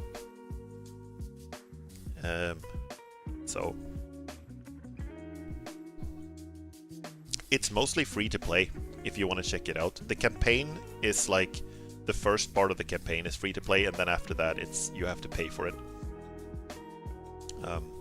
Which I did not do. But yeah, I thought it was a pretty solid game. Like, I didn't think it was fantastic. Mostly free to play. Like, it's like this. Some game modes are locked behind a paywall. The start of the campaign and the multiplayer are free to play, and then the rest of it, the rest of the campaign has to be bought as like DLC. And the same goes for, I think there are like cosmetics and stuff like that you can buy with money, but it doesn't have any pay to win stuff as far as I know, which is good.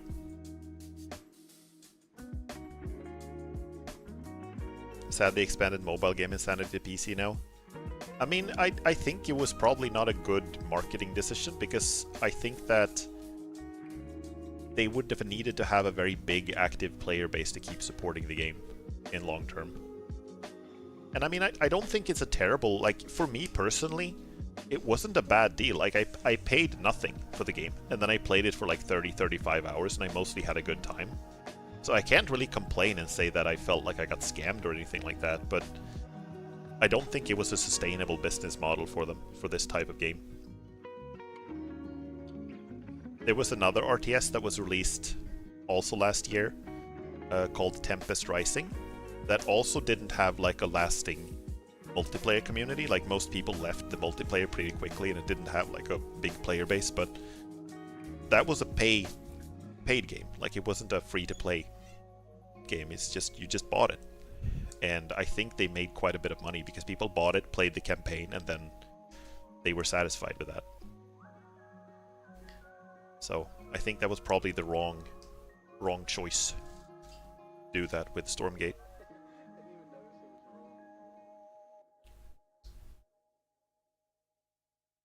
They've been trying to mix markets for quite some time now. They won't stop trying because they don't want to understand that those two markets don't mix well.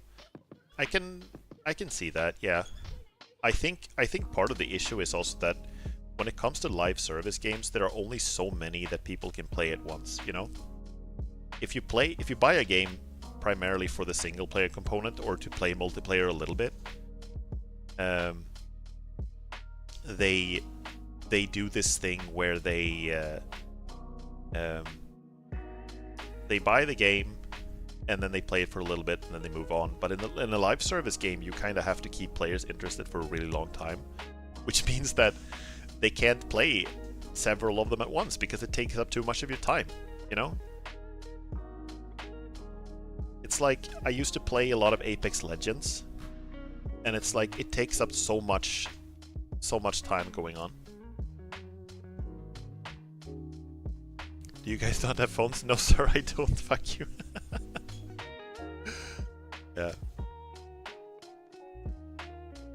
I don't play. I don't know that much about mobile games because I generally just don't play games on my phone. Not that kind of game anyway.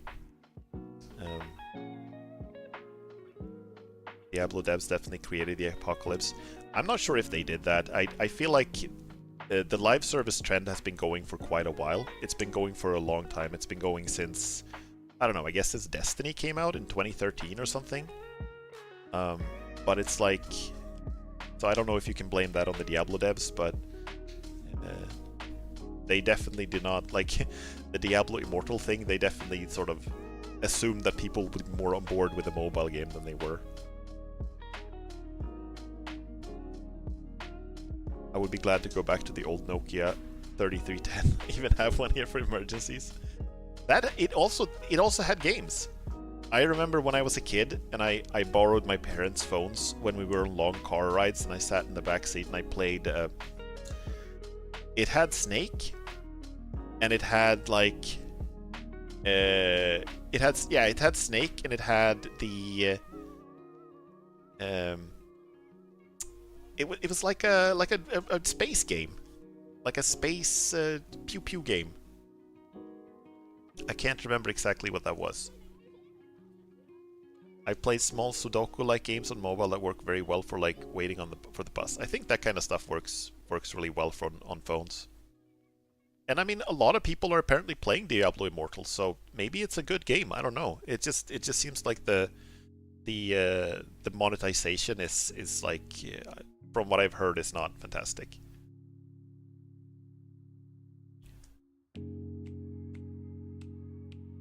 That weird ball. It is a good game for mobile. I see. The whales keep them alive. I mean, that's kind of the thing for most live service games. I think it's the same for something like Apex, you know, which I played quite a lot earlier. I played Apex for like 800 hours or something like that, and I spent almost no money on it. So they're kind of relying on people, a few handful of people buying like a lot of stuff. Mobile 10 out of 10 is PC 6.5 out of 10. I see. I guess that I can see that. Like I don't know personally. Like I don't know, but I can see how that could happen. They've released a mobile version of FF14 now, and that seems like the opposite of a mobile game. But I've not tried it. Does it have like parity with the PC and PS5 version? Is it basically the same, or is it an entirely new thing? I know they did have an Apex Legends mobile for a while. They even had a Homeworld mobile for a while. There's no crossplay. Okay, so you can't have like cross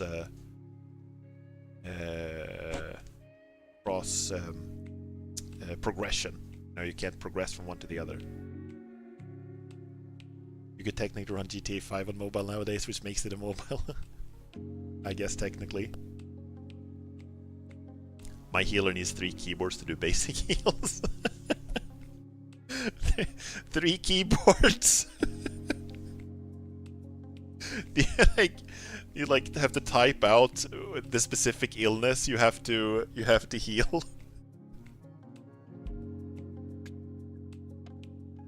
Lidl healer? Are you referring to like the grocery store Lidl?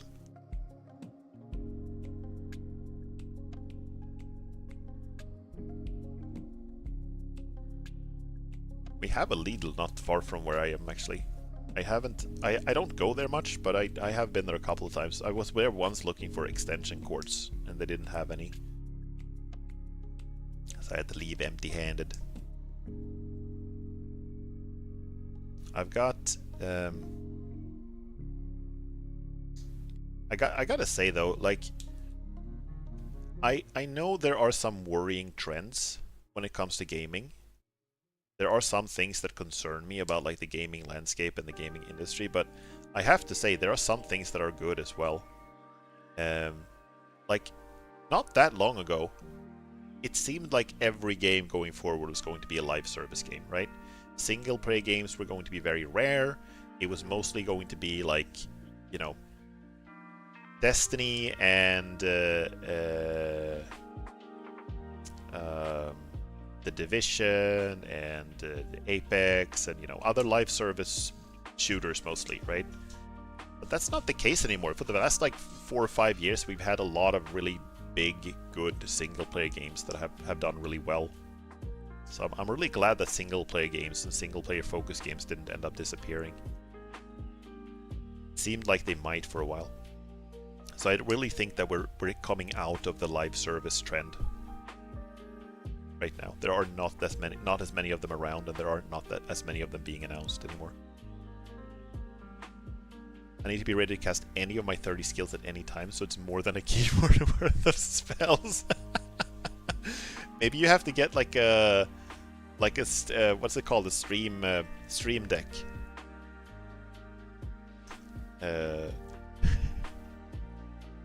Like an extended keyboard thing.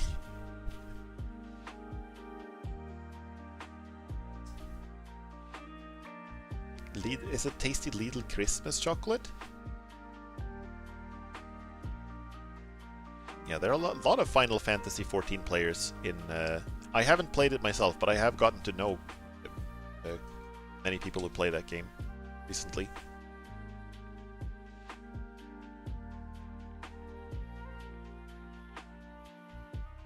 I set up everything so I use the left half of my keyboard and swap between 3 modes. Oh, that's crazy. That's super advanced. Damn. That sounds like what I do for the... Well, it sounds more advanced than the hotkeys I use for the stream and stuff like that.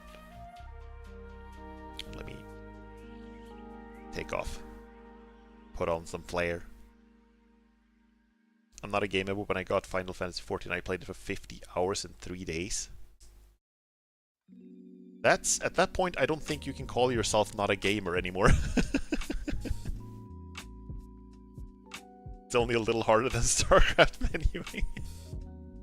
I mean, StarCraft is like designed to be able to play with a keyboard though. That's like most of the time everything. There are a lot of hotkeys and stuff like that to keep track of, but it's mostly designed to be so you can just reach everything and stuff like that. StarCraft 1 was not necessarily like that though compared to StarCraft 2. StarCraft 1 had like some of the hotkeys were really far away. So for example, for building marines, you have to press M. Right? And most of the time you have your hand on the left side of the keyboard, so reaching M is difficult. And I think in order to build probes, you have to press P. So it's like, it's far away, you know?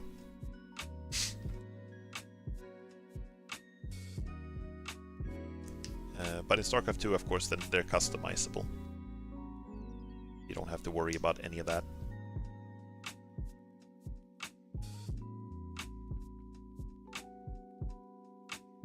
Gotta set those hotkeys to the left side of the keyboard. In the original StarCraft 1, you couldn't reset them. You couldn't change them. I think you can now with the StarCraft 1 remaster that came out like... When was that? That was almost 10 years ago now, right? Drones encircling superior... Yeah.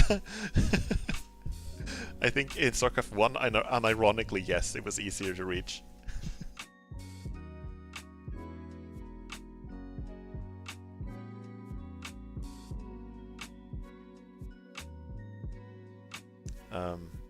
I think... Yeah, I think they're customizable now. I would probably change it so if I'm playing StarCraft 1, I would probably change it to the ones I'm used to for StarCraft 2. Quite the blow to my Terran heart. Yeah. But yeah, StarCraft 1 remastered, you can change it. And in StarCraft 2, you can change it to whatever you like. There are even different like preset hotkey configurations that you can then modify further if you want. So not a problem really. I think that the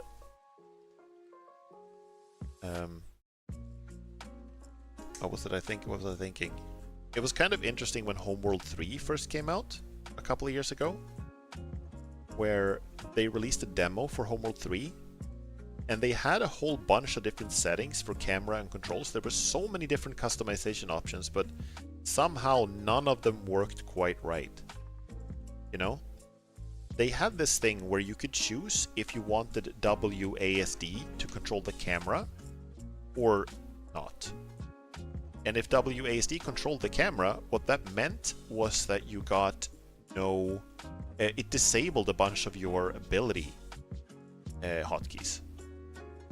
Because they were like overlapping to the WASD. Instead of just letting you rebind them, they were disabled. That was really weird.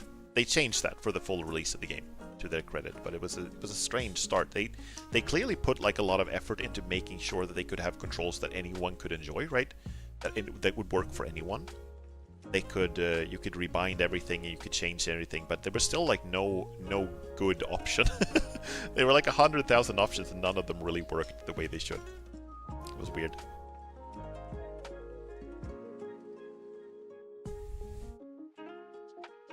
Yeah. I think I'm gonna have to start going to bed, guys. It's 11:30 my time zone. I gotta get up decently early in the morning because I need to go get my passport renewed. So I gotta sleep in and not too long. But thank you everyone so much for showing up. I very much appreciate it. I hope you enjoyed the little tweaks and stuff like that I made to the model. Hope you enjoyed it as much as I did. We have the same time zone in Germany. That's true, that's true. Time zones are weird when you're streaming. Sometimes people are coming in and it's like, oh yeah, good morning or good night. Yeah. It was fun and great raking. Thank you, thank you. Very much appreciate hearing that. Thank you so much.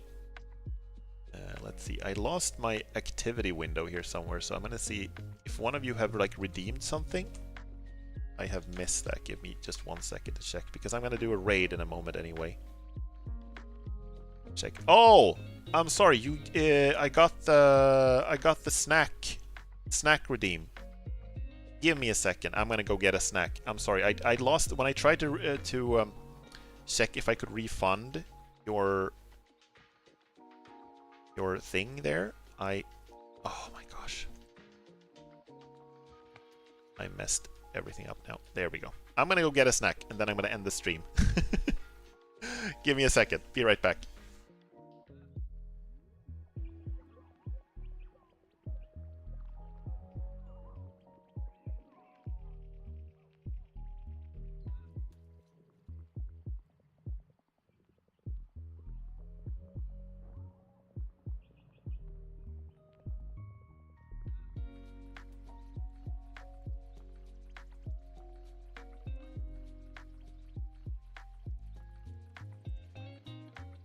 There we go. I have juleskum. It's like basically like little foam Santa Clauses. You can't ever have enough snacks unless you're American. Then you've had enough. I think Americans. I think the US probably has a lot of really good snacks. Chocolate? They're not chocolate. They're more like. What do you call it? They're like foam? American snack is a whole goose. My goose is getting cooked. Do they contain licorice? These ones do not contain licorice. Marshmallowy.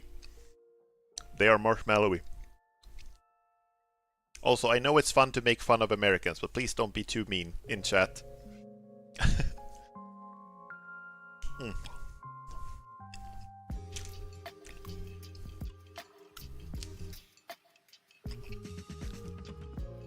These are really good. I'm sorry, I just put too much in my mouth and stopped being able to talk. But yeah, they're kind of marshmallowy. And they're shaped like Santa Claus. And they have like a slight... I'm not sure if it's strawberry or some other flavor. Nom nom nom. God, America isn't a race, so I can't be racist. Okay, but please don't make any more jokes like that. I don't appreciate it here.